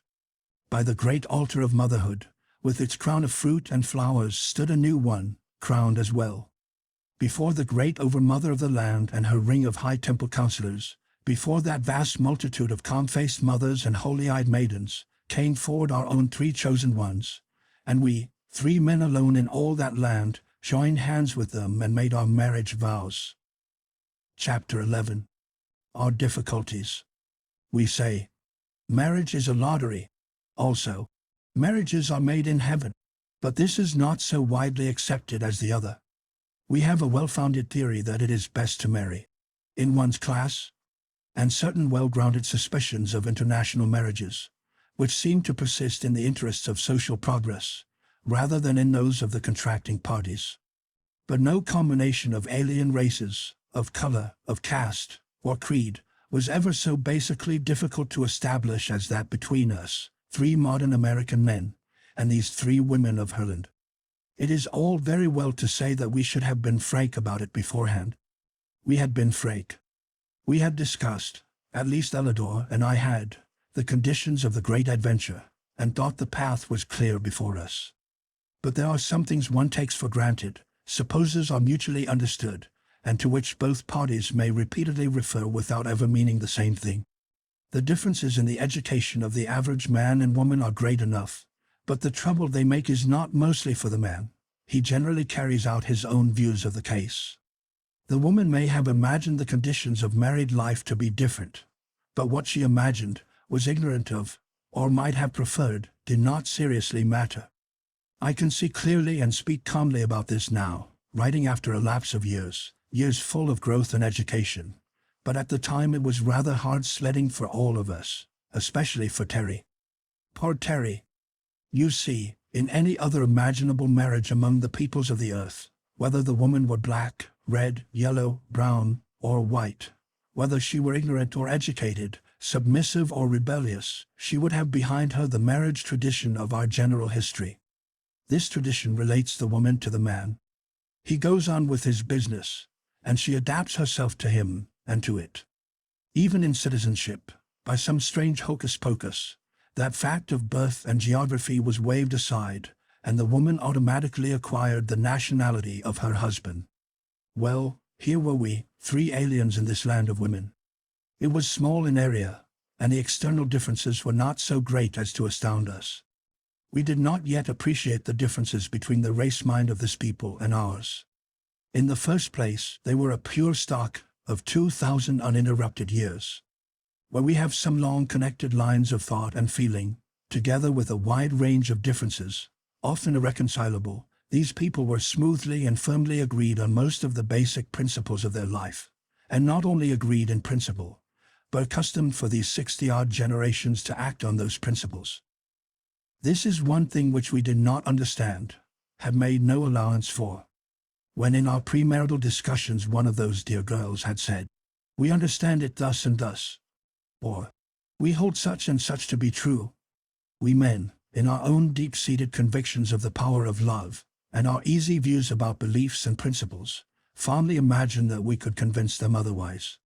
What we imagined before marriage did not matter any more than what an average innocent young girl imagines. We found the facts to be different. It was not that they did not love us. They did, deeply and warmly. But there are you again, what they meant by love, and what we meant by love, were so different. Perhaps it seems rather cold-blooded to say we and they, as if we were not separate couples, with our separate joys and sorrows, but our positions as aliens drove us together constantly. The whole strange experience had made our friendship more close and intimate than it would ever have become in a free and easy lifetime among our own people. Also, as men, with our masculine tradition of far more than 2,000 years, we were a unit, small but firm, against this far larger unit of feminine tradition. I think I can make clear the points of difference without a too painful explicitness. The more external disagreement was in the matter of the home, and the housekeeping duties and pleasures we, by instinct and long education, supposed to be inherently appropriate to women. I would give 2 illustrations, one a way up, and the other a way down, to show how completely disappointed we were in this regard. For the lower one, try to imagine a male ant, coming from some state of existence where ants live in pairs, endeavoring to set up housekeeping with a female ant from a highly developed anthill. This female ant might regard him with intense personal affection, but her ideas of parentage and economic management would be on a very different scale from his. Now, of course, if she was a stray female in a country of pairing ants, he might have had his way with her. But if he was a stray male in an anthill, for the higher one, try to imagine a devoted and impassioned man trying to set up housekeeping with a lady angel, a real wings and harp and halo angel, accustomed to fulfilling divine missions all over interstellar space. This angel might love the man with an affection quite beyond his power of return or even of appreciation, but her ideas of service and duty would be on a very different scale from his. Of course, if she was a stray angel in a country of men, he might have had his way with her.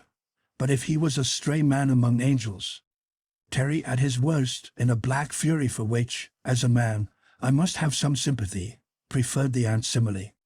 More of Terry and his special troubles later. It was hard on Terry. Jeff. Well, Jeff always had a streak that was too good for this world. He's the kind that would have made a saintly priest in parentage earlier times. He accepted the angel theory, swallowed it whole, tried to force it on us, with varying effect. He so worshipped Celis, and not only Celis, but what she represented. He had become so deeply convinced of the almost supernatural advantages of this country and people, that he took his medicine like I cannot say, like a man, but more as if he wasn't one. Don't misunderstand me for a moment. Dear old Jeff was no milksop or mollycoddle either. He was a strong, brave, efficient man, and an excellent fighter when fighting was necessary. But there was always this angel streak in him. It was rather a wonder, Terry being so different, that he really loved Jeff as he did. But it happens so sometimes, in spite of the difference, perhaps because of it. As for me, I stood between. I was no such gay Lothario as Terry, and no such Galahad as Jeff. But for all my limitations, I think I had the habit of using my brains in regard to behavior rather more frequently than either of them. I had to use brain power now, I can tell you. The big point at issue between us and our wives was, as may easily be imagined, and the very nature of the relation. Wives!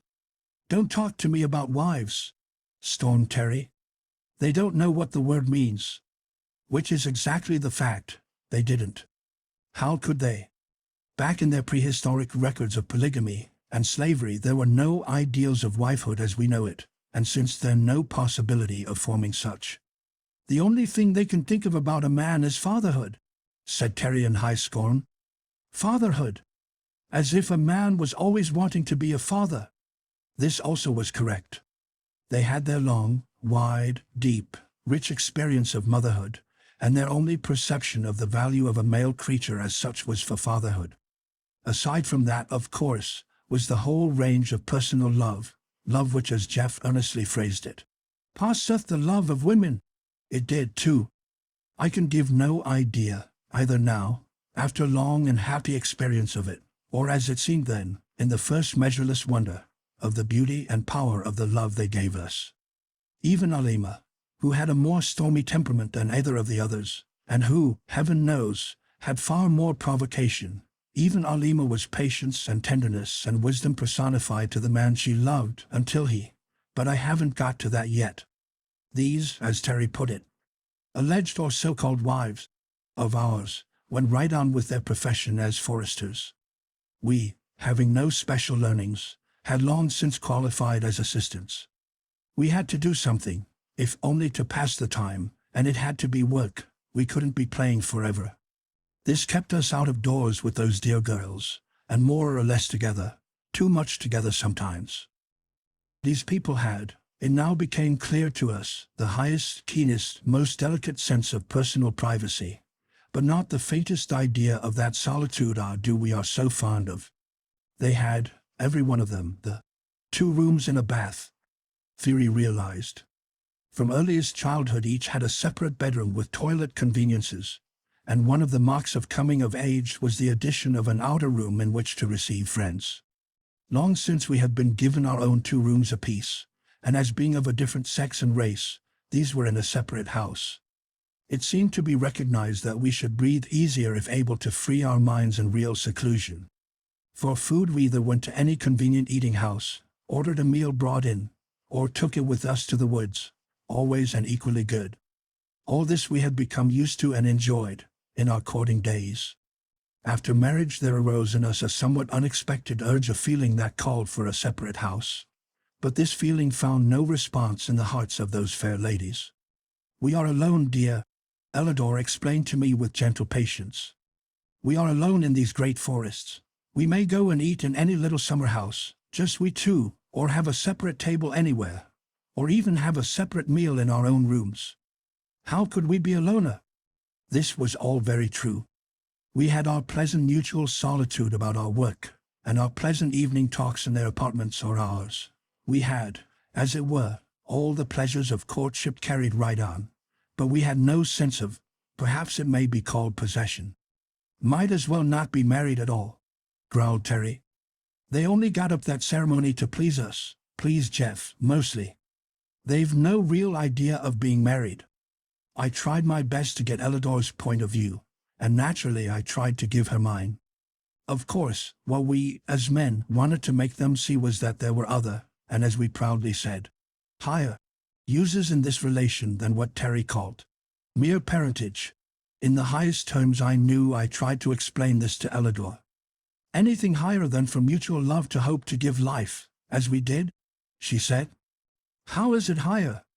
"It develops love," I explained. "All the power of beautiful permanent mated love comes through this higher development." "Are you sure?" she asked gently. How do you know that it was so developed? There are some birds who love each other so that they mope and pine if separated, and never pair again if one dies, but they never mate except in the mating season. Among your people, do you find high and lasting affection appearing in proportion to this indulgence? It is a very awkward thing sometimes to have a logical mind. Of course I knew about those monogamous birds and beasts too, that mate for life and show every sign of mutual affection, without ever having stretched the sex relationship beyond its original range. But what of it? Those are lower forms of life, I protested. They have no capacity for faithful and affectionate, and apparently happy, but oh, my dear, what can they know of such a love as draws us together? Why, to touch you, to be near you, to come closer and closer, to lose myself in you, surely you feel it too, do you not? I came nearer. I seized her hands. Her eyes were on mine, tender, radiant, but steady and strong. There was something so powerful, so large and changeless, in those eyes that I could not sweep her off her feet by my own emotion as I had unconsciously assumed would be the case. It made me feel as, one might imagine, a man might feel who loved a goddess, not a Venus, though. She did not resent my attitude, did not repel it, did not in the least fear it, evidently. There was not a shade of that timid withdrawal or pretty resistance which are so provocative. You see, dearest, she said, you have to be patient with us. We are not like the women of your country. We are mothers, and we are people, but we have not specialized in this line. It was so hard to get her to be personal. And, as I thought that, I suddenly remembered how we were always criticizing our women for being so personal. Then I did my earnest best to picture to her the sweet, intense joy of married lovers, and the resultant higher stimulus to all creative work. Do you mean? She asked quite calmly, as if I was not holding her cool, firm hands in my hot and rather quivering ones. That with you, when people marry, they go right on doing this in season and out of season, with no thought of children at all? They do, I said with some bitterness. They are not mere parents. They are men and women, and they love each other. How long? Asked Ellador, rather unexpectedly. How long? I repeated, a little dashed. Why as long as they live? There is something very beautiful in the idea, she admitted, still as if she were discussing life on Mars. This climactic expression, which, in all the other life forms, has but the one purpose, has with you become specialized to higher, purer, nobler uses. It has, I judge from what you tell me, the most ennobling effect on character. People marry, not only for parentage, but for this exquisite interchange, and as a result, you have a world full of continuous lovers, ardent, happy, mutually devoted, always living on that high tide of supreme emotion which we had supposed to belong only to one season and one use. And you say it has other results, stimulating all high creative work. That must mean floods, oceans of such work, blossoming from this intense happiness of every married pair. It is a beautiful idea. She was silent, thinking. So was I. She slipped one hand free, and was stroking my hair with it in a gentle motherly way. I bowed my hot head on her shoulder and felt a dim sense of peace, a restfulness which was very pleasant. You must take me there someday, darling, she was saying. It is not only that I love you so much, I want to see your country, your people, your mother. She paused reverently. Oh, how I shall love your mother! I had not been in love many times. My experience did not compare with Terry's. But such as I had was so different from this that I was perplexed, and full of mixed feelings, partly a growing sense of common ground between us, a pleasant rested calm feeling, which I had imagined could only be attained in one way, and partly a bewildered resentment because what I found was not what I had looked for. It was their confounded psychology. Here they were with this profound, highly developed system of education so bred into them that even if they were not teachers by profession, they all had a general proficiency in it. It was second nature to them. And no child, stormily demanding a cookie between meals, was ever more subtly diverted into an interest in house building than was I when I found an apparently imperative demand had disappeared without my noticing it. And all the time those tender mother eyes, Those keen scientific eyes, noting every condition and circumstance, and learning how to take time by the forelock, and avoid discussion before occasion arose. I was amazed at the results. I found that much, very much, of what I had honestly supposed to be a physiological necessity was a psychological necessity, or so believed. I found, after my ideas of what was essential had changed, that my feelings changed also. And more than all, I found this, a factor of enormous weight: these women were not provocative. That made an immense difference.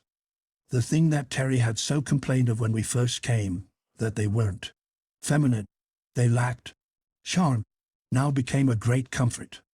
Their vigorous beauty was an aesthetic pleasure, not an irritant. Their dress and ornaments had not a touch of the "come and find me" element.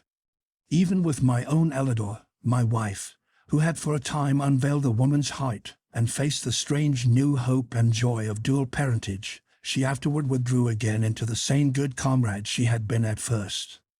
They were women plus, and so much plus that when they did not choose to let the womanness appear, you could not find it anywhere. I don't say it was easy for me, it wasn't. But when I made appeal to her sympathies, I came up against another immovable wall.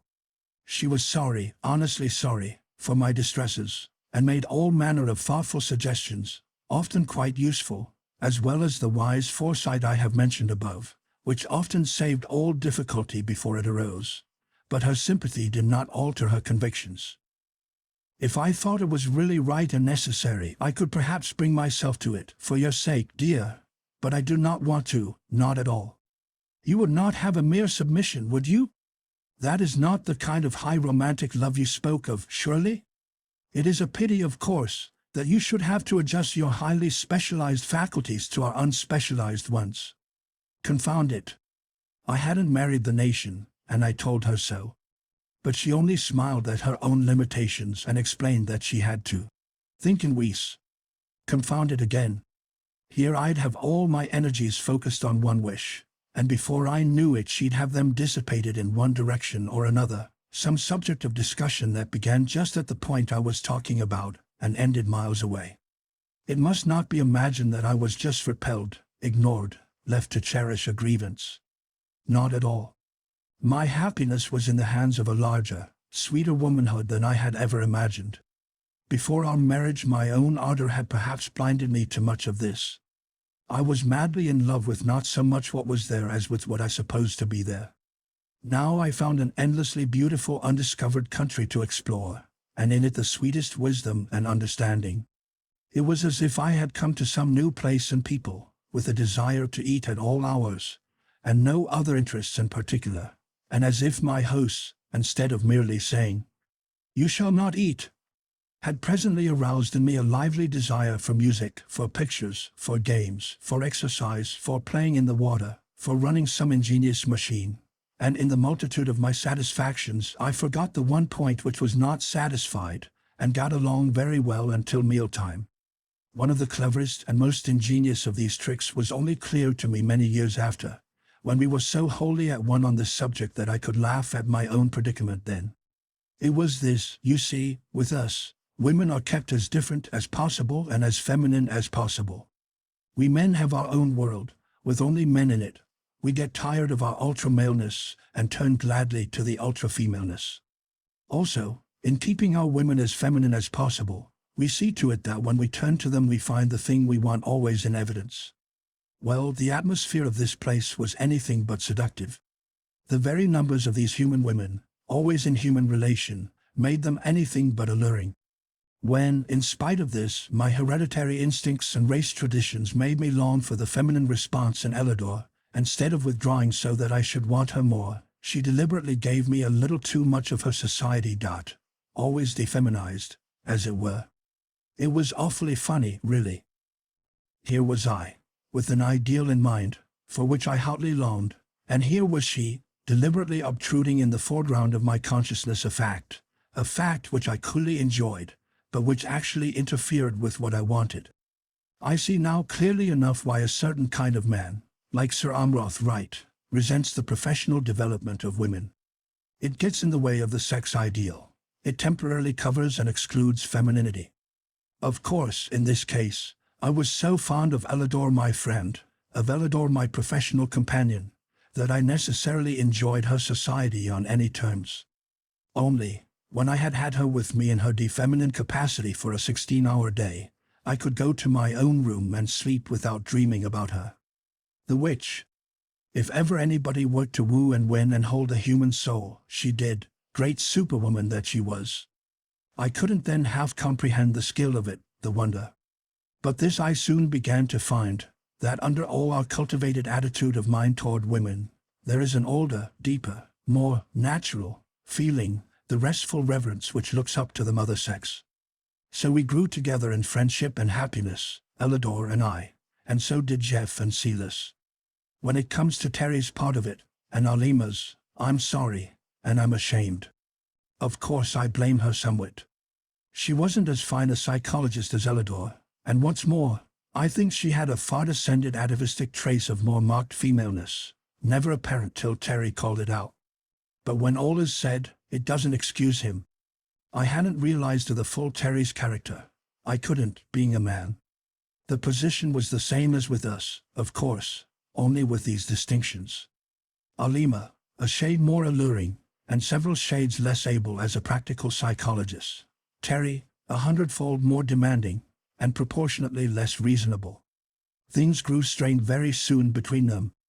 I fancy at first, when they were together, in her great hope of parentage and his keen joy of conquest, that Terry was inconsiderate. In fact, I know it from things he said. You mean talk to me? He snapped at Jeff one day, just before our weddings. There never was a woman yet that did not enjoy being mastered. All your pretty talk doesn't amount to a hill of beans, I know. And Terry would hum. And Jeff turned sharply and left him at the time. I was a bit disquieted myself. Poor old Terry. The things he'd learned didn't help him a heap in Herland. His idea was to take. He thought that was the way. He honestly believed that women like it. Not the women of Herland. Not Alima. I can see her now, one day in the very first week of their marriage, setting forth to her day's work with long determined strides and hard-set mouth, and sticking close to Elidor. She didn't wish to be alone with Terry, you could see that. But the more she kept away from him, the more he wanted her, naturally. He made a tremendous row about their separate establishments, tried to keep her in his rooms, tried to stay in hers. But there she drew the line sharply. He came away one night, and stamped up and down the moonlit road, swearing under his breath. I was taking a walk that night too, but I wasn't in his state of mind. To hear him rage, you'd not have believed that he loved Alima at all. You'd have thought that she was some quarry he was pursuing, something to catch and conquer. I think that, owing to all those differences I spoke of, they soon lost the common ground they had at first, and were unable to meet sanely and dispassionately. I fancy, too, this is pure conjecture, that he had succeeded in driving Alima beyond her best judgment, her real conscience, and that after that her own sense of shame, the reaction of the thing, made her bitter perhaps. They quarreled, really quarreled, and after making it up once or twice, they seemed to come to a real break. She would not be alone with him at all. And perhaps she was a bit nervous, I don't know, but she got Modine to come and stay next door to her. Also, she had a sturdy assistant detailed to accompany her in her work. Terry had his own ideas, as I've tried to show. I dare say he thought he had a right to do as he did. Perhaps he even convinced himself that it would be better for her. Anyhow, he hid himself in her bedroom one night. The women of Herland have no fear of men. Why should they have? They are not timid in any sense. They are not weak, and they all have strong, trained, athletic bodies. Othello could not have extinguished Alima with a pillow, as if she were a mouse. Terry put in practice his pet conviction that a woman loves to be mastered, and by sheer brute force, in all the pride and passion of his intense masculinity, he tried to master this woman. It did not work. I got a pretty clear account of it later from Elidor, but what we heard at the time was the noise of a tremendous struggle, and Alima calling to Modine. Modine was close by and came at once. One or two more strong, grave women followed. Terry dashed about like a madman. He would cheerfully have killed them, He told me that himself, but he couldn't. When he swung a chair over his head, one sprang in the air and caught it. Two threw themselves bodily upon him and forced him to the floor. It was only the work of a few moments to have him tied hand and foot, and then, in sheer pity for his futile rage, to anesthetize him. Alima was in a cold fury. She wanted him killed, actually. There was a trial before the local overmother, and this woman, who did not enjoy being mastered, stated her case. In a court in our country he would have been held quite within his rights. Of course. But this was not our country, it was theirs. They seemed to measure the enormity of the offense by its effect upon a possible fatherhood, and he scorned even to reply to this way of putting it. He did let himself go once, and explained in definite terms that they were incapable of understanding a man's needs, a man's desires, a man's point of view. He called them neuters, at the scenes bloodless, sexless creatures. He said they could of course kill him, as so many insects could, but that he despised them nonetheless. And all those stern grave mothers did not seem to mind his despising them, not in the least. It was a long trial, and many interesting points were brought out as to their views of our habits, and after a while Terry had his sentence. He waited, grim and defiant. The sentence was, "You must go home." Chapter 12. Expelled. We had all meant to go home again. Indeed we had not meant, not by any means, to stay as long as we had. But when it came to being turned out, dismissed, sent away for bad conduct, we none of us really liked it. Terry said he did. He professed great scorn of the penalty and the trial, as well as all the other characteristics of this miserable half-country. But he knew, and we knew, that in any whole country we should never have been as forgivingly treated as we had been here. If the people had come after us according to the directions we left, there'd have been quite a different story, said Terry. We found out later why no reserve party had arrived. All our careful directions had been destroyed in a fire. We might have all died there, and no one at home have ever known our whereabouts. Terry was under guard now, all the time, known as unsafe, convicted of what was to them an unpardonable sin. He laughed at their chill horror. Parcel of old maids, he called them. They're all old maids, children or not. They don't know the first thing about sex. When Terry said sex, sex with a very large S, he meant the male sex, naturally, its special values, its profound conviction of being the life force, its cheerful ignoring of the true life process, and its interpretation of the other sex solely from its own point of view. I had learned to see these things very differently since living with Elidor, and as for Jeff, he was so thoroughly Hellenized that he wasn't fair to Terry, who fretted sharply in his new restraint. Modine, grave and strong, as sadly patient as a mother with a degenerate child, kept steady watch on him, with enough other women close at hand to prevent an outbreak. He had no weapons, and well knew that all his strength was of small avail against those grim, quiet women. We were allowed to visit him freely, but he had only his room, and a small high-walled garden to walk in, while the preparations for our departure were underway. 3 of us were to go, Terry, because he must, I, because 2 were safer for our flyer and the long boat trip to the coast, Elidor, because she would not let me go without her. If Jeff had elected to return, Silas would have gone too. They were the most absorbed of lovers. But Jeff had no desire that way. Why should I want to go back to all our noise and dirt, our vice and crime, our disease and degeneracy? He demanded of me privately. We never spoke like that before the women. I wouldn't take Silas there for anything on earth, he protested. She'd die. She'd die of horror and shame to see our slums and hospitals.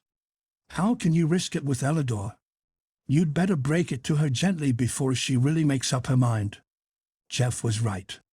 I ought to have told her more fully than I did, of all the things we had to be ashamed of. But it is very hard to bridge the gulf of as deep a difference as existed between our life and theirs. I tried to. Look here, my dear, I said to her. If you are really going to my country with me, you've got to be prepared for a good many shocks. It's not as beautiful as this, the cities, I mean the civilized parts. Of course the wild country is. I shall enjoy it all. she said, her eyes starry with hope. I understand it's not like ours. I can see how monotonous our quiet life must seem to you, how much more stirring yours must be. It must be like the biological change you told me about when the second sex was introduced, a far greater movement, constant change, with new possibilities of growth. I had told her of the later biological theories of sex, and she was deeply convinced of the superior advantages of having two, the superiority of a world with men in it. We have done what we could alone. Perhaps we have some things better in a quiet way, but you have the whole world, all the people of the different nations, all the long rich history behind you, all the wonderful new knowledge. Oh, I just can't wait to see it. What could I do? I told her in so many words that we had our unsolved problems, that we had dishonesty and corruption, vice and crime, disease and insanity, prisons and hospitals, and it made no more impression on her than it would to tell a South Sea Islander about the temperature of the Arctic Circle. She could intellectually see that it was bad to have those things, but she could not feel it. We had quite easily come to accept the Herland life as normal, because it was normal. None of us make any outcry over mere health and peace and happy industry. And the abnormal, to which we are all so sadly well acclimated, she had never seen. The two things she cared most to hear about, and wanted most to see, were these: the beautiful relation of marriage and the lovely women who were mothers and nothing else. Beyond these her keen, active mind hungered eagerly for the world life.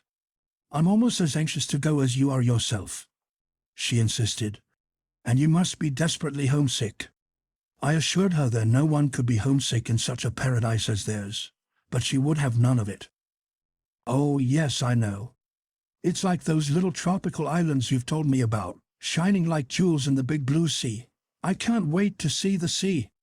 The little island may be as perfect as a garden, but you always want to get back to your own big country, don't you? Even if it is bad in some ways. Elidor was more than willing. But the nearer it came to our really going, and to my having to take her back to our civilization, after the clean peace and beauty of theirs, the more I began to dread it, and the more I tried to explain. Of course I had been homesick at first, while we were prisoners, before I had Elidor. And of course I had, at first, rather idealized my country and its ways, in describing it. Also, I had always accepted certain evils as integral parts of our civilization and never dwelt on them at all. Even when I tried to tell her the worst, I never remembered some things, which, when she came to see them, impressed her at once, as they had never impressed me. Now, in my efforts at explanation, I began to see both ways more keenly than I had before, to see the painful defects of my own land, the marvelous gains of this. In missing men we three visitors had naturally missed the larger part of life, and had unconsciously assumed that they must miss it too. It took me a long time to realize, Terry never did realize, how little it meant to them. When we say men, man, manly, manhood, and all the other masculine derivatives, we have in the background of our minds a huge, vague, crowded picture of the world and all its activities. To grow up and be a man. To act like a man. The meaning and connotation is wide indeed. That vast background is full of marching columns of men, of changing lines of men, of long processions of men steering their ships into new seas, exploring unknown mountains, breaking horses, herding cattle, plowing and sowing and reaping, toiling at the forge and furnace, digging in the mine, building roads and bridges and high cathedrals, managing great businesses, teaching in all the colleges, preaching in all the churches. Of men everywhere, doing everything. The world. And when we say women, we think female, the sex. But to these women, and the unbroken sweep of this 2,000-year-old feminine civilization, the word woman called up all that big background, so far as they had gone in social development, and the word man meant to them only male, the sex. Of course we could tell them that in our world men did everything, but that did not alter the background of their minds. That man, the male, did all these things was to them a statement, making no more change in the point of view than was made in ours when we first faced the astounding fact, to us, that in Herland women were the world. We had been living there more than a year. We had learned their limited history, with its straight, smooth, upreaching lines, reaching higher and going faster up to the smooth comfort of their present life. We had learned a little of their psychology, a much wider field than the history, but here we could not follow so readily. We were now well used to seeing women not as females but as people of all sorts, doing every kind of work. This outbreak of Terry's, and the strong reaction against it, gave us a new light on their genuine femininity. This was given me with great clearness by both Elidor and Summel. The feeling was the same, sick revulsion and horror, such as would be felt at some climactic blasphemy. They had no faintest approach to such a thing in their minds, knowing nothing of the custom of marital indulgence among us. To them the one high purpose of motherhood had been for so long the governing law of life, and the contribution of the father, though known to them, so distinctly another method to the same end, that they could not, with all their effort, get the point of view of the male creature whose desires quite ignore parentage and seek only for what we euphoniously term the joys of love. When I tried to tell Elidor that women too felt so with us, she drew away from me, and tried hard to grasp intellectually what she could in no way sympathize with. "You mean that with you, love between man and woman expresses itself in that way, without regard to motherhood? To parentage, I mean," she added carefully. "Yes, surely. It is love we think of, the deep sweet love between two. Of course we want children, and children come, but that is not what we think about." But, it seems so against nature," she said. "None of the creatures we know do that. Do other animals in your country?" "We are not animals," I replied with some sharpness. "At least we are something more, something higher. This is a far nobler and more beautiful relation, as I have explained before. Your view seems to us rather, shall I say, practical? Prosaic? Merely a means to an end. With us, oh, my dear girl, cannot you see? Cannot you feel? It is the last, sweetest, highest consummation of mutual love." She was impressed visibly. She trembled in my arms as I held her close, kissing her hungrily. But there rose in her eyes that look I knew so well, that remote clear look as if she had gone far away even though I held her beautiful body so close, and was now on some snowy mountain regarding me from a distance. "I feel it quite clearly," she said to me. "It gives me a deep sympathy with what you feel, no doubt more strongly still. But what I feel, even what you feel, dearest, does not convince me that it is right. Until I am sure of that, of course I cannot do as you wish." Elidor, at times like this, always reminded me of Epictetus. "I will put you in prison," said his master. "My body, you mean," replied Epictetus calmly. "I will cut your head off," said his master. "Have I said that my head could not be cut off? A difficult person, Epictetus. What is this miracle by which a woman, even in your arms, may withdraw herself, utterly disappear till what you hold is as inaccessible as the face of a cliff? Be patient with me, dear," she urged sweetly. "I know it is hard for you. And I begin to see, a little, how Terry was so driven to crime. Oh, come, that's a pretty hard word for it. After all, Alima was his wife, you know," I urged, feeling at the moment a sudden burst of sympathy for poor Terry. For a man of his temperament and habits, it must have been an unbearable situation. But Elidor, for all her wide intellectual grasp and the broad sympathy in which their religion trained them, could not make allowance for such, to her, sacrilegious brutality.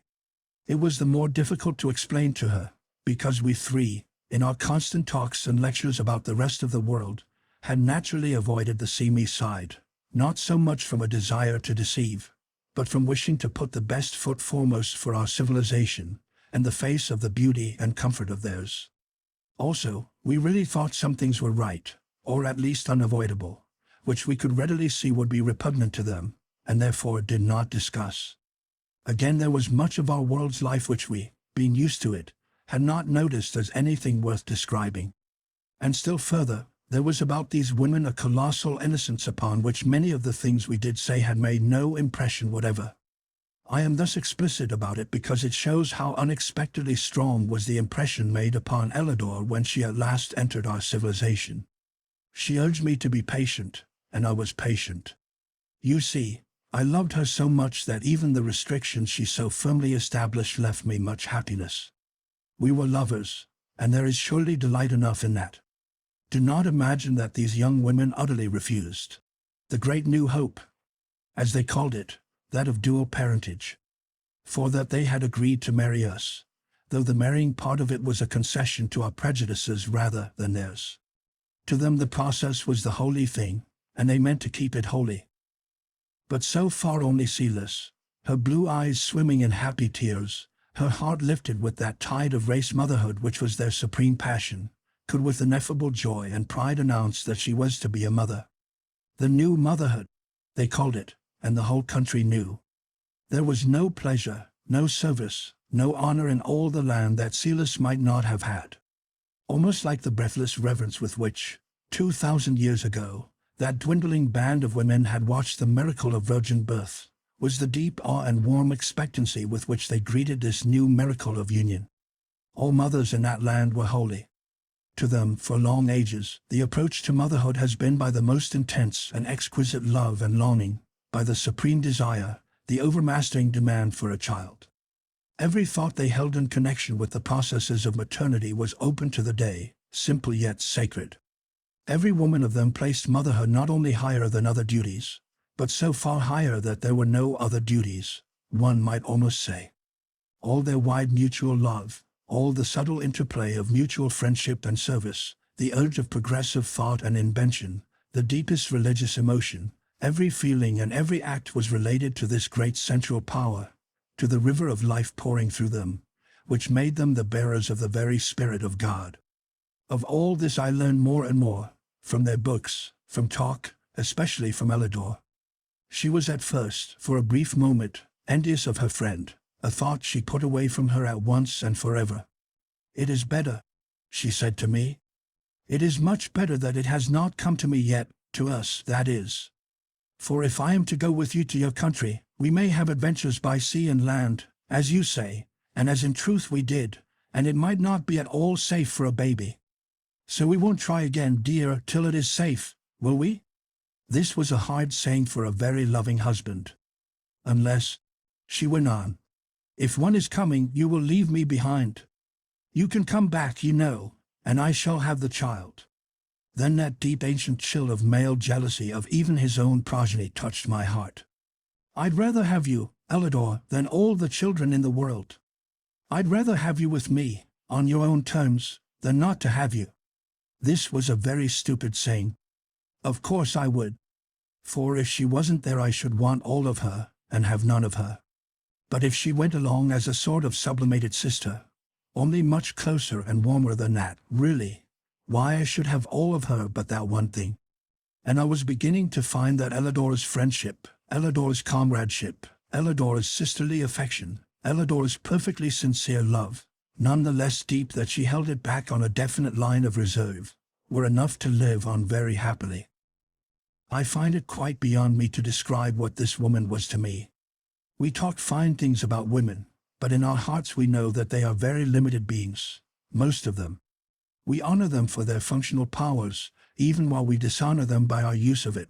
We honor them for their carefully enforced virtue, even while we show by our own conduct how little we think of that virtue.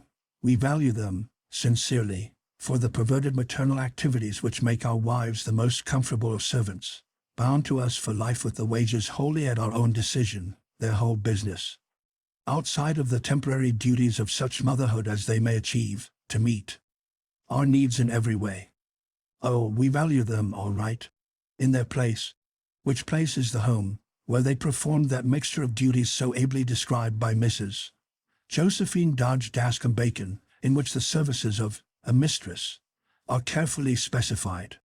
She is a very clear writer, Mrs. J. D. Bacon, and understands her subject from her own point of view. But that combination of industries, while convenient and in a way economical, does not arouse the kind of emotion commanded by the women of Herland. These were women one had to love. Up, very high up instead of down. They were not pets. They were not servants. They were not timid, inexperienced, weak. After I got over the jar to my pride, which Jeff, I truly think, never felt, He was a born worshipper, and which Terry never got over. He was quite clear in his ideas of the position of women. I found that loving up was a very good sensation after all. It gave me a queer feeling, way down deep, as of the stirring of some ancient dim prehistoric consciousness, a feeling that they were right somehow, that this was the way to feel. It was like coming home to mother. I don't mean the underflannels and on its mother, the fussy person that waits on you and spoils you and doesn't really know you. I mean the feeling that a very little child would have, who had been lost for ever so long. It was a sense of getting home, of being clean and rested, of safety and yet freedom, of love that was always there, warm like sunshine in May, not hot like a stove or a featherbed, a love that didn't irritate and didn't smother. I looked at Elidor as if I hadn't seen her before. "If you won't go," I said, "I'll get Terry to the coast and come back alone. You can let me down a rope. And if you will go, why, you blessed Wonder Woman, I would rather live with you all my life, like this, than to have any other woman I ever saw, or any number of them, to do as I like with. Will you come?" She was keen for coming. So the plans went on. She'd have liked to wait for that marvel of Silas's, but Terry had no such desire. He was crazy to be out of it all. It made him sick, he said, sick, this everlasting mother-mothering. I don't think Terry had what the phrenologists call the lump of philoprogenitiveness, at all well developed.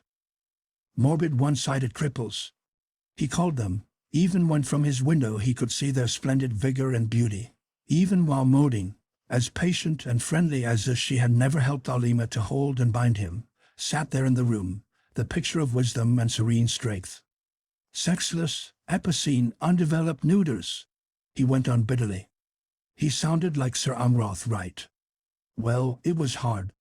He was madly in love with Alima, really, more so than he had ever been before, and their tempestuous courtship, quarrels, and reconciliations had fanned the flame. And then when he sought by that supreme conquest which seems so natural a thing to that type of man, to force her to love him as her master, to have the sturdy, athletic, furious woman rise up and master him, she and her friends, it was no wonder he raged. Come to think of it, I do not recall a similar case in all history or fiction. Women have killed themselves rather than submit to outrage. They have killed the outrager.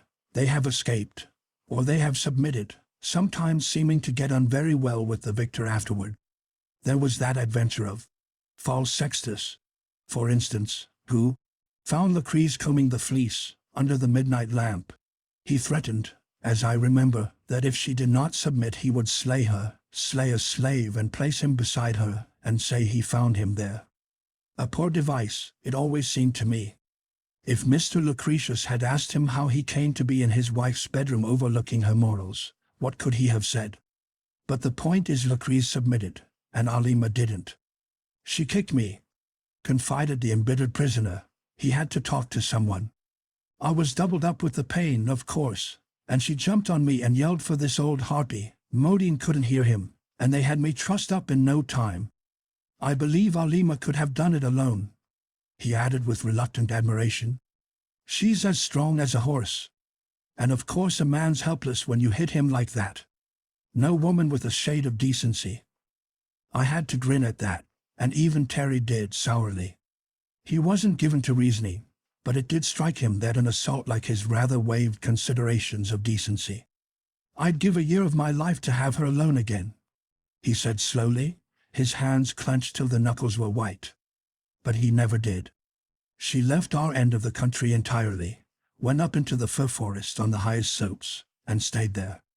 Before we left he quite desperately longed to see her, but she would not come and he could not go. They watched him like lynxes. Do lynxes watch any better than mouse and cats, I wonder? Well, we had to get the flyer in order, and be sure there was enough fuel left, though Terry said we could glide all right down to that lake once we got started. We'd have gone gladly in a week's time, of course, but there was a great to-do all over the country about Elidor's leaving them.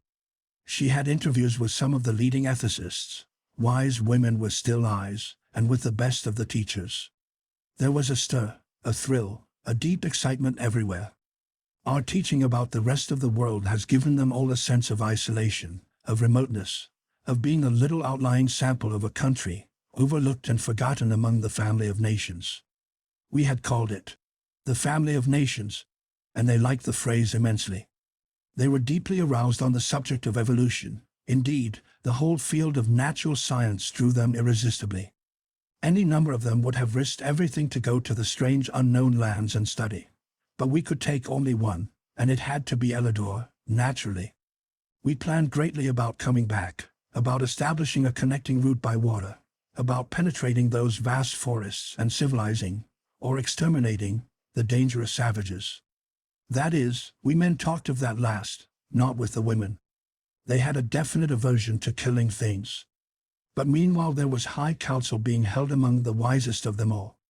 The students and thinkers who had been gathering facts from us all this time, collating and relating them, and making inferences, laid the result of their labors before the council.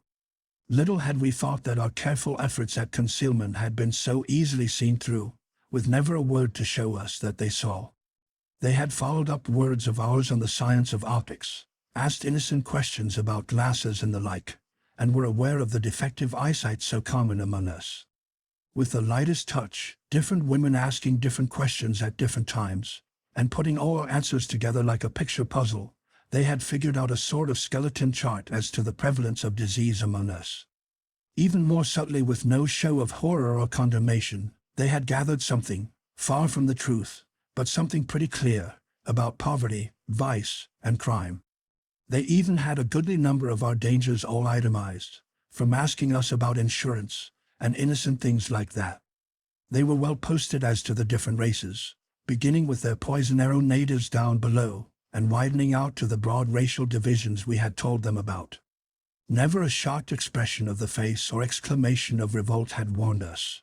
They had been extracting the evidence without our knowing it all this time, and now were studying with the most devout earnestness the matter they had prepared. The result was rather distressing to us. They first explained the matter fully to Elidor, as she was the one who purposed visiting the rest of the world. To Silas they said nothing. She must not be in any way distressed, while the whole nation waited on her great work. Finally Jeff and I were called in. Summel and Zava were there, and Elidor, with many others that we knew. They had a great globe, quite fairly mapped out from the small section maps in that compendium of ours. They had the different peoples of the earth roughly outlined, and their status and civilization indicated. They had charts and figures and estimates, based on the facts in that traitorous little book, and what they had learned from us. Some will explain. We find that in all your historic period, so much longer than ours, that with all the interplay of services, the exchange of inventions and discoveries, and the wonderful progress we so admire, that in this widespread other world of yours, there is still much disease, often contagious. We admitted this at once. Also there is still, in varying degree, ignorance, with prejudice and unbridled emotion. This too was admitted. We find also that in spite of the advance of democracy and the increase of wealth, that there is still unrest and sometimes combat. Yes, we admitted it all. We were used to these things and saw no reason for so much seriousness. All things considered, they said, and they did not say 100th part of the things they were considering. We are unwilling to expose our country to free communication with the rest of the world, as yet. If Elidor comes back, and we approve her report, it may be done later, but not yet. So we have this to ask of you gentlemen. They knew that word was held a title of honor with us, that you promise not in any way to betray the location of this country until permission, after Elidor's return. Jeff was perfectly satisfied. He thought they were quite right. He always did. I never saw an alien become naturalized more quickly than that man in Herland. I studied it a while, thinking of the time they'd have if some of our contagions got loose there, and concluded they were right. So I agreed. Terry was the obstacle. Indeed I won't, he protested.